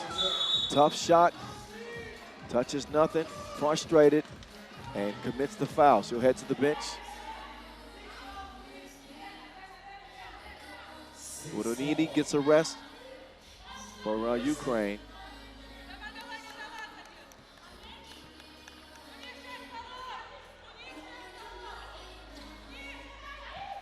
Oh, nice dime. Good look to the cutting Liashko.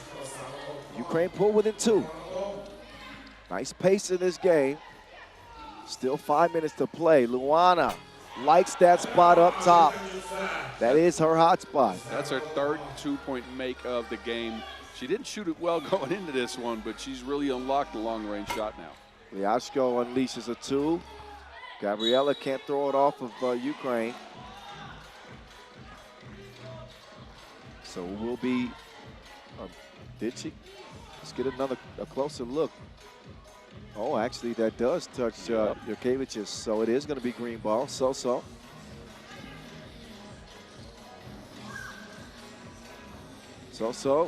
Dribble drive. 4 to shoot. They're going to give it to Luana and let her do her thing. Luana at the horn, no.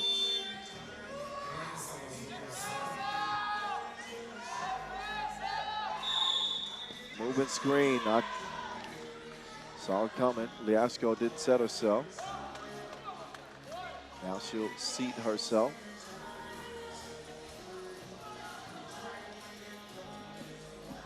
Starts with Firmino. Luana on the baseline.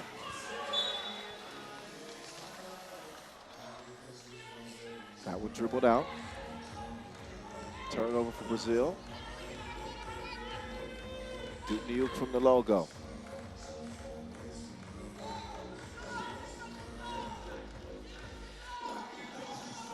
Dubnyuk with the quickies to the crib. Keeps Ukraine within 3.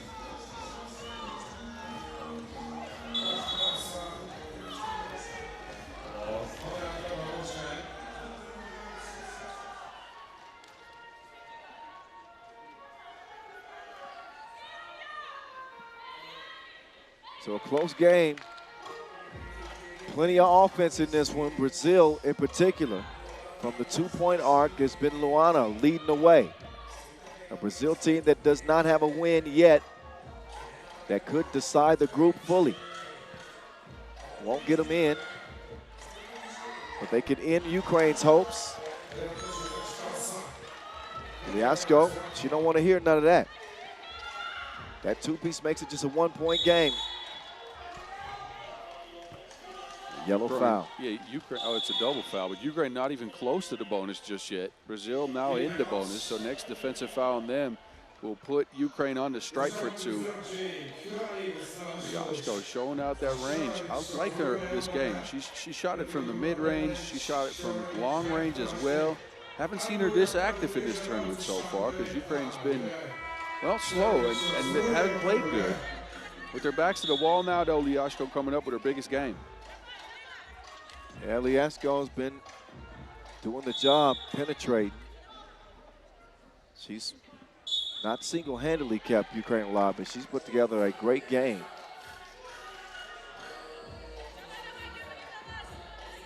So this game, you could argue, means a lot more for Ukraine, who can still potentially play on here, than it does for Brazil, who cannot.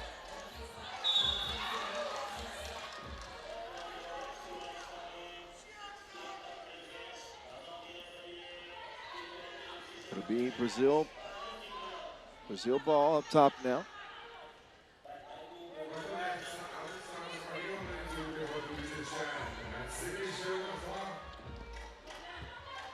Gabriela, A. Brazil lead it 18-16. Shoulder fake. Jurkevicius will miss it point blank range. Luana. Inside again, it's Gabriela taken over late. Feed the parking meter. Gabriela's been on all day. Got a fight going on between Gabriela and Liashko. Jurkevicius, can she hit another one? She can. Big shot to get Ukraine within 1. Lofted inside, precision pass for Mino. Oh, no bueno. Uh-oh. Dubnyuk with the deuce. Ukraine jump in front. Game point for Ukraine. Brazil can win it. Luana! Game over. Brazil do win it, and they get their only win of the tournament. Ukraine finished 1-3. Both teams will not play on. So that means Mongolia is safe, along with Germany and Spain. You're right. And Mongolia still with an opportunity to get second place. I don't know if the Mongolian fans realize what this game just meant. I don't think they did either. And for both these teams, but mainly Brazil, we won't see anymore. That one win doesn't really tell me the story of their tournament. I think they played a very tough tournament. I think they actually had a very good game playing with Gabriela under the basket and Luana and Sasa shooting. It just didn't execute all the way in all these games. The games are just a little bit too long.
Right.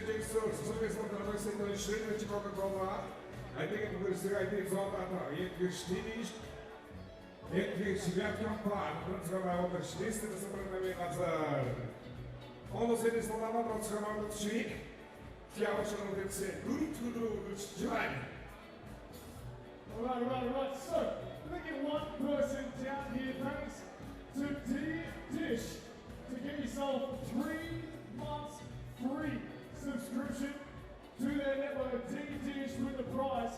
Let me get one person down here. You've got 3 shots to make.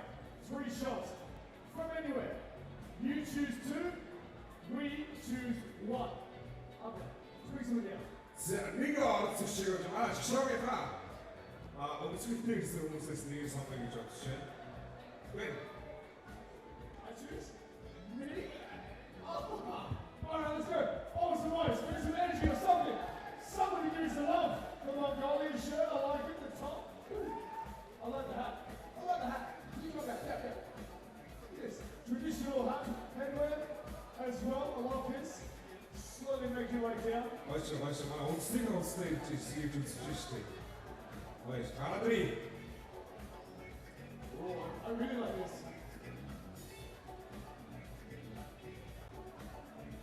Go this way.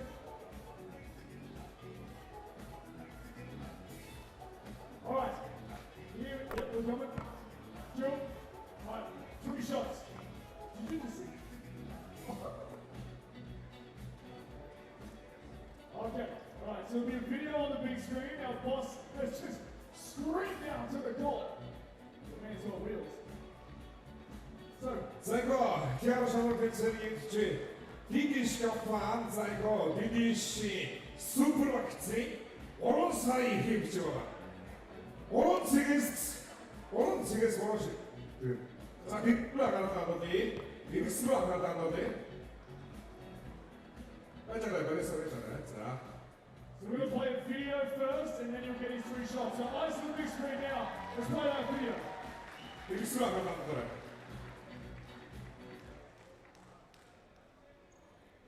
3 spots shootout challenge. Yeah, you have to liberate. Alright, go. One more time. Yeah.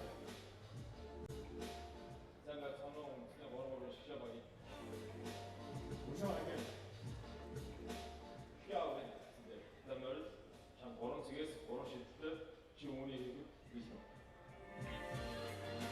Okay. The watch is off. 3 shots. 맛있죠? Let's go! 선수의 아저씨! Let's go! 영웅에서는 He wants it again. We got time. There we go. Oh! Here we go. Let's go. Get those legs in. Come here.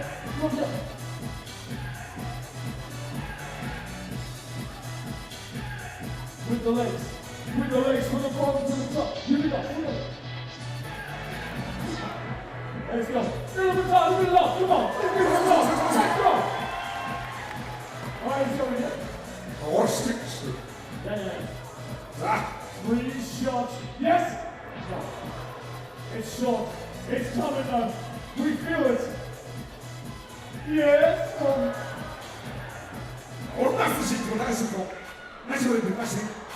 Free throw. Clap your hands to Ulaanbaatar. Let's go. Here it comes. Hey!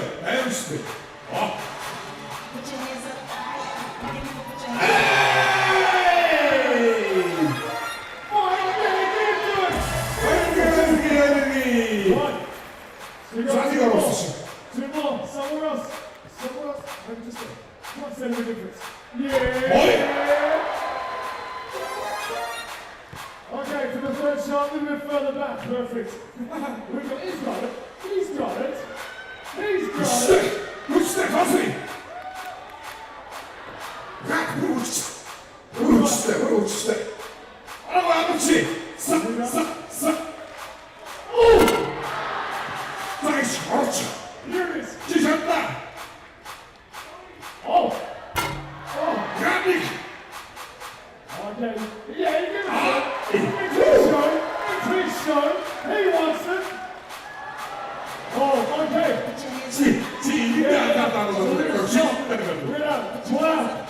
Now, hands here. Ulaanbaatar, come on. Rock, rock, rock, rock, rock, rock, rock, rock.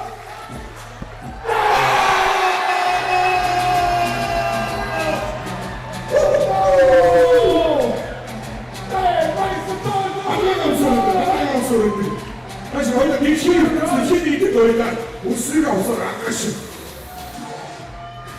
아이고 아저씨, 아시오.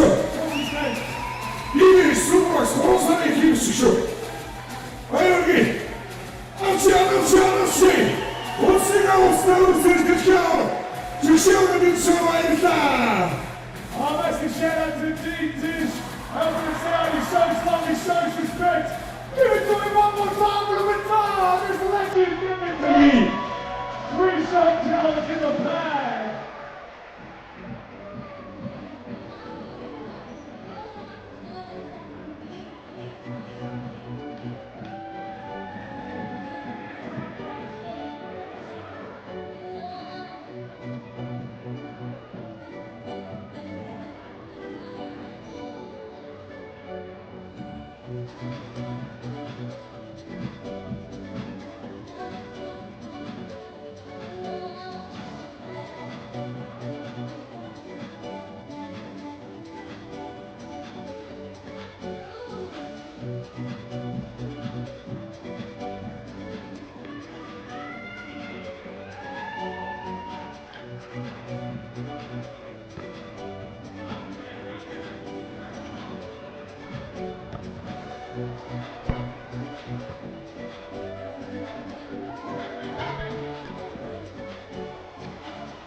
All right, men's pool C action is what is left. China and Puerto Rico currently in the 1-2 spots, but this will be very telling in terms of how that will shake out when it's all said and done. Puerto Rico with a great opportunity here, but a Canada team that is probably going to come in very angry after losing to France. France have new life all of a sudden after picking up that win against Canada. They will face China to close the day. That game's coming up after this one. But Puerto Rico getting another big game from Antonio Ralat. Again, I've spoken about Nate Butler's addition and what he brings in terms of his injection of energy. And he's got some nice hair, too. I got to admit it. He's got some nice hair. I wish I could grow dreads. Nah, but Nate Butler shows out mainly due to his deflections and his activity on the court. And he talks a little bit, too. You heard him. Yes, of course I heard him. He might be up there for trash talks in the game because, you know, nobody does it better. See, now I'm singing. Nate, dog, when Boz is singing, you know it's on. You know it's on. Leandro Allende out next with Luis Guascud and Antonio Ralat. They got a lot of dog. A lot of fight in these dogs right here. Team Puerto Rico. I think that might be the only Puerto Rican flag in the country. It's made its way here to the venue. Now, China. Can they come in focus, or Canada rather, I'm sorry, after a hard loss and a tough game. And that loss to France. Jerome DeRosier didn't score a bucket. Aaron Rooms and Grant Outdo, however, they balled out. 8 points apiece, player values of 11.1 and 13.1 in the game. But they couldn't contain Raphael Wilson, and that's why they found themselves on the losing end of a 21-18 defeat. I think they couldn't contain the two-point arc. And you say Raph Wilson, of course, he had 11 points and 7 rebounds. That was a great game from him, but it was also Frank Seguela hitting 2 for 4, 6 of 12 twos for France against that Canadian defense. So they're going to have to shore that up. So they'll get warmed up. Canada, who started with a 22-19 win over Austria, then a 2-point loss to China, and followed that with a 3-point loss to France. They sit at 1-2 in this group, and fully aware of the type of weaponry they're going to have to handle. This dude is a straight bucket and a half. Antonio Ralat averaging 10 and a half a game. Jerome DeRosier coming into this day was averaging 8, but a less than standard performance in that last game dropped him down to 5.3. It's time to get to it now.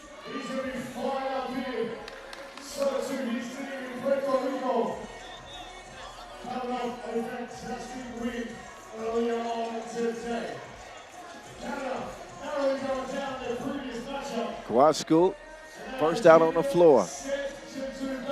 Leandro Allende will start on the bench. Butler now taking the floor with his squad. Guascud getting hype and ready for this one.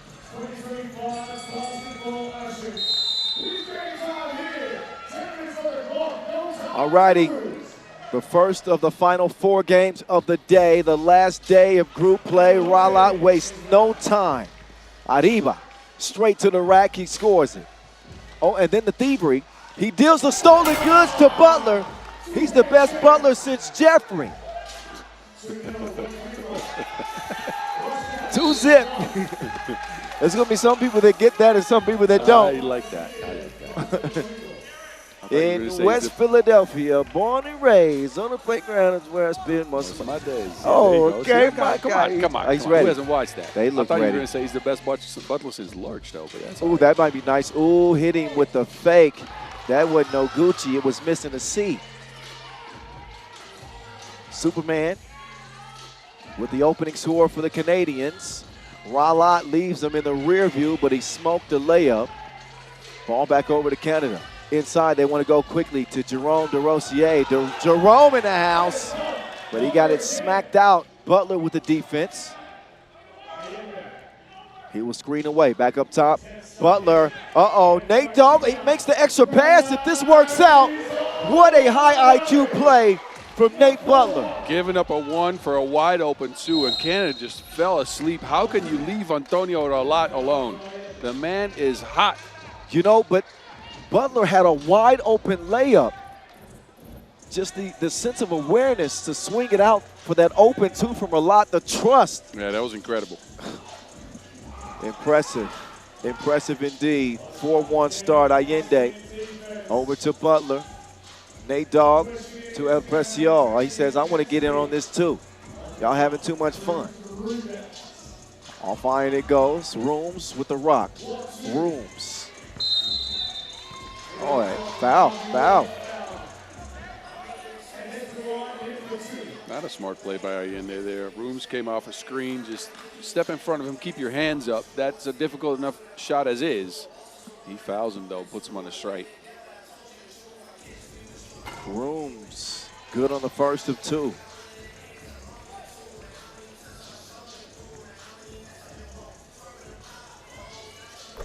And the second one good as well.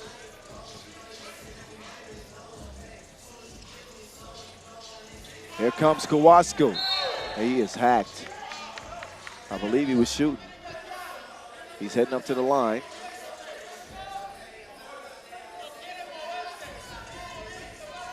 Okay. Kowalski lining up the free throw, and that is good money. Puerto Rico with a 5-3 advantage from Ulaanbaatar Square. This will be the end of group play. Superman. I couldn't finish it because he didn't finish it. Off the iron it goes. LA in the post office. Oh, nice score. Taking advantage of the smaller Johnson. Plenty of heart. I do to the crib. He downshifted and scored it over Kowalski. Ralot puts it nearly in the hands of Kowalski. The ball was too high, however. Rooms now, he broke Kowalski down with a quick step. And then a take foul on Canada. They want to slow it down. They want to get a substitution. But Rooms and Aldu already early this game continuing the trend they set in their first game of the day. They're on offense. They're aggressive. They're going towards the basket. They get it over to Nate Dogg. Nate Dogg with the ball in hand up top to Allende. That had no chance whatsoever. Tight defense from the Canadians.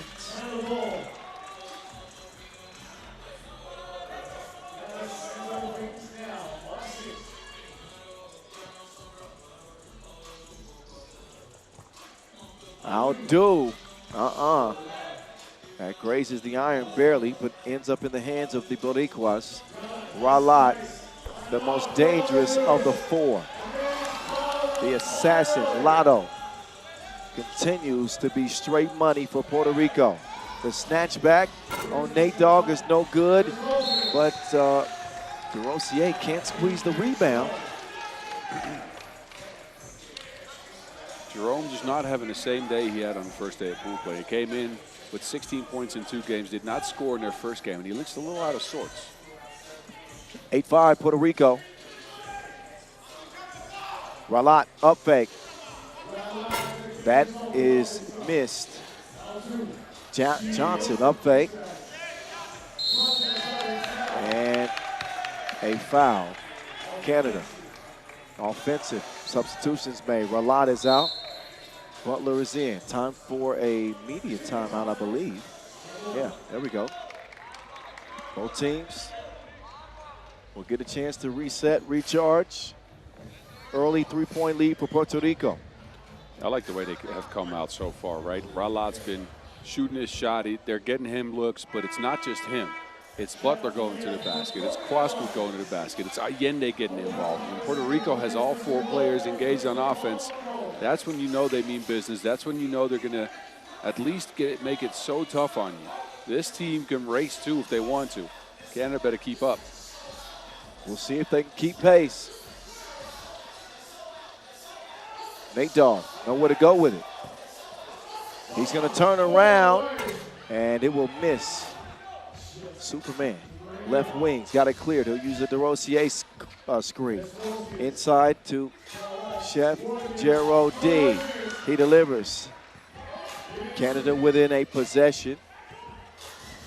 But Ralat will make a quick score of it. A 2-possession game now. 9-6, outdo. Up top, Jerome DeRosier. Deep the reaction. He's so happy to finally hit a shot.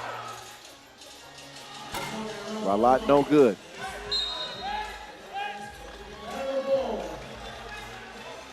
Canada, we saw him stick around with France for the entire game. They withstood a bunch of 2s early and had a chance late. Got outlasted by 3. Here they are again with Puerto Rico. Their best lead, their biggest lead of 3. Down to 1. Oh, that's a careless pass. Kwasku will confiscate it. Allende doing his dance. Allende, how did he fit it in there? That could have fit through the doggy door. Rooms will miss it. He didn't forget the tip. Now Allende operating. He's got Kwasku inside. Look at the defense there from Alex Johnson. Superman, no off iron. Rooms will stay active. Rooms will convert. He plays so unorthodox, man. It's off rhythm. He keeps his feet on the ground sometimes. It's so fun to watch.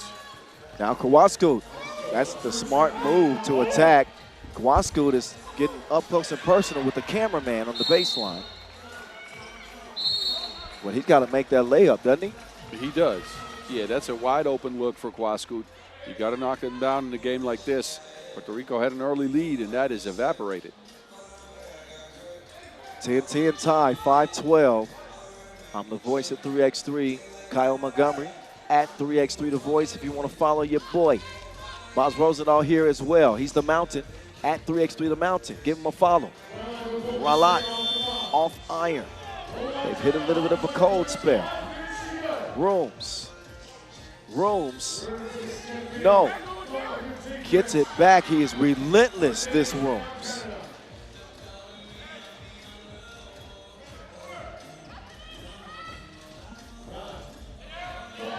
Here comes Butler. Nope.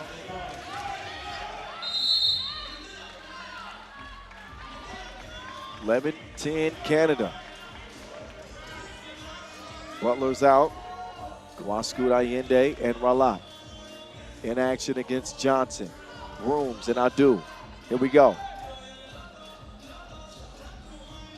Adu. He'll attack Ralat. Loose ball lands in Lotto's hands. LA to El Precio. Lotto coming around. Lotto with another sick dish that had food poisoning on it. What a look from Antonio Ralat. Dime time leads to boom time from Big Kwasku. 11 up. Oh, no, bueno. That was gangster slap by Kwasku. He's so good at these chase down blocks. Every time somebody goes up, he overcommits sometimes, but he'll get a few stops because of it. Nobody better in the league, I think, than chase down blocks. There he goes with the help defense again. Kwasku stopping 2 Canadians by himself. You will get nada. Kwasku giving the extra effort in an 11-11 tie. And a warning for Rooms, got to give a check ball cleanly. And the offensive player a chance to begin the possession. Here we go. Back to it. Guascoot. To Ralat. Back to Guascoot. They are picking them apart with that two-man game. Man, that pick and roll has been working all game. Canada somehow overcommits. Switch or don't switch. Don't stick with one guy. Jerome DeRosier has woke him back up.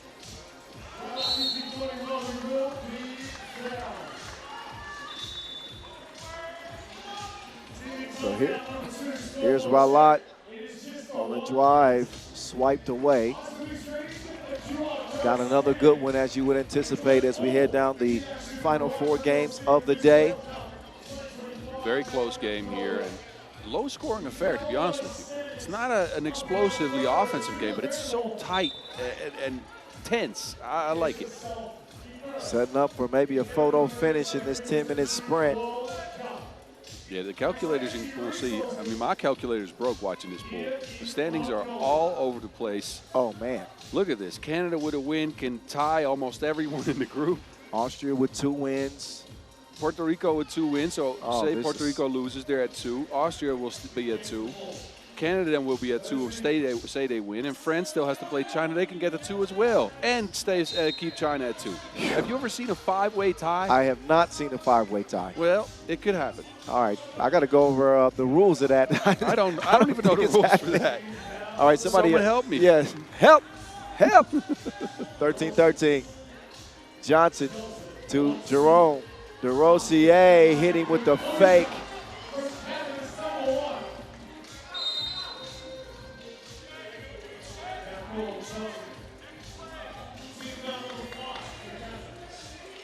(14-13) contest. Canada in front. Allende waiting for the screen from Butler. Allende, quick drive to the crib. He converts it, all even, but he was too busy chatting with official Deanna Jackson. He gets hit with a technical. They don't need that. Ralat telling him to settle down. I think it's Allende trying to yell to get an and one going. Ooh, Holmes. He blows the free throw. Expensive miss with 3 minutes to go in a tied game. It's a sprint to 7. Aldu. He'll get it back. Aldu steps through. He's tied up. What a headsy defensive play from Antonio Ralat. And that's not just the offense. Plays like this, he anticipates the Euro step and gets both hands on the rock. I think he anticipates the Euro step because he's so good on offense. That means he can read people. I like it, though.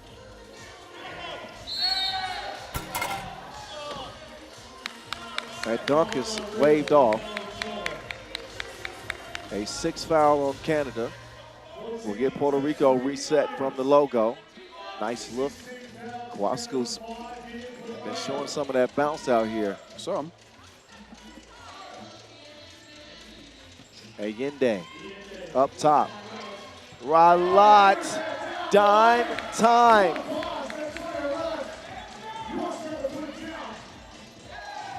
Up fake. Rooms, he is going to travel. 1 point lead for Puerto Rico. Yeah, Rooms drug the pivot foot. Got stuck here. Good defense by Guasco. Rooms nowhere to go. No room to operate.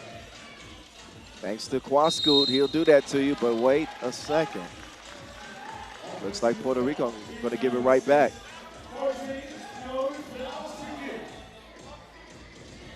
And they will. They've got 6 to match Canada's 6. Next defensive foul. We'll see free throws. Oh, Jerome lost it. Superman saves it. Fade away. DeRosier, he's a contortionist. He put his back into it and scores it at the rim. 15 up. Ralat inside. Nate Dogg down low. Scores. Alex Johnson gives it up. I do for 2. In and out. Look at the hustle there. Ralat, entry pass.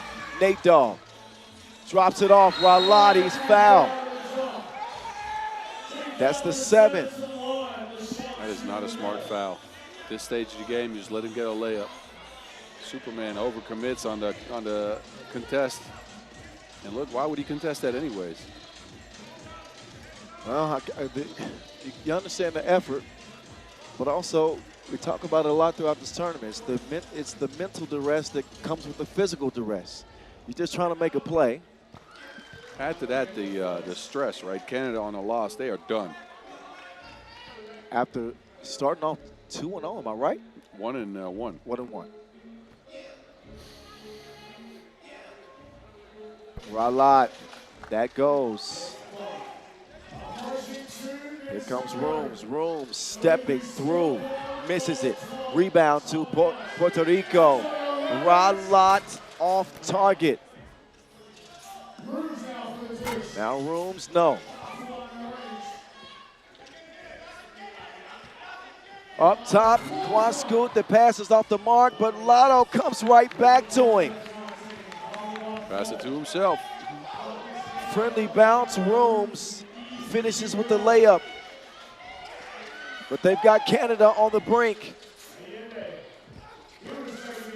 Allende with the score. Point game, Puerto Rico. Inside, DeRosier, yes. It ain't over with yet. Puerto Rico trying to put it away. Kawascoot on the attack. Allende putting it up against the Canadians, and he will see that go off the iron.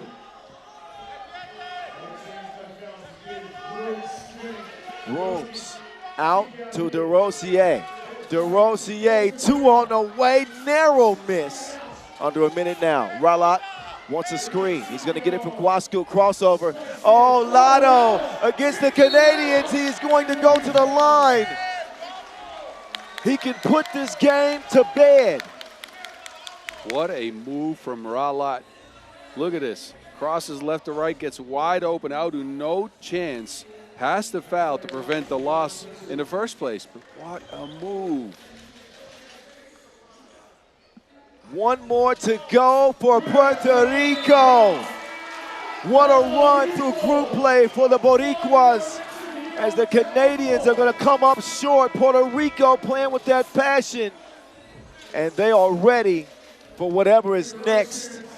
Congratulations to Canada on playing a good tournament, but running to a France team and then Puerto Rico.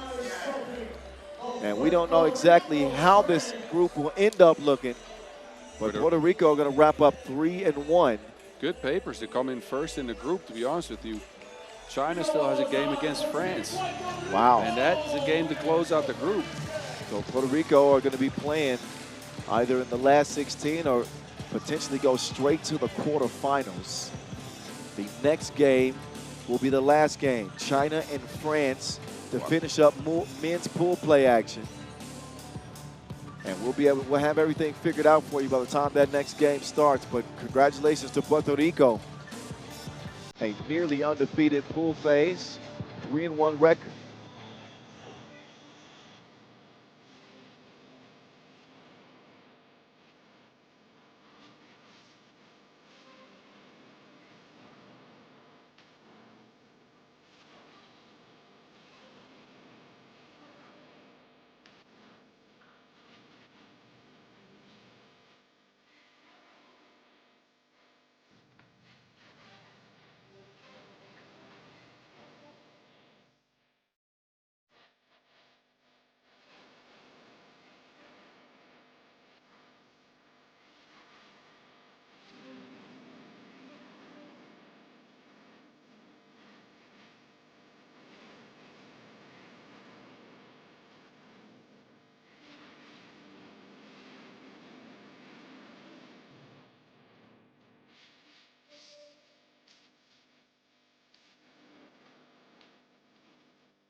All right, the last men's pool play game awaits China and France. A Chinese team that started off 2-0, a French team that started off 0-2.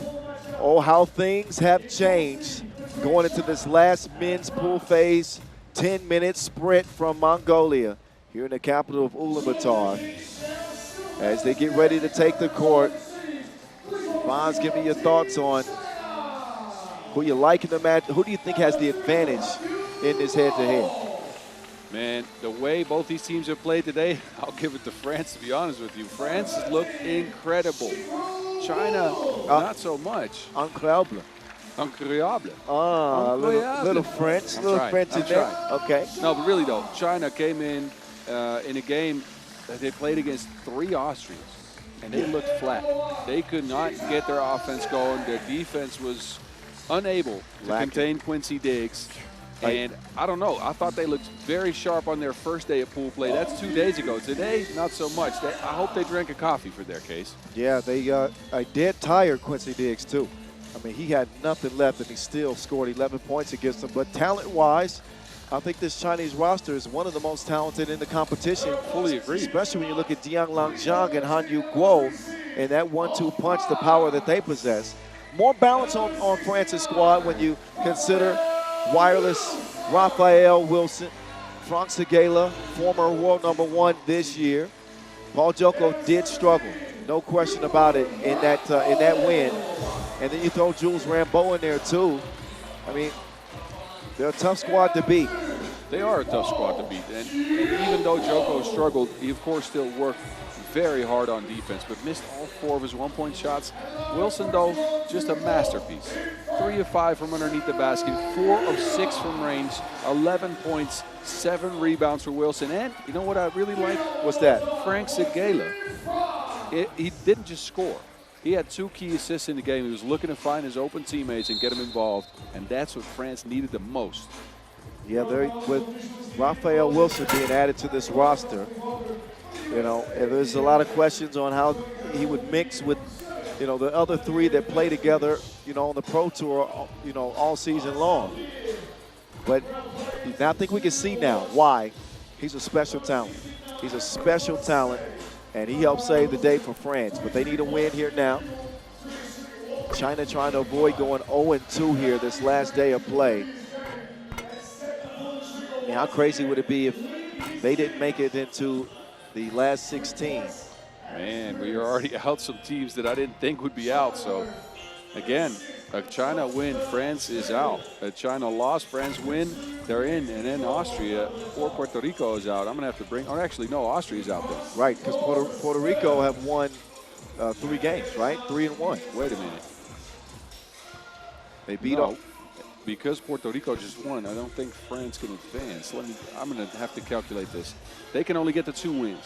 They tie China. Never mind. They would take China's spot. China would be out, and then France would be in as 3rd. I don't want to confuse people here, but it was this pool was messier than a college dorm.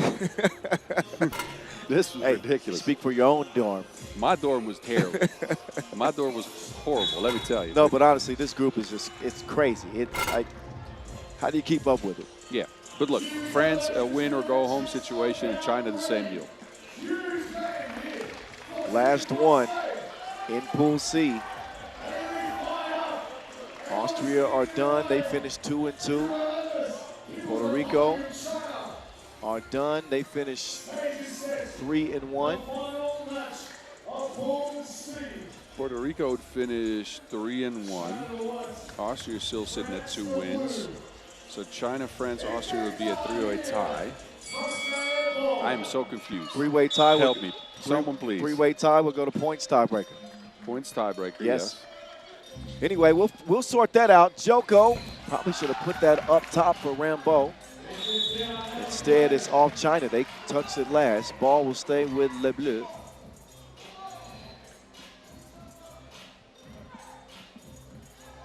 The Joker will start the possession with Wireless. Back to Joko. He'll get it up to Wireless. Wireless. He'll miss it. Tracks it down anyway. The Frenchman swinging around back to the Joker. They want to feature Wireless Wilson in this offense. Taking far too much time. Rambeau will get a look top of the key. but he misses wide right. Uh-oh. Wu lost his footing, but he had some help. Rambo hitting with a hip check.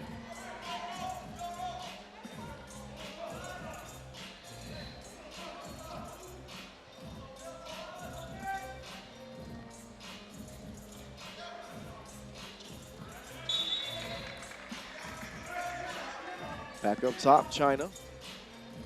Poked away with 9 seconds to operate with. Han Yu. Han Yu lets it go, and it is off iron. White ball, France touched it last.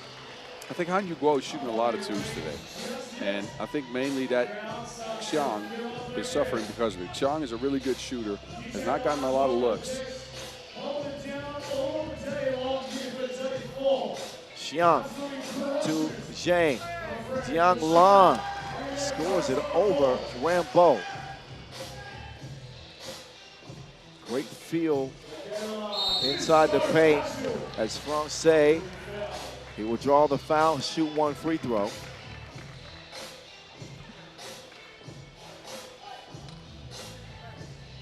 Gala taking his game to new heights in an absolute must-win situation. Francais, it's good. 1-1. Wu could be an X factor. Wu stains it. Uh-oh. Foul off the ball. Little shove on Rambo. Another look at that last two. It's Wu, drain, Wu, drain. No else. I'll be back. I'll be back. You sit right here. Righty. 3-1. Come out of nowhere. It caught you off guard. It'll come together soon enough. Wilson inside. Oh, crossover.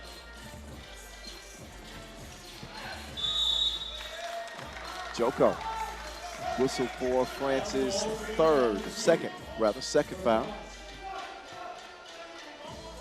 Trying to be physical with Wu on the drive. Getting Wu active here early. Sneaks past Wilson. Jiang Lang stepped on the line.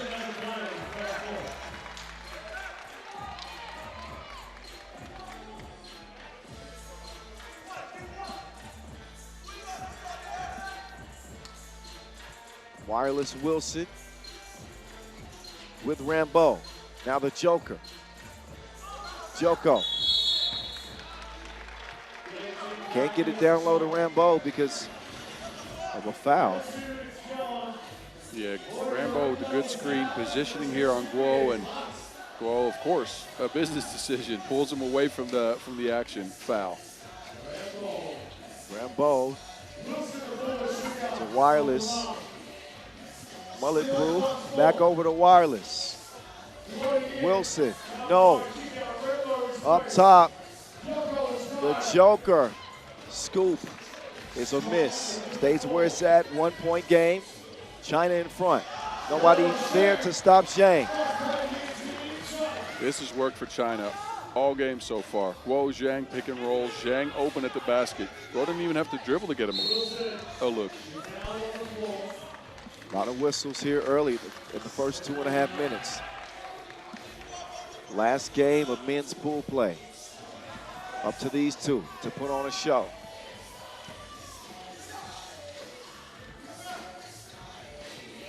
China loss puts them out. The Joker still struggling. Cannot buy a bucket right now. Now he is forcing the issue.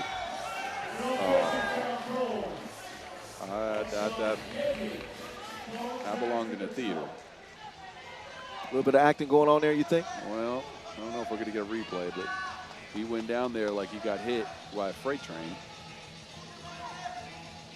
You never sold a foul? Of course. I've sold plenty of fouls. Every time I went up for a shot, I would say, hey. Court 2. Raphael Wilson with the Wilson. Round comes Francais. They left him alone, and he finishes with Lele to make it 4-3. France still trailing. Jiang Langzhang, tough, but he took an extra step. This France team is really tall, and I think that was the goal of this roster, right? To get a big team out on the court. So for Zhang, there's not too many mismatches because even Joko, a little bit shorter, really tenacious defender. Joko being tested. The Joker, oh, got that beat, but not cleanly. Maybe some body contact. Yeah, it looked clean up top. But, oh no, there's a lot of arm on that play. Okay, okay. It was ball and then half of Joko's arm, so yeah, that's a foul. Tight game here early. Low score in the first couple of minutes. China has expended a lot of fouls to try to stop France from scoring. They got to go 7 minutes with disciplined defense here. Can't be physical, otherwise you're going to put France on the line. That is not what you want to do. Consistently a top free throw shooting team. Although Joko, see if he can erase his struggles. This is a mental thing, I think, right now. He's just thinking too much. Yeah. Joko was fortunate to get another try at it. And he'll put this one up in the air, and that one he will knock down. Guo gets the screen from Wu. Guo met by the Joker. Rebound lands in Paul's hands. Inside, Rambo.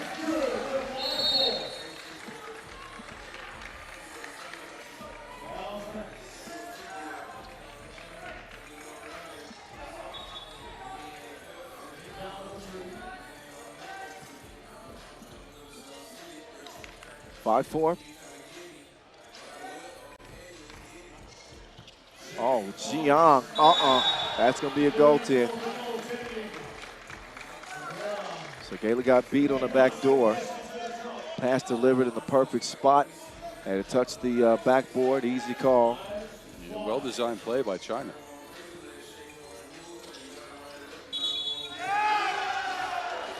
Offensive foul there. There's Zigmar Zwaimo of Team Latvia as they prepare for the playoffs here at this 9th edition of the World Cup. 3 seconds back to the basket. 3 seconds in the key. Zhang couldn't receive the pass. This is the signal. Yeah. I saw that hand movement and I thought I was confused. Anyway, it's a turnover, nonetheless. Oh, they are beating Frank Segala up. Been on the floor this whole game. Maybe some of it acting, some of it not. That ain't. So shove in the back. He got a little shove in the back, yes. Definitely sold that. I don't think he's going to be hurt from that push. Let's just say that. See, Boss from the old school. He believes no blood, no foul. Well, let's be honest. And I actually have a point to make here. Okay. When I played, the game was 10 times more physical. That's true. We were wrestling back then, let me tell you. Yeah, I was calling those wrestling matches back then. It must have been fun. No. No, I think it's good that they shortened the game, but back in my days, that wasn't a foul. Hey, that was suffocation. That defense was crazy for Paul Joko. Yeah. Wilson sets up Segala. Segala, just before the horn sounds, punctual, right on time, and gives France an 8-5 advantage. France has come out sharp, and I like the Wilson-Segala handoff action for them because it means you have two shooters working behind each other. Any which one of them can actually pull up for a big two. Segala working away from that to get a mid-range shot to go down. And two players that in many ways are kind of interchangeable, right? Similar players. I think Wilson might be a little bit more gifted offensively and that his bag might be a little bit different, deeper, but I think the Segala's the better defender. Yeah, for sure. Head coach Sochuk looking on. Putting his team to the test. Silver medal at the Olympics last year.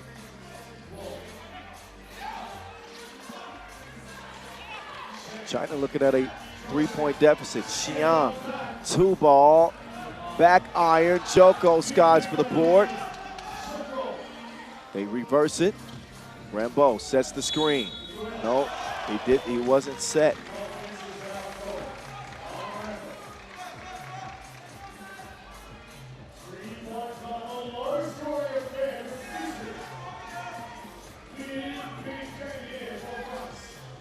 Such a tough game to play, this 3x3. Oh, man, he lets it go from 2 range and connects China within 1. Physical, fast, frenetic. Francais uses the screen, leans in, and China look like they touched that last. It will be blue ball. Segala with a rest now. Joko back in.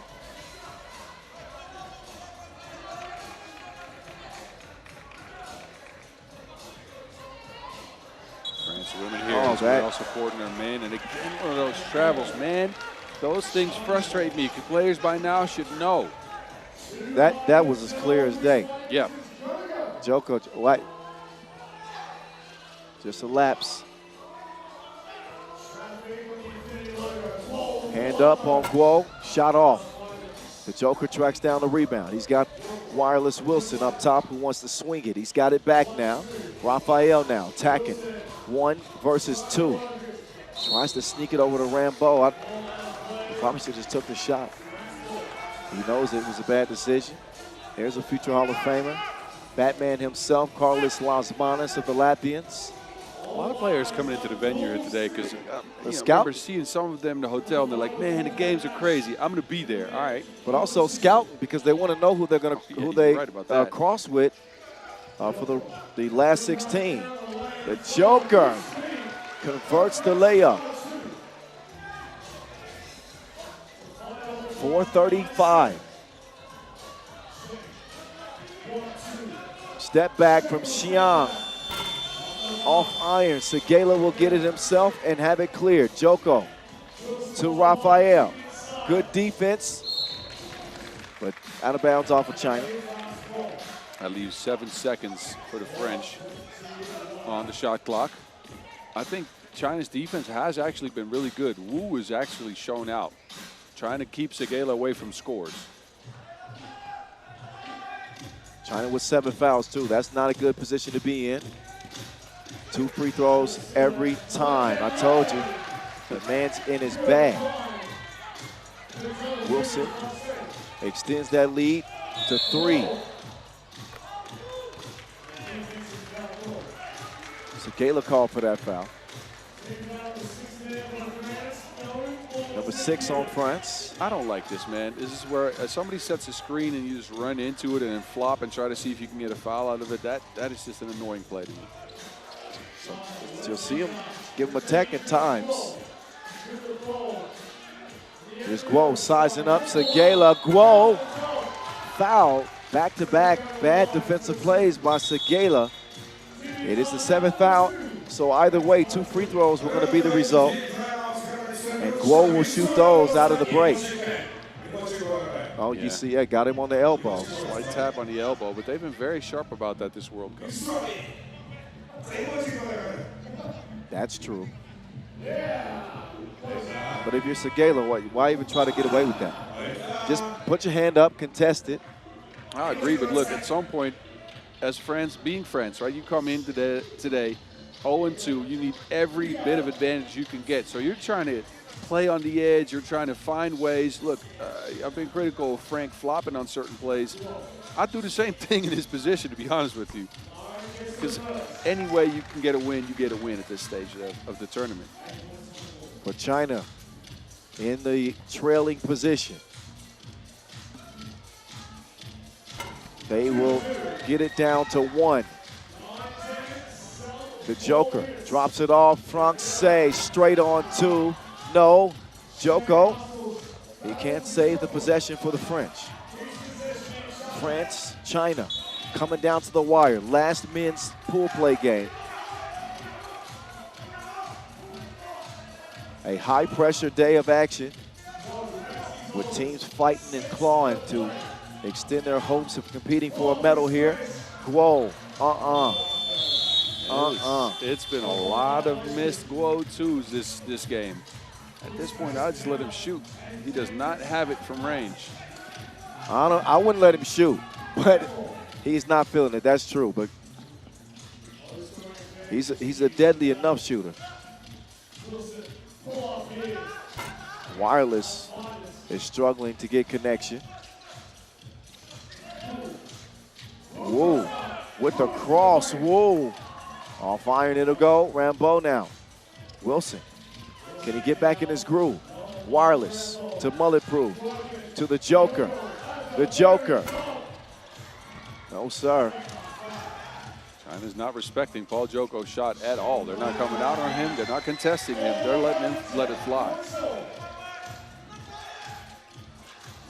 Joko lost it over to Rambo. Rambo to And France's offense is having some major struggles right now.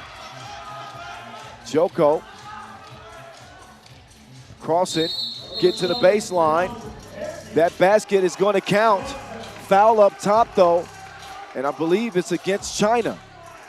Oh, this would be a huge swing for France. Could just be 3 points going their way. Look. Yeah, Wu running over that screen. Called for the foul there, and then the score counts. So this could be a 3-point swing going France's way. Mental miscues. China want a timeout.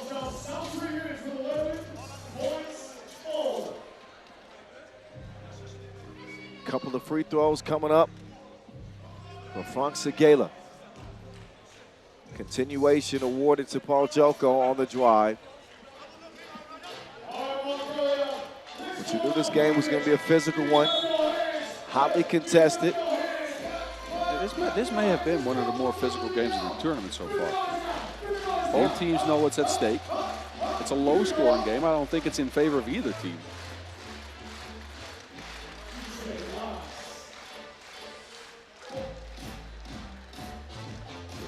Oh, it's actually Rambo, not Segala.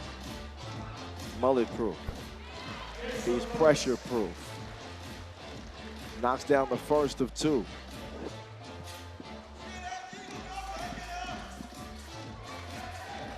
Oh, misses the second. Ball fake. Xiang. Deflected inside. Diang Long will miss it with a big rebound inside for China. Xiang over to Diang Long. Oh, he runs into trouble. Guo cannot get free. Up fake. Xiang all alone. Two ball.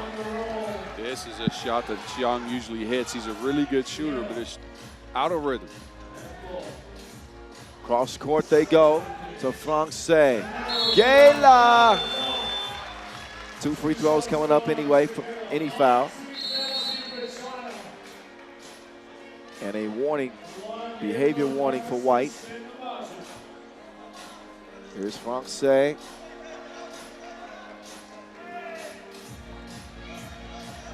Got to protect the shooter's landing space. After Rambo split a pair, Segala's got 2 in front of him. And he will get a fortunate bounce. Shooter's roll for Frank. A very fortunate one. There's Marie Manet of the French women's team. They're going straight to the quarterfinals.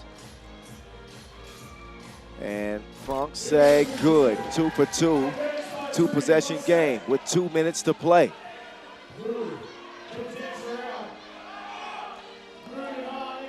Lockdown defense from Frank Segala.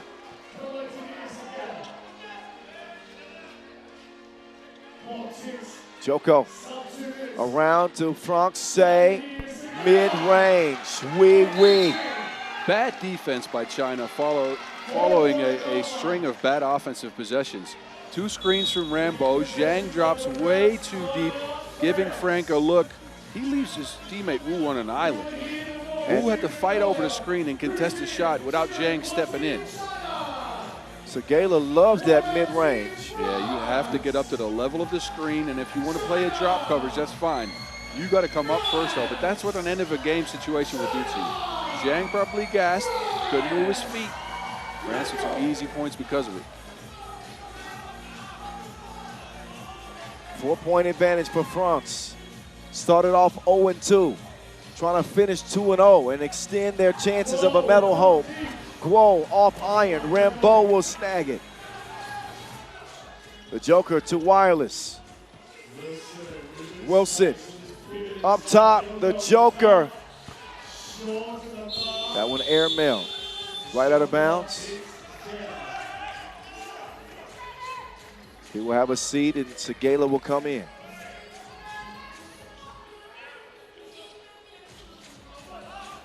Tianglang, easy work. China still have a chance in this. This is far from over. Wilson skips it to Rambeau. Rambeau decides to clear it. Franck, say. Did he clear that? Apparently did. He did. It was close. It is a one-possession game. Ladies and gentlemen, coming down to the wire.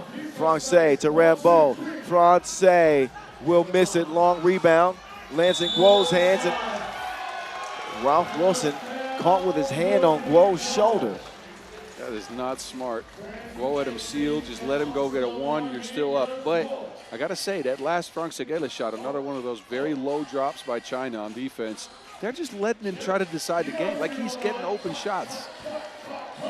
Neither team has been sharp with mental focus late.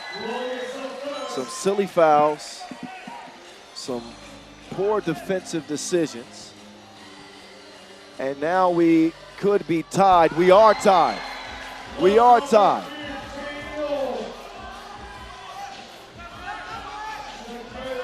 Francais leans in. Wow. France with a fully defensive lineup. Joko's confidence is shot, so he's not doing much. Guo not happening. The Joker.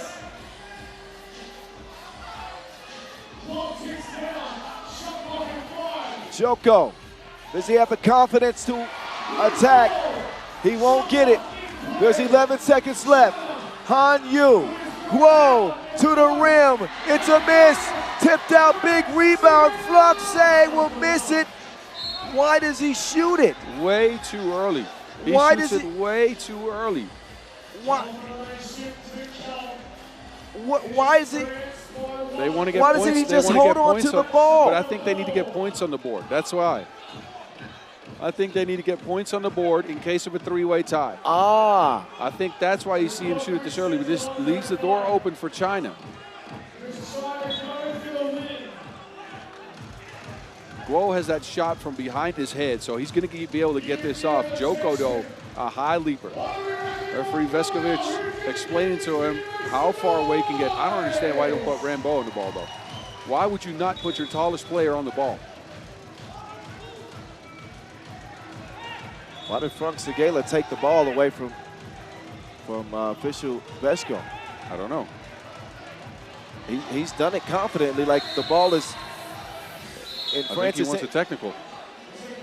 Ah. Wow, this is some he wants to get the overtime. This is some high-level thinking. He wants to get the overtime. This is indeed high-level thinking. Wow. He wants to get the overtime, so he's going to have China tie the game here. That is extremely smart. And then they have a chance to get more points on the board, because I don't think in this scenario they're in. But Wu misses the free throw. He's going to do it again. He's going to do it again. Watch him. He's going to try to get another technical. There you go. In my 10 years broadcasting this sport, I have never seen this in my life. Incredible. China, they're going to want to tie anyways. And France give themselves a shot, because I think they need more than 16 points. And Veskovic is going to try to tell him if he do it again, that he might kick somebody out of the game or something. I don't know. Okay. The next time, well, maybe just some other player does it. No, I don't think he just told the whole team. Maybe there's a rule that you can't get back-to-back technicals. He told the whole team, you can't do it. Guo, it's good. This is Frank was cheering for. This is crazy. This is incredible. 16-16. And now Guo will go for the win, and we go to overtime. It's Hanyu defended by the Joker. We go to OT. This is what France needed. France need 8 to win it in OT, and they're in. 18 points is what they need. Look, if they score 16, they are right behind Austria. Austria's at 69 points, they're at 52.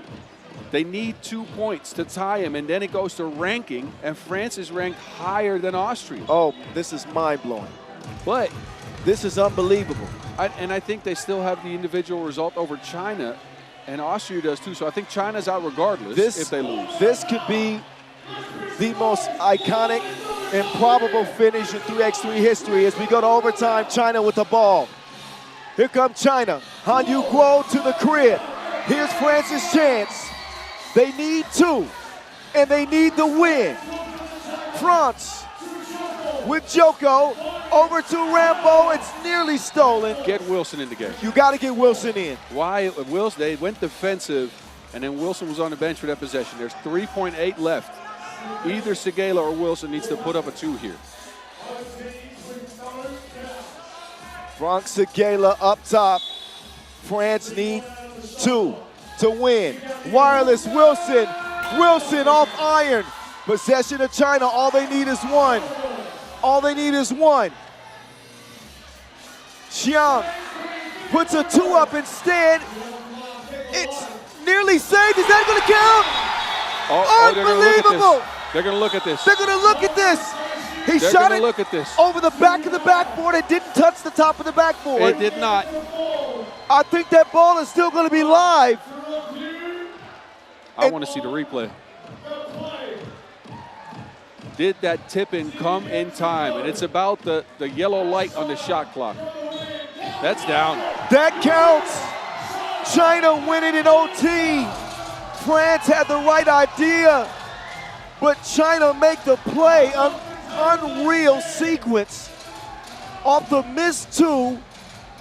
The ball is saved over the top of the backboard. Tipped in for game. How many game winners have we seen Xiang hit by now? That's like his 3rd of the year at least, counting the pro circuit, of course. I have never seen anything like it. This was ridiculous. And you know what else this means? Austria is in. You gotta be kidding me. Austria with 3 players making it to the knockout round. That is incredible. So Puerto Rico get the 1 seed. Yes. No. Did they lose to China or did they beat China?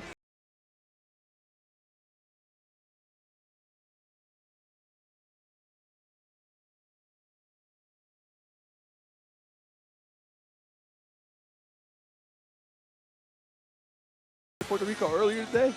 Yes. Oh, so okay, so Puerto Rico's still in 1st seed then, because that was a Puerto Rico win. Puerto Rico win over Austria. But what was Puerto Rico's 2nd game? Canada. Oh, you're right. So China actually get the 1st seed, Puerto Rico 2nd, and Austria.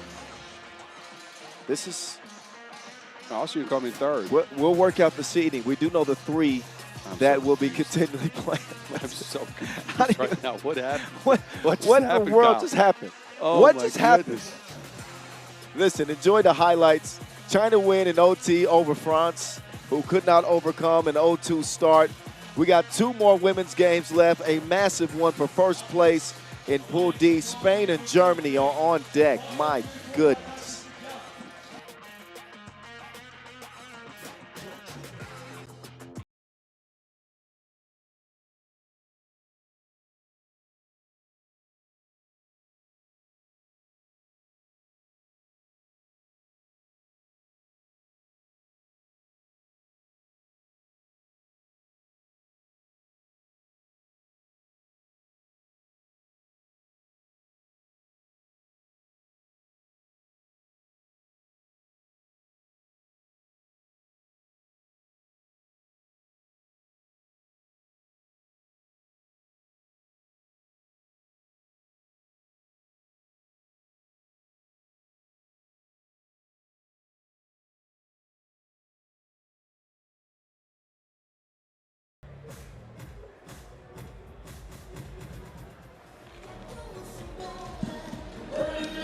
All right, here we go.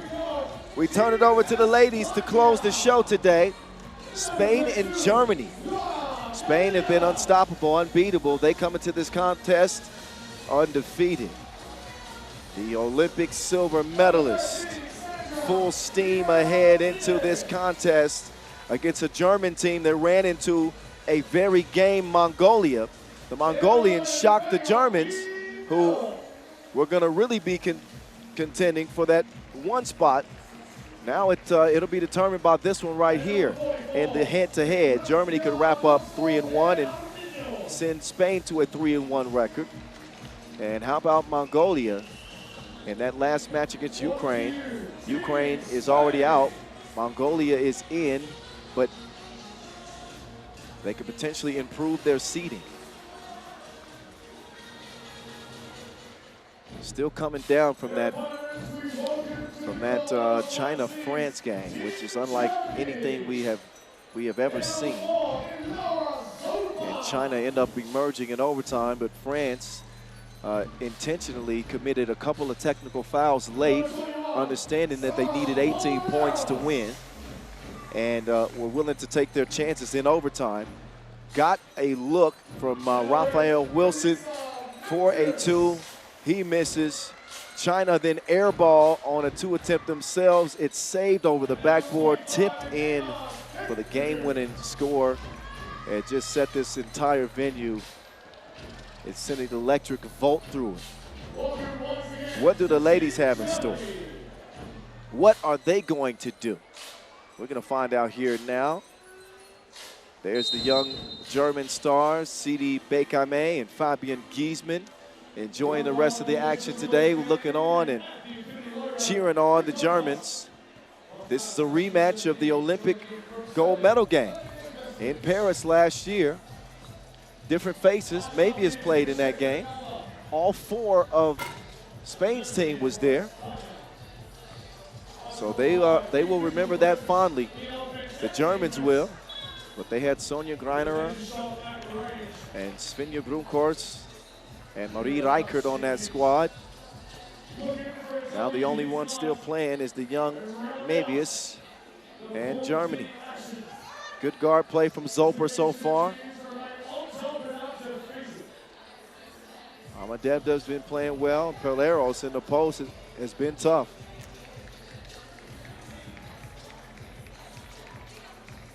But that loss to Mongolia, that was unexpected.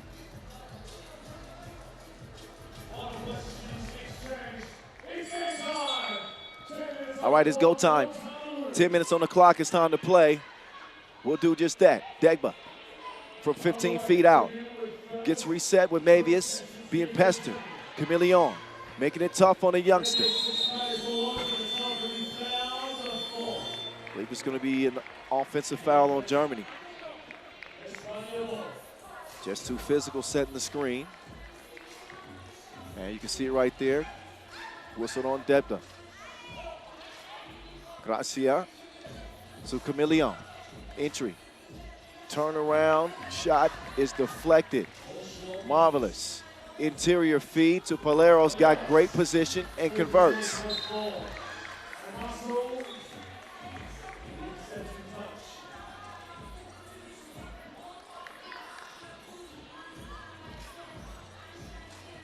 Vega Jimeno starts things up top. Here comes España. Sandra Igueravide wasting no time getting her groove in this one. All net, all wet from the future HOFer. Igueravide sets the table for Chameleon. Light work for Spain. 3-1 beginning. Degbion to the crib off iron. Jimeno nor Chameleon can get to it.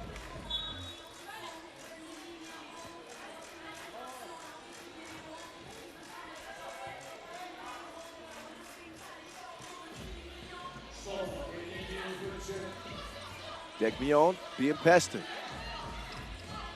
Soper speeding around the corner. Degbion will get the rebound and get Germany within 1. Gracia up top. Vega, Jimeno off top, off target rather. Chameleon hits the deck, and because the contact with Zopra's leg, will pick up a foul. Want to remind you all that we got 3x3 overtime at the end of the day today to get you set for the playoff rounds. So the last 16, which is coming up tomorrow. And a recap of some of the best players of the day, best teams, greatest matchups. Maybe a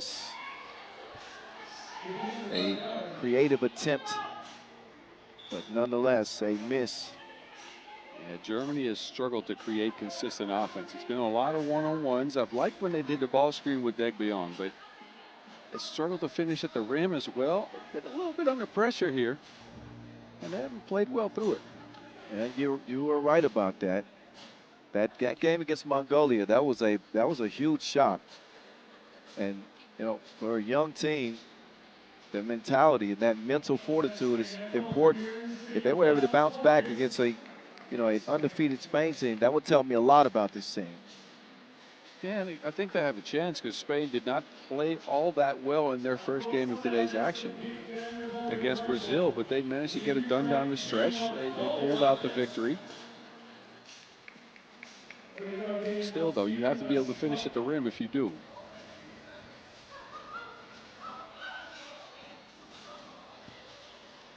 So, correct me if I'm wrong here, boss. Spain are 3-0. Yes. Right? And Germany are 2-1. Yes. A German win here will give them the head-to-head over Spain. Same record, and they would then have the 1 seed. Yeah, unless Mongolia gets a win. Unless Mongolia gets a win. Yeah. Oh, man. It's all over the place, man. I'm telling you, today's action has just provided us with so many storylines and crazy outcomes and whatever France just did. So, yeah. So nothing is settled. Nothing. That's the end of the story. Nothing will be settled until the end of the Mongolia-Ukraine game, unless, of course, Spain win here, finish undefeated. That's a direct ticket to the quarterfinals. That's the only thing for certain. Chameleon, y get a V-Day. Not that time.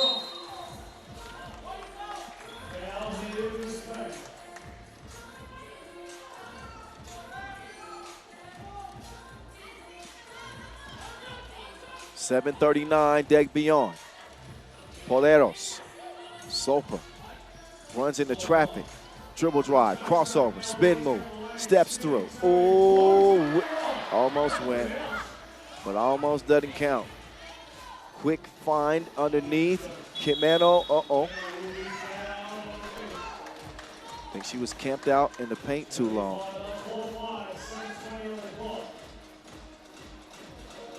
Maybe it's now comes in. She wants to rock up top. Poleros will get it back. Mabius, can she get back in her groove? The stroke ain't stroking at the moment. So the Olympians against the Olympian. Spain in front, trying to get some payback. Oh, that's certainly a foul, and unsportsmanlike. Chameleon just got a grip on Mabius' arm and slung her to the ground. I never get this. She tried to make a play on the ball, but if Mavius hits a turnaround back to the basket, falling away one underneath the basket, I'd rather take my chances with her missing that shot than put her on the line with an unsportsmanlike. So that means 2 free throws coming up. Mavius with a chance to even this thing up. Germany looking for a win.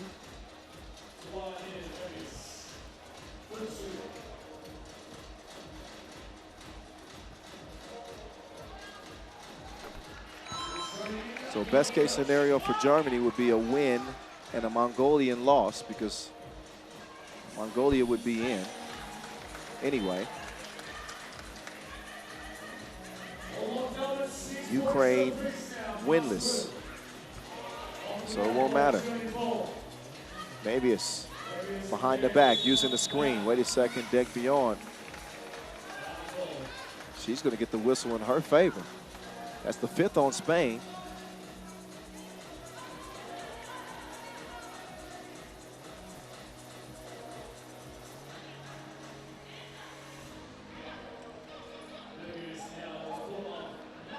Maybe it's D'd up.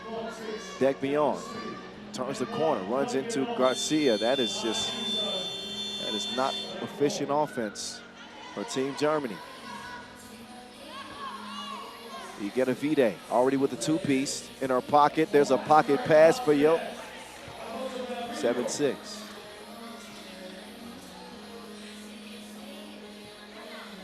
Zofa decides to chunk the deuces. Long rebound. Nobody will track it down. It'll be Spain ball, 7-6 contest. One of just 2 games left.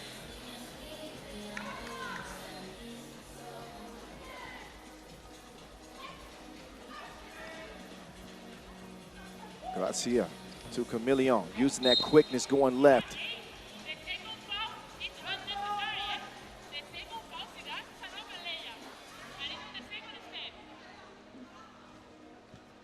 That's, she's gonna get a trip to the line there. That's not on the floor. Shooting one is Chameleon.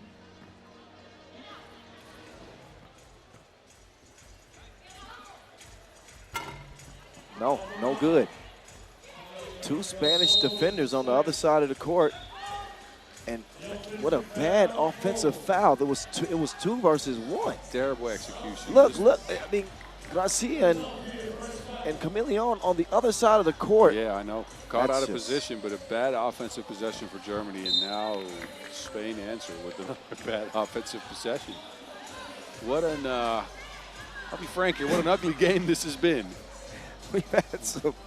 We had some highly questionable plays happen here at the final stretch of the day. Maybe it's now, in her bag. But she don't like that bag. Chameleon looked like she was going to be on the wrong end of a highlight with the move from maybe as she recovers and stuffed her.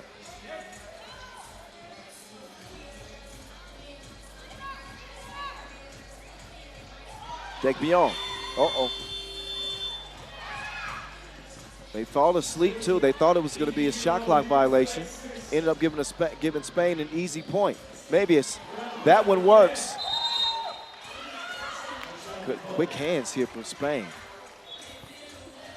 And Mavies just really struggled. That was a great move behind the back to avoid the defender, and then good hands by Alonso. Yeah, but is that a double? The defender poked it away, but she still maintained possession. So I guess so. 8-6. Chameleon back up top. Jimeno got to get it up before the horn. No, she fell asleep. A mental lapse, no shot clock awareness. As we approach the midway point, there's Leon Fortigue of the men's German team, who finished second in their group. Maybe it's on the drive. She will convert the lay.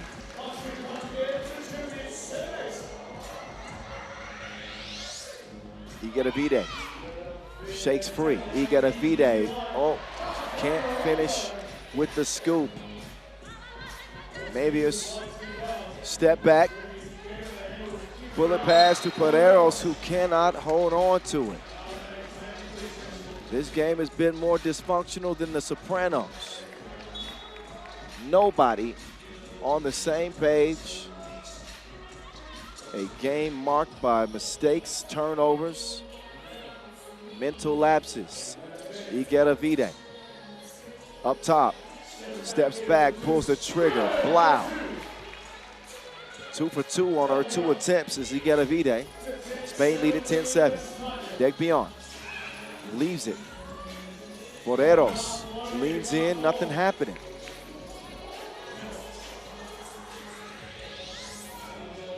Ulaanbaatar, ball fake, 2, ball, front iron. Maybe it's working against Ulaanbaatar. Foul against Ulaanbaatar there.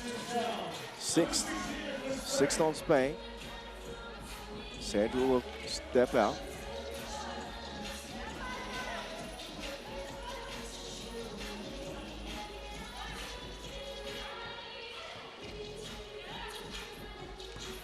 Now Porteros.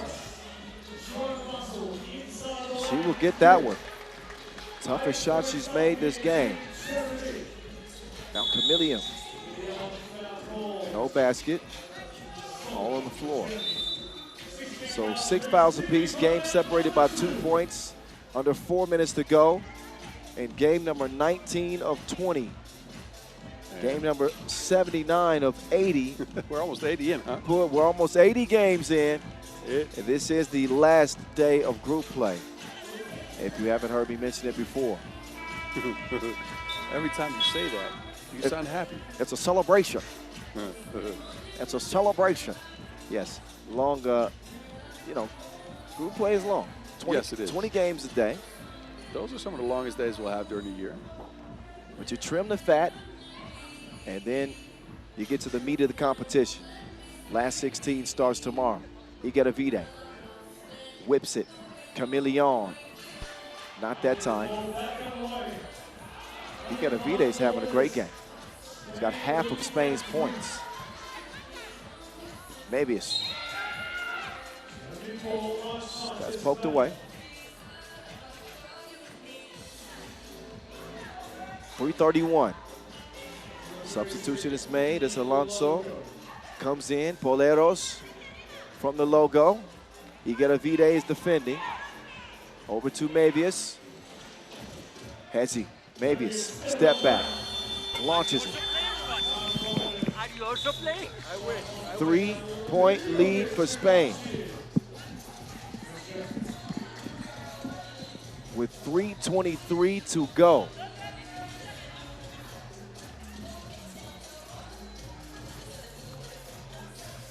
Up top, Sandra. Chameleon. Gracia, back to Chameleon. Offense has been lacking, especially for Germany. Maybe it's trying to create, but an offensive foul. Both teams have really struggled in offense here. I like the screening action with Degbion, but you can't step into a screen like that. That is a clear offensive foul. Playing with intensity. He's going to play with a little bit more focus because Spain is the veteran team between the two. Solper decides to redirect. Degbion now takes a little bump. Doesn't need to reach in, but this is a tough matchup for Degbion. Ulaanbaatar, she likes it inside instead, and Kameno's got the size.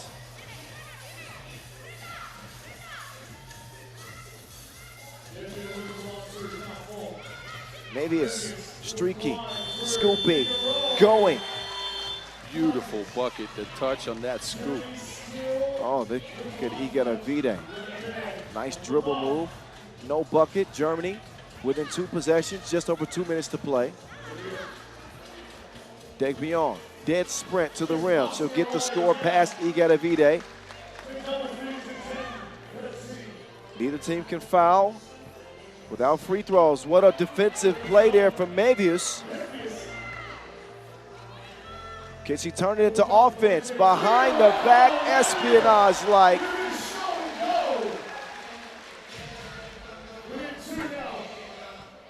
(13-11) contest. Solper, no. Kameno, cross court. Entry pass off the mark.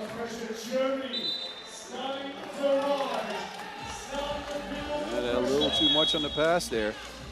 Yeah, Chameleon was open, but I think that pass came. Speaking of passes, there's a delectable dive set up by Mebius and keeping the Germans in it. Oh, yes. Germany not out of this game. I think they've gotten to some of the action that's worked so far. Mainly Degbion, to be honest with you. All the other players have tried, but the Mebius Degbion pick and roll has secured them some easy looks at points. For Spain, they needed this timeout. Ulaanbaatar was so tired that she wanted to pass the ball. Usually she tries to go for a score first, let's be honest. Yeah, a score first guard. Has some good passing skills too. See what she does this time. Mebius, another dime. Coin collected underneath by Solper. So now things beginning to change with Germany pulling within one. Alyssa Mavius out here dropping coins like Sonic. Back-to-back possessions. What you know about Sonic? Everything. Okay. 122. Mavius attacking. Drops it. Zomper with the hezzy. To the crib. No. Good defense there from Miguel Vide. She'll share it. Oh, wide open lane. Why not? 2-point advantage. 1 minute to go. Mavius again. Mavius flips it over her shoulder. To Poreros. Oh, look at the passion. Oh yeah, there's some emotions. That's a great defensive stop. Juana Camilion outsized against Poleros. Smacks the ball off of her legs. Great hands, good defensive possession. Swung left to Igueravide. That ball kicked.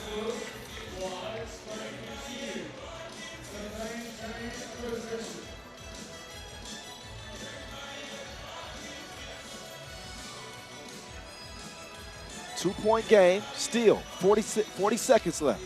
You got a V-Day. Oh, couldn't finish the fast drive. Mavius defended well. Degbion is going to save the possession. She will attack. Degbion puts it up, off iron. Ball still alive. Poreros scores it off the window. 20 seconds to go. Germany within one.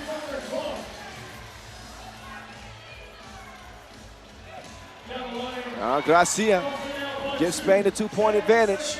It's up to Mavius, the Olympic gold medalist.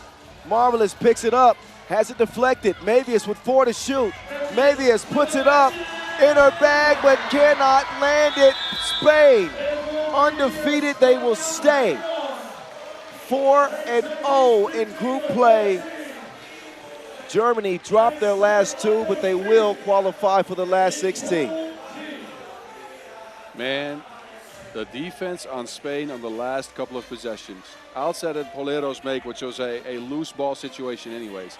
The defense on Spain on those last 2 possessions is what won them the game. Beautiful down the stretch here, containing Mavius, forcing into a difficult shot. And then Juana Camilion with the strip of Poleros earlier, getting Spain an extra possession. She just won a win, win, win no matter what, huh? No laugh? All right. Out there eating your honey. All right. Roz, I had to hydrate myself. My voice was leaving me. Oh, okay. I get it. Well, that was a topsy-turvy game. It was ugly at first. But Spain, again, the more veteran quartet of the two, put some offensive possessions together there late and stopped the late German charge to emerge by 2. Now the final contest to potentially shift some seeding, although Germany is going to qualify. If Mongolia are able to win and increase their record to 3-1, they would then be the 2 seed out of the group. So the bracket is yet to be finalized, but it will soon.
All right, it's gotten increasingly loud in here. The home team is making their way back after Ukraine take the court first. The Ukrainians have had a rough go at it, have not won a game yet. The Mongolians are already going to be playing in the round of 16. Whether they win or not will determine if they go in as a 2 or 3 seed. That will impact their matchup. We'll have that finalized bracket once we get through with everything today. And we will talk all about it on 3x3 overtime coming up immediately, or almost immediately after the final game. After some festivities here on the court to recognize the Mongolian men's players, we'll be bringing you that 3x3 overtime. Ukraine, they don't want to go home empty-handed. They want a W. Will they grasp one against a Mongolian team that beat Germany in a not quite David versus Goliath matchup, but they were not favored. That Mongolian team was incredible in that game. They pressured the Germans. They shot enough twos to get enough points, but mainly the help of the crowd and the play of these 4 ladies forced the Olympic champions into defeat. It was incredible. Yes, I saw it. I felt it. Yeah, me too. I'm still getting goosebumps. It was special. Yeah, and how about Mongolia turning the keys over to young Nadine Kusel, 18 years old, second leading scorer in that game with 6-point efficient. 2 or 3 from 1, 2 or 3 from 2. She was the catalyst. She was the spark. Their leader, Ulaanbaatar, Nadine Kusel, Ulaanbaatar, the youngest member of the squad. She has been delivering over and over for the Mongolians. The last one of full play. The men's Mongolian team unable to move on, played with 3 players because of an injury to Dolgun Inkbot. So everybody in this city, everybody in this country, everybody in this venue rooting for Mongolia. Of course, we're impartial, so not everybody. But 1,500 strong to watch this last contest. I think Mongolia, with that Spain win, just locked up the 2nd seed as well. Yeah, they have the result against Germany, so win or loss, they're in second. You're Doesn't right. matter. You're right. Wow. So I guess we just got confirmed on that information. No, I got some other information confirmed from a men's game earlier. Oh, goodness. We'll talk about that on overtime. We'll talk about it on overtime. You're going to have to explain it to me. Matter of fact, we got to start with that because that's the most wild situation that ever happened. All righty. Pool D, the pool phase finale. Mongolia, Ukraine. The voice, Kyle Montgomery, the mountain, Boz Rosendahl. Can Mongolia finish with a win? They already got the 2 seed locked up, but it could be a momentum builder heading into the last 16. Some extracurriculars happening up top. Dubnew with the hezzy, driving right, in and out. Uh-oh.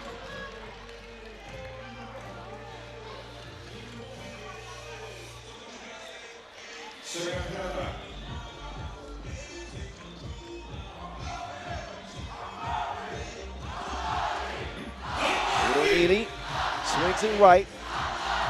Jurkocevic up to Uronili.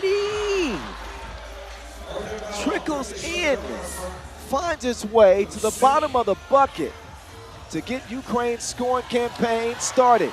Mid-range from the youngster. Nothing happened in that time around. That is misfired.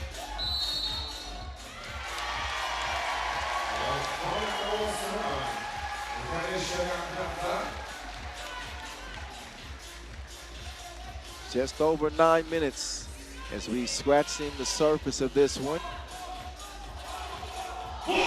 Players familiar with each other from battling on the women's series. Audience set, seg, bat, Erdine flies in for the bucket. Udonini now from the left wing. She will spin, free, braids flying, still scoring. Entry pass, ball fake, Aryan Setseg, girl, bye. Udonini with the block, force heave, late in the shot clock, no good.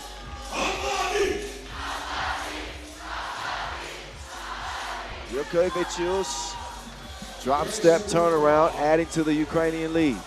Meantime, Ulaanbaatar is out having a pinky finger wrapped up. Aryan Setseg is going to fire a desperation heave up against the clock, and Ulaanbaatar will check in when she finishes that wrapping on her finger. She's now back in the game. Trying to inspire her teammates to give some energy. She's ready. She's ready to go. Here we go. Jurkevicius. Looks like we got an offensive foul. I wonder how sharp Mongolia is in this game, right? I've liked them on defense, of course, and this is for sure a push-off on Liashko. But they know they have the second seed. They played the biggest game of their lives against Germany earlier. To come down from a game like that is very tough. Look, I played, I remember playing at the World Cup as Kulan drops in a bucket. I remember playing at the World Cup in the semifinals. That was my biggest game of my life. I won. There's so much adrenaline, and then you got to turn around and play the finals, which you think you'd have more adrenaline for, and it was tough. That one, tough shot out of bounds. Telekom hobbled. You know what? That's what you don't want. You don't want any injuries. No. With the 2 seed already locked up, I'm sure that the fans here would love to see a win, but at this point, if you're Mongolia, you just want to get out of this thing safe. All business at this point. The business decision is to play your best, but not too risky. 6-2 Ukraine. Inside Aryan Setseg, she's got a shooter. Pulan, she will not pull off. 2-piece, count it, Mongolia within 2. Udonini is tripped up. Aryan Setseg is still down. Second player on this Mongolian roster to get a little banged up, a physical play. She's helped to her feet. Might have got the breath knocked out of her. That's probably the case there.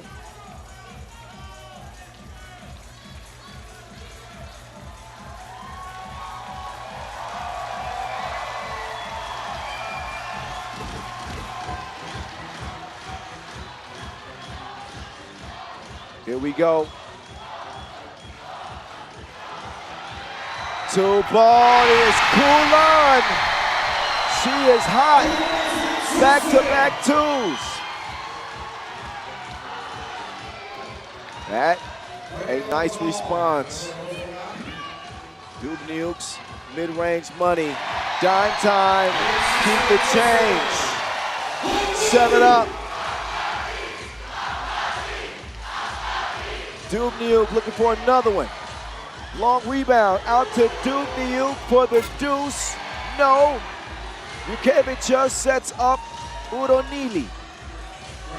Easy look underneath the basket. Ukraine using their size. They are way taller than Mongolia. Aryan Setseg, front iron. That ball is coming out of bounds.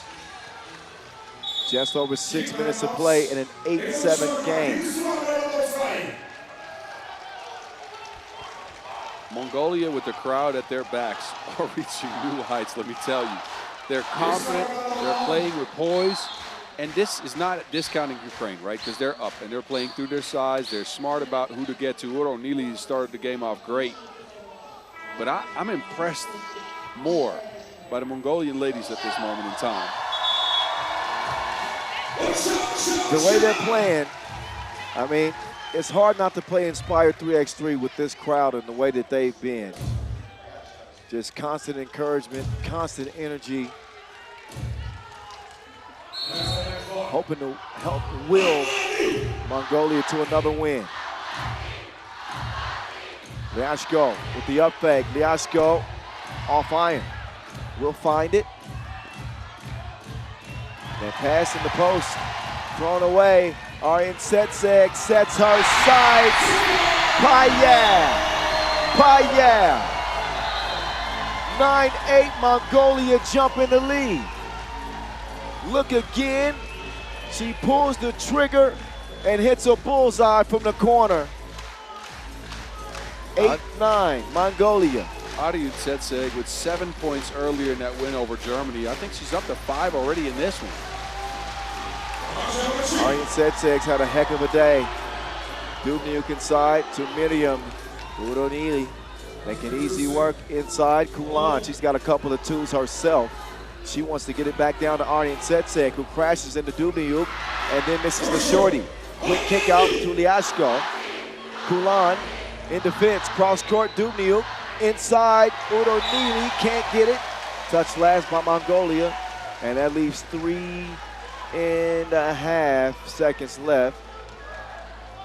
Ulaanbaatar is just beasting down there. Every time she can set up shop under the basket, she does. Doesn't matter who's guarding her on Mongolia. And it's an automatic bucket if the pass arrives. Fall away at the horn. Not happening there.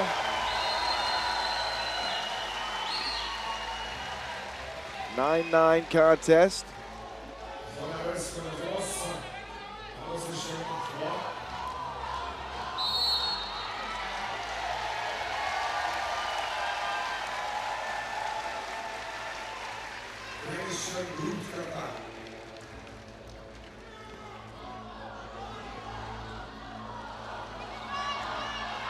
Deadlocked at 9 apiece. Stolen. Dubnyuk right on time.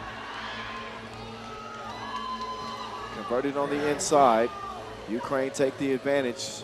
Ulaanbaatар's been tough throughout the game. Past the midway point we are with 4 seconds to shoot. Mongolia need to do something. That nearly worked, not quite.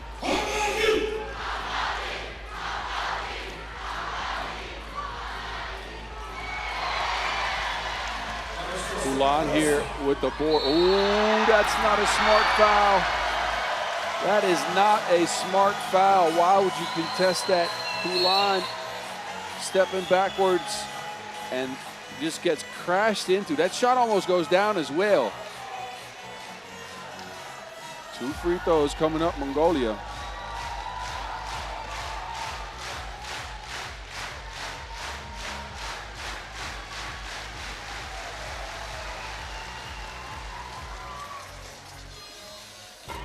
Kulan rattles around, goes down.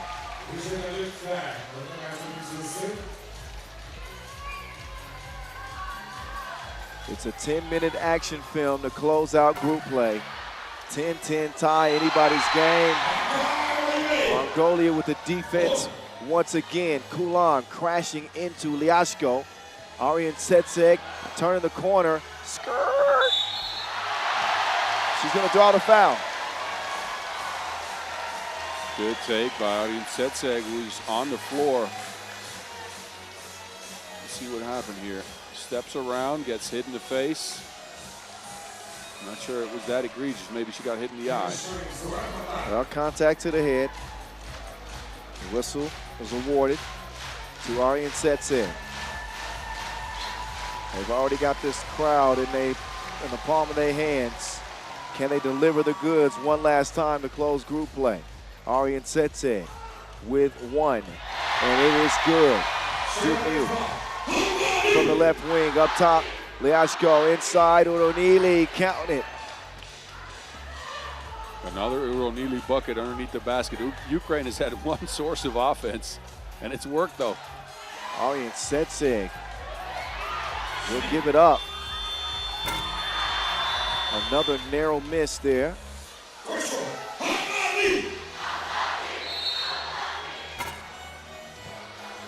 Mongolia has played disciplined defense. They're at 2 fouls late in this game. We got the second TV timeout without them in foul trouble, something we sometimes see from them, right? Sometimes they come out too aggressive, too physical, and they'll get in foul trouble. I hope y'all can hear me, though, because this crowd is livid right now. They are all for it. Look at the decibel level in this place. Standing room only.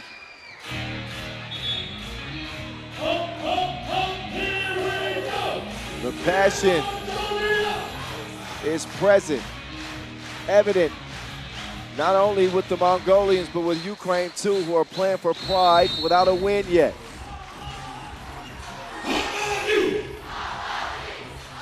Some would say that this game is meaningless because Ukraine aren't moving on and Mongolia is already in second. Try telling them that. 12-11. Jurkevicius getting tied up by Kulan.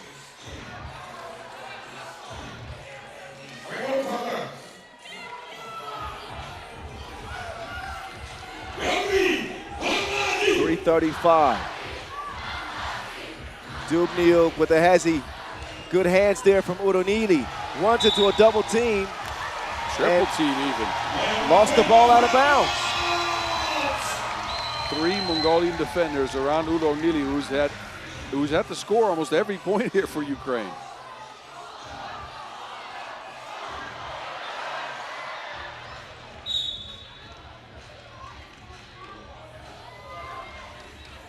Pool D coming down to the final 3.5 between a round of 16 bound Mongolian squad and a Ukraine squad heading home. Day number 4 of 7. First ever time that the World Cup has been held for 7 straight days. We're heading to the elimination rounds the rest of the way. Think about it. The level of play has been so high all week, and it's only going to go up. Right. It's not going to go down it's from only here. going up. It's only going up. Oh, it's been ridiculous out here in Ulaanbaatar. Oh. Offensive foul. Mongolia's 4th. A couple of mistakes for both teams now. Let's see who can focus up for the last 3 minutes and 15 seconds.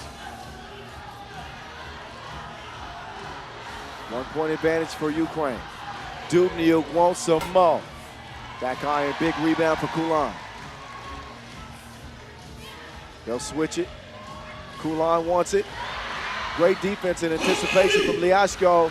Ulaanbaatar ain't done nothing wrong in this game.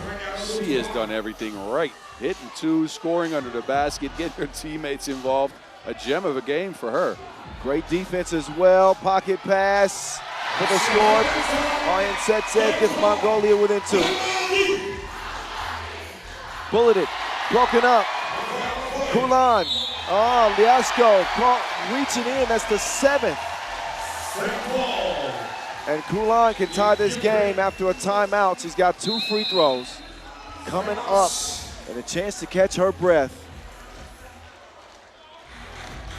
Everybody needs to catch their breath. I think so too. Breathe easy, if you can. Man, we got everybody on their seat, out of their seats. Even Big Ben, the MC, right now, standing on the boarding. Ben Abbott got the crowd lit. Back at it. 2:35. Some of the highlights in this one. You would think that this was an elimination game the way these two teams are playing. You got to give it your all in every game of the World Cup in front of your home crowd, right? So I get it why Mongolia is playing so hard. For Ukraine, you want to go out with at least a fight. instead of laying down and letting Mongolia pick up a W.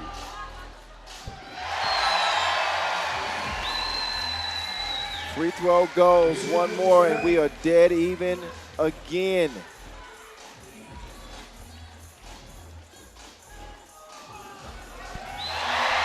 And now we're tied again. 2:30. Ulaanbaatar. Nothing that time. Kulan. On with Arjen Setseg. Jab step, fast step to the crib. D'd up.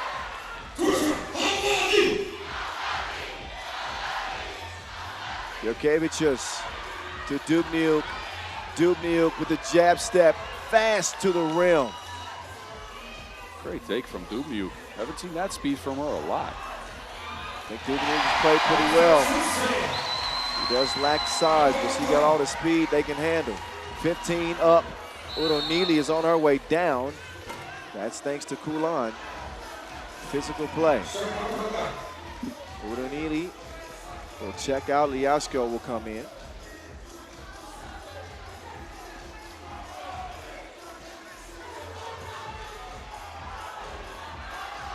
Ball screen. Dubnyuk.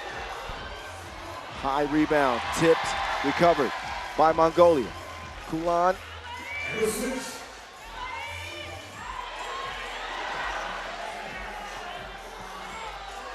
Nowhere to go. That shot won't hit anything. Shot clock violation. They really focused in on the young lady, Ulaanbaatar.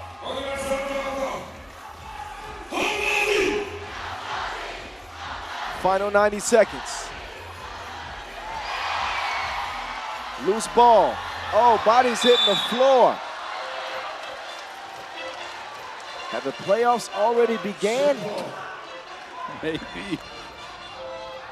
Man, if this is what we're getting tomorrow from every game, we're up for something. They do realize that this game is inconsequential. No, it's not. You got the home crowd on your side. Man, both teams are fighting tooth and nail. It is incredible to watch.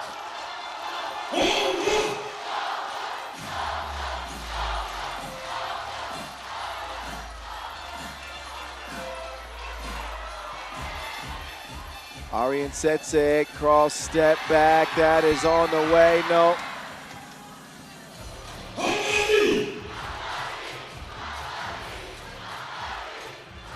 Dubnyuk. Both teams trade misses.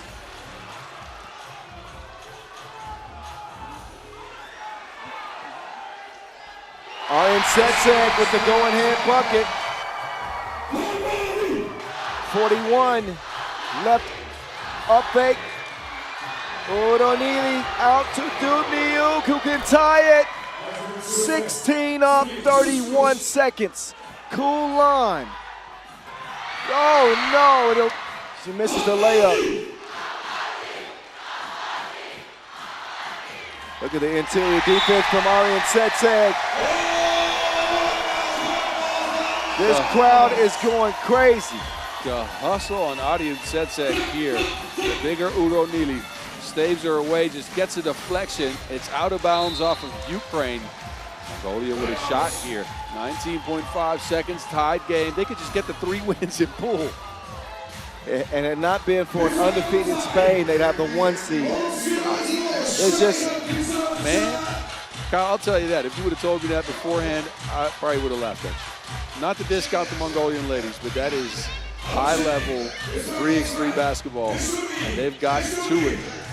Tarantino couldn't write a film this good. This 10-minute sprint is crazy. Mongolia Unchained.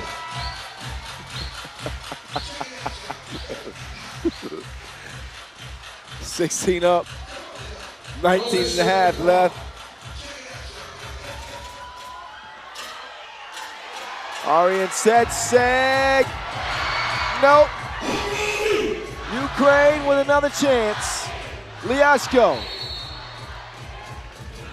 Whistle. Mongolia had 1 to give. This will reset the clock, though, so no more shot clock and less shot here for Ukraine.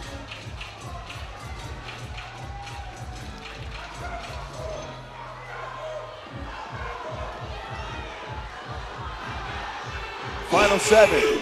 16-16 tie. Dubnyuk trying to get to her spot. Cross court. It's on the way. Oh my goodness. The drama continues. Jurkevic just, that was like the Jimmer Rimmer. That was halfway down. This thing is on the way, and look at this.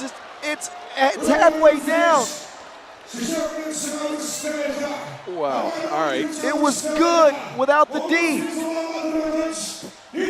Just nearly there. Overtime again. Overtime again. We haven't had overtime. Yes, with France. Oh, you're right. That was a weird overtime. We're not counting that. We'll have overtime after this. That's for sure. Just look around. This is incredible, man. This is the moment of the year you live for as a 3x3 fan. Mongolian fans, when it comes to 3x3, you won't find more passionate fans. Ulan misses that one bad. First to score 2 in overtime, by the way, wins. First to score 2 in OT wins.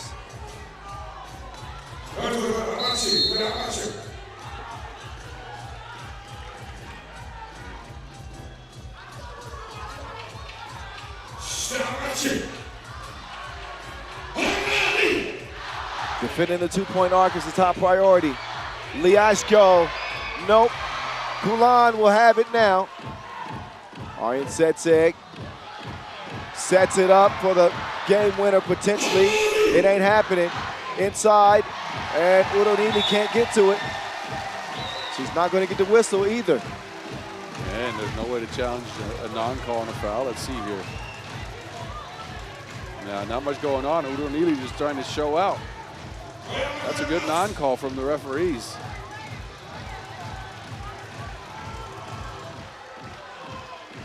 Let's see what Mongolia comes up with now. The last play call was a little bit tight to me. Take some more space on the court. Back they come. Ulan with the drive. Ulan! Money in OT! Ulan is cool as the AC! Cold-blooded! What a game. What a game. What a win. What a win. What a win. Mongolia. They finished 3-1. Ulan with the step back, the coldest J that we've seen today. Unbelievable. I told you I didn't like the play call they had in overtime to start, but this last one, definitely on the money. Wow. Ulan is the coolest.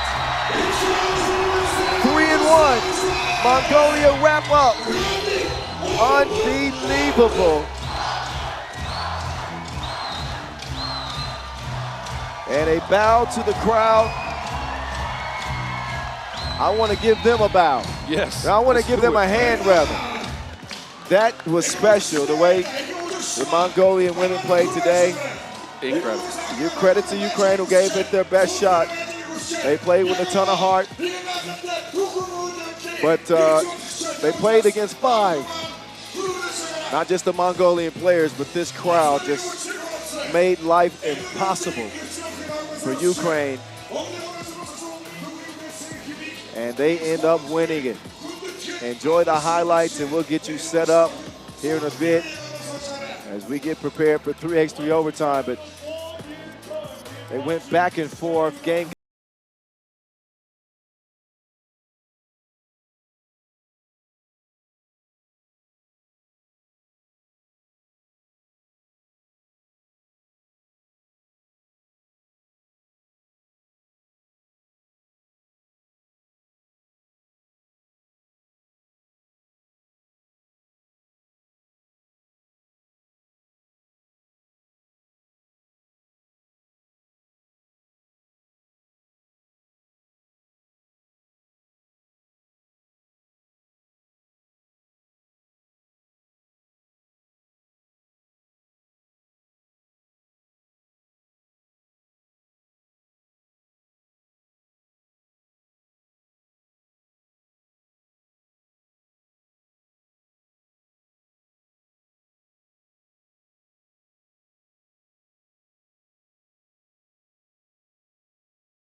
Mongolia there. Unreal finish to this day and a conclusion to group play. 80 games are done. And a look at the last 20 that we saw on this day. Netherlands bounce back big after an 0-2 start. And they do it, they get it done. In the men's competition, a crazy, never seen before game between Canada and France. Yeah, we're going to have to talk about that one. We will. Actually, China and France. The Canada-France game wasn't too bad either. That was the bounce-back win for France. Oh, you're right. And one of many, many heavy hitters today. The United States women, they've gone through every challenge through group play. Japan finished second. Netherlands, with those 2 wins, end up third. They're playing tomorrow. USA goes straight to the quarterfinals from women's Pool B.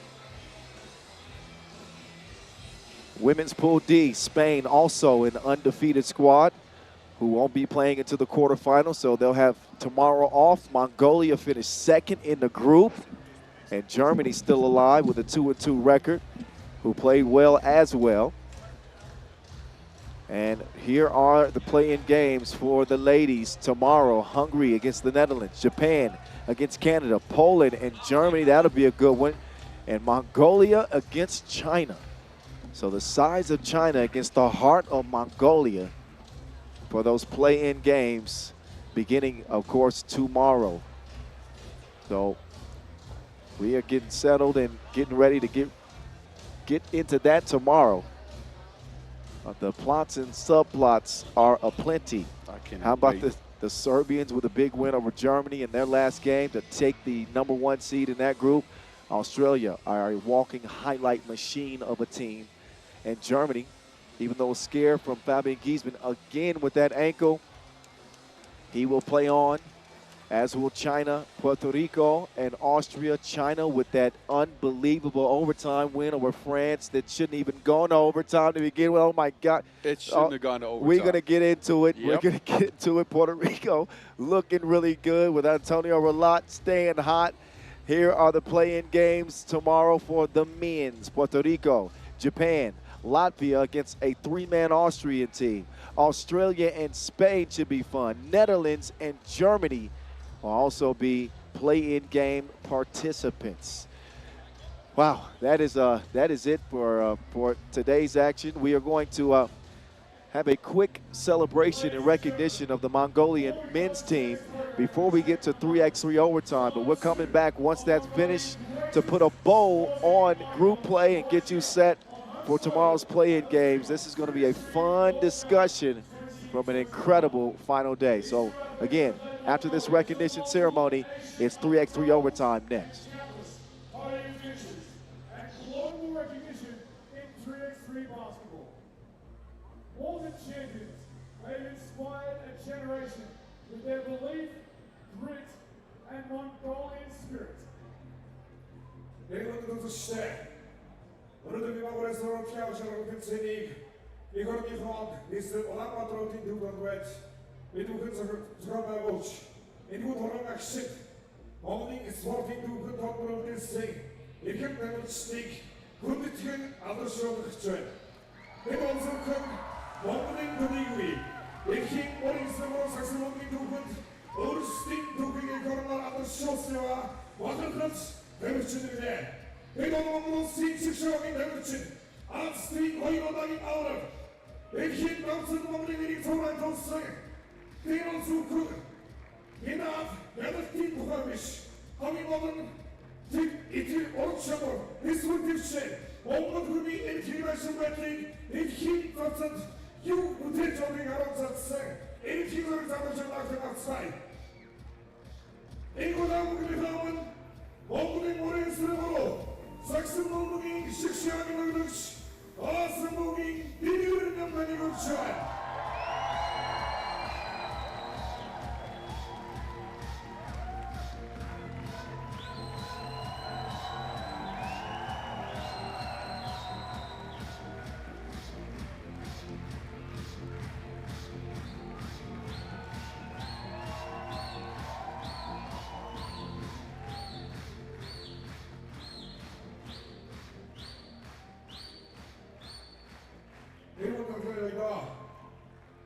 энэ хүний бахархуулсан Монгол улсын шишээгийн ахлагч Монгол улсын шишээгийн дамжлаас амгийн дэлгэрэнийн яг одоо их орныхоо министр Ulaanbaatar хотын төв талбай энэ дэлхийн аваргын талбай дээр зогсож байна.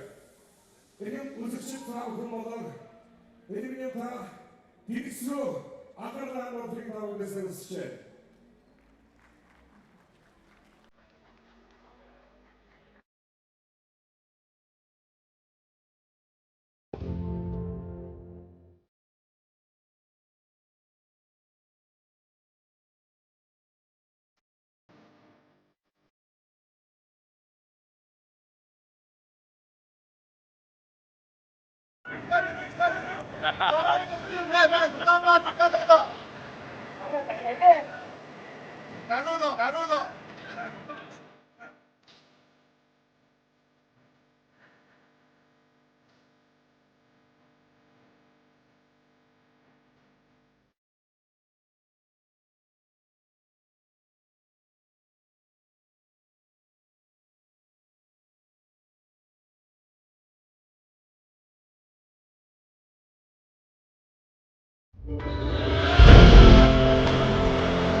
Одоо Монгол улсын Ulaanbaatar төв талбай FIBA 3x3 ас нөрөгчдийн дэлхийн авар шалгалт тэмцээний талбай дээр зогсож байна.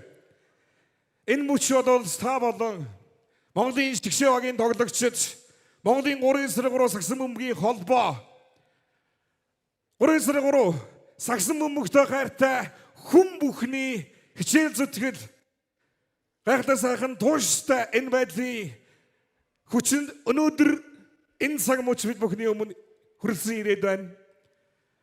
Яг энэ цаг мөчийн сэтгэлдээ хаалцсан уу гэж танд энэхүү микрофоныг шилжүүлж байна.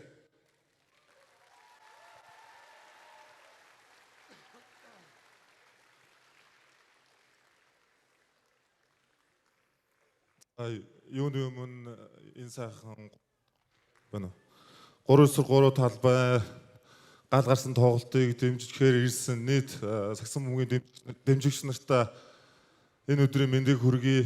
За тэгээд би одоо сая бичлэгээ үзээд зогсож байхад надад нэг ийм сэтгэл төрж байна. Тэр нь юу гэхээр анх энэ 3-3 сагсан бөмбөгийн спортод хөл тавьж байх үе одоо үе хоёрын дунд яг юу болж өнгөрснийг одоо миний толгойд яг ингээд зурс хийгээд өнгөрлөө. Маш олон хожигдол, маш олон ялалт, маш олон найз нөхөд, маш олон дэмжигч нар, маш олон үйл явдал өрнөдөд өнөөдрийн энэ цаг хугацаанд дээр ирсэн би ингээд зогсож байна. Тэгээд хамгийн гол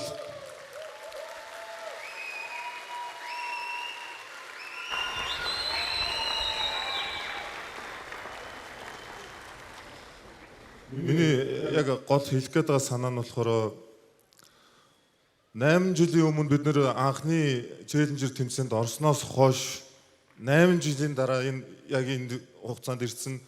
Тэгэхээр 8 жил бидний өдөр бүрийн хичээл зүтгэл, өдөр бүрийн хөлс маш олон тэмцээний тэмцэл энэ бүгдийн ард амжилттай гарсан учраас өнөөдөр бид нэр дэлхийн авар шалралт тэмцээнийг эх орондоо зохион байгуулад октоодынхаа гайхалтай ялтаар огшоод энд сууж байна.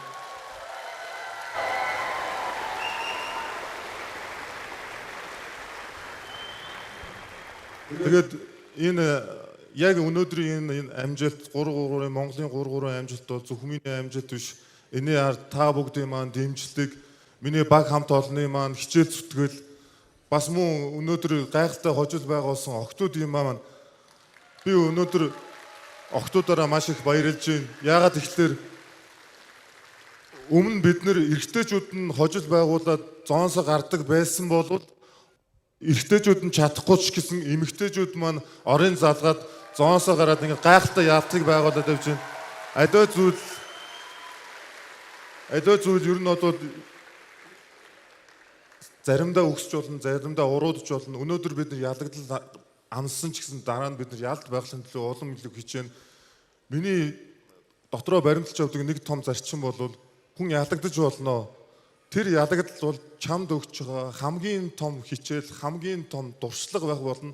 Чи тэндээсээ өөрийгөө ташуурдаад дараагийнхаа тэмцээнд улам илүү хичээгээрэй гэж миний өөрт тавьдаг хамгийн том зорилго юм байнамаа.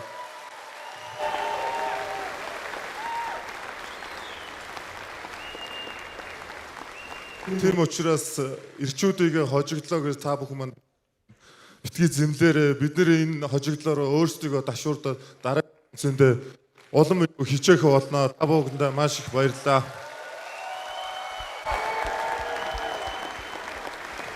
Баярлалаа хэрхэн мөндөд үзэгчтэй. Эго эрэм дамирчид туман хүндэтгэл үзүүлэхээр FIBA 3x3 ерөнхий захирал ноён Алекс Санчес болон Монголын 3x3 сагсамгийн холбооны ерөнхийлөгч ноён Мегамржив нарыг энэхүү талбайд өргөж байна.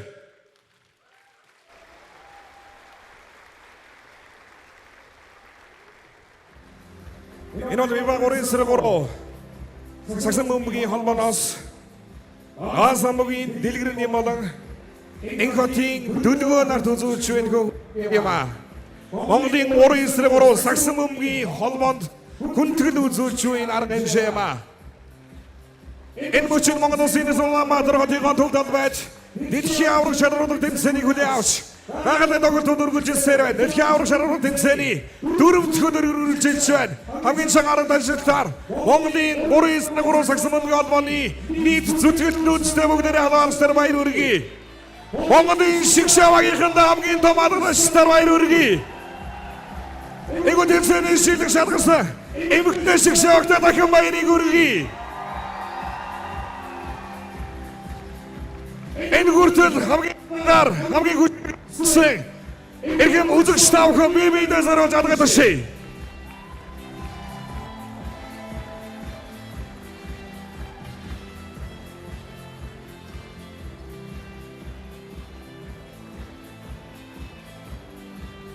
Монголын шоугийн зансаша үргэлжилсээр холон өнөөдрийн матрууд ирээдүйн үеийн өдгөр дуурайлал Монголын 3x3 сагсамгийн замын нэсэг эрхэм үзтэй дахин халуун цаашдаа баяр хүргэе. Монголын 3x3 сагсамгийн түүх үргэлжилсээр баяр үзэгчтэй. We thank you, Tugan and Tuljerim. We thank you for your service to the sport of 3x3 basketball. And once again, we give it up and show our love to the role models, the trailblazers, and the champions of Mongolian 3x3 basketball. We thank you once again, Tugan and Tuljerim. That wraps up day 4 here, ladies and gentlemen, for the FIBA 3x3 World Cup 2025 Mongolia. It is into finals time. Be sure to get your tickets. Be courtside.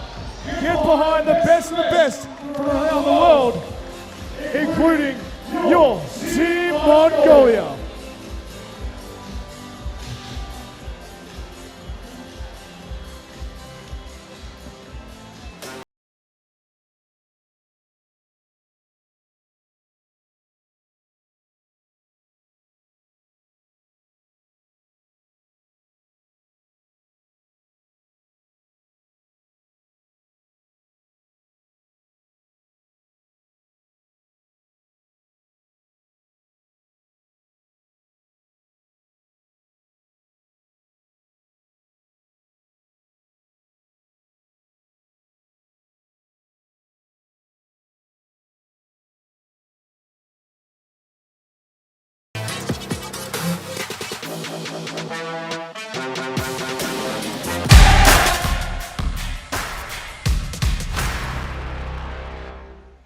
Welcome to 3x3 Overtime. Kyle Montgomery, Boz Rosendahl here to give you a full breakdown of the 9th edition of the FIBA 3x3 World Cup. Today was the final day of group play. 20 games, 80 in total. A day, Boz, that had a range of every single emotion. When we came here to Mongolia, they said, expect the unexpected. This has been what they've been telling us.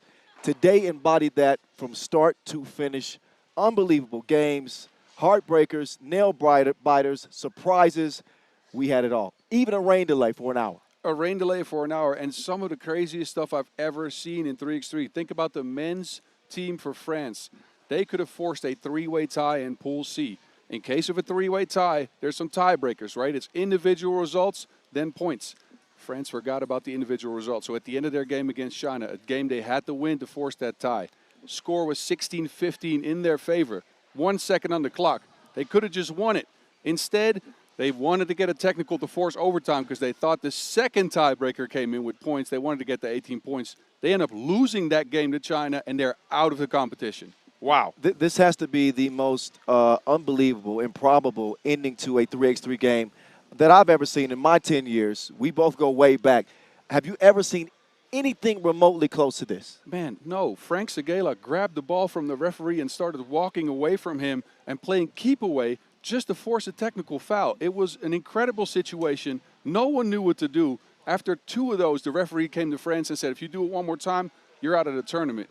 And then for China to come in, throw a ball over the backboard and get it tipped in for a game winner, that was just incredible. I've never seen anything like that. I think we can both agree that that was the overall biggest surprise of the day. Have never seen it before. A miscalculation by France, who would have been playing on in the last 16. They force overtime that they didn't need to. They lose, and their run here this year is done. All right, tell me about your biggest surprise in the women's competition. You can't go outside of the Mongolian ladies. They came in with a 1-1 record on the day, and they needed a victory to make it out of pool play into the knockout rounds. Their first game on the day was against the Olympic champions Germany. A game, seeding-wise, you wouldn't expect them to win. They put it to the Olympic champions. They won it 18-14. Arjen Tsetseg had 7 points. He made 2 twos. But the main thing that I saw in that game for Mongolia is they handed the Wilson the ball over to Nadine Kusel. 18 years old. This is her first year she's legally allowed to be on the seniors team. She had 6 points. She was very, very efficient. And the Mongolian defense was incredible. The crowd here, I think they helped a little bit. And then they capped the day with a win over Ukraine in overtime with the 2 seed already locked up. Their biggest star, Ulaanbaatar, hits the game winner. Unbelievable. My biggest surprise has to go to Quincy Diggs. The way he played on that Austrian team with 3 players. No Matthias Lenortner, scores 11 points against Canada. Sonel with 6 rebounds in that game. They out-rebounded China by 5. They were pretty much dead in the water. Now they move on and have a chance at gold with 3 players. Big surprise for me today. How about your women's top player today? Can't go outside of the world number 1. You know, I'm Dutch, but I got to go with Noortje Driessen. Her first 2 games in the World Cup, she scored 3 points total. This is your number 1 ranked player in the world. She made a point today in her games against Chile and Czechia to get to the basket. 8 on 10 of ones, 11 points against Chile. Then Czechia, 9 points. She hit a 2. She got the team started, got to the free throw line. An array of moves for your world number 1. Look at how she finishes through contact. Noortje with the misdirection here, gets to the basket. And I told you she was efficient against this Chile squad. Got her teammates involved as well. And the Dutch with 2 wins, much needed wins because they came in 0-2. They come out of the pool and go into the knockout rounds. Who was your men's player of the day? Let's swing it over to the fella side. And I had a lot of players to choose from, but I got to go with the most decorated player to ever play the game of 3x3. He goes by the name, the Maestro, Dejan Majstorovic for Team Serbia. Came in to the day 1 of 9. He was really struggling finding his touch, which was a huge shock to begin with. He came in and hardly missed a single shot. I don't think he missed a 2-point shot today. Scores 20 points. In a couple of big wins for the Serbians. They end up taking the 1 seed in the group. And he's the maestro. I guess he composed the symphony of string music. The man would not miss. Got a win over Madagascar, which was expected, 21-9, a blowout. But against Germany, he really stepped it up. 3 for 3 from 2-point range. And again, averaged 10 points per game. He's 37 years old, boss. 37 years old, and he's still shooting the nets off. Think about the Maestro coming into his seventh World Cup event, actually, going for his 6th title, and coming in day 2, taking his team on his back like Atlas, not missing a shot from the floor. He didn't miss from 1, he didn't miss from 2, he didn't miss from the free throw stripe. He really set the tone for Serbia, and if they play like this, they might win their 7th title. They are hitting on all cylinders. We won't see them until the quarterfinals, which come up the day after tomorrow. But we begin the last 16, the play-in games for those quarterfinal teams that went directly to the quarterfinal spot. We got some games, several. I think every single game is obviously going to be big. But as you look at the schedule for the last 16, which games are really standing out to you? Look, I'm Dutch, so I'm circling the Dutch team's games for sure. You already know that. But the Netherlands men going up against young Germany, the Netherlands' savviness, the screening game, the methodical way they approach it, plus the star power of Worthy de Jong. I like them. Germany, they're athletic. They're young. 3 of their players under 20 years of age. Griezmann is a star. You call him the future. I already said on the show, let's call him now because he's arrived. Did tweak his ankle today. So I'm very curious to see how he's going to look in that game against the Netherlands tomorrow. Will that still affect him? Will his ankle still hurt? Or will he be okay? And is he able to move? Because in that game where he tweaked his ankle, the opponent tried to attack him a little bit. Serbia went at that ankle and tested it, and it didn't look that good. He didn't move that well to me. Japan and Canada should be a fun one in the women's category. You want to talk about a matchup of contrasting styles. The speedy Japanese with that outside shooting, Takahashis have really been a difficult guard for most teams. But Canada with Sasha Grant-Allen, that power on the inside, Cassie Brown, the way she's been playing in this tournament. Paige Crozen still hasn't found her shot yet, but I think she's saving her best for last. That Canada-Japan matchup is one that I'm definitely looking forward to. And a reminder, since it is the last 16, these are single elimination games. You show up or you get shown out. This is when the tournament takes that next step. Yeah, and the tournament's been really good so far already. And look at the level we had today. The Magic Sky almost came off of the venue here. Level of play is only going to go up. And you're right, that Canada-Japan game is going to be really cool. A clash of styles, a very tall Canada team against the shortest team in the field in Japan. Speed versus power and length. I'm curious to see what's going to happen there. All right, for all of your updates on all of the action here at the FIBA 3x3 World Cup 2025, make sure you give us a follow at FIBA 3x3, also at FIBA 3x3W for your complete schedule. And, of course, all of the highlights from a wild final day of group play. All right, for Boz Rosendahl, I'm Kyle Montgomery. We're going to say good night for tonight in Ulaanbaatar, Mongolia. The round of the last 16 begins here tomorrow. Don't miss it.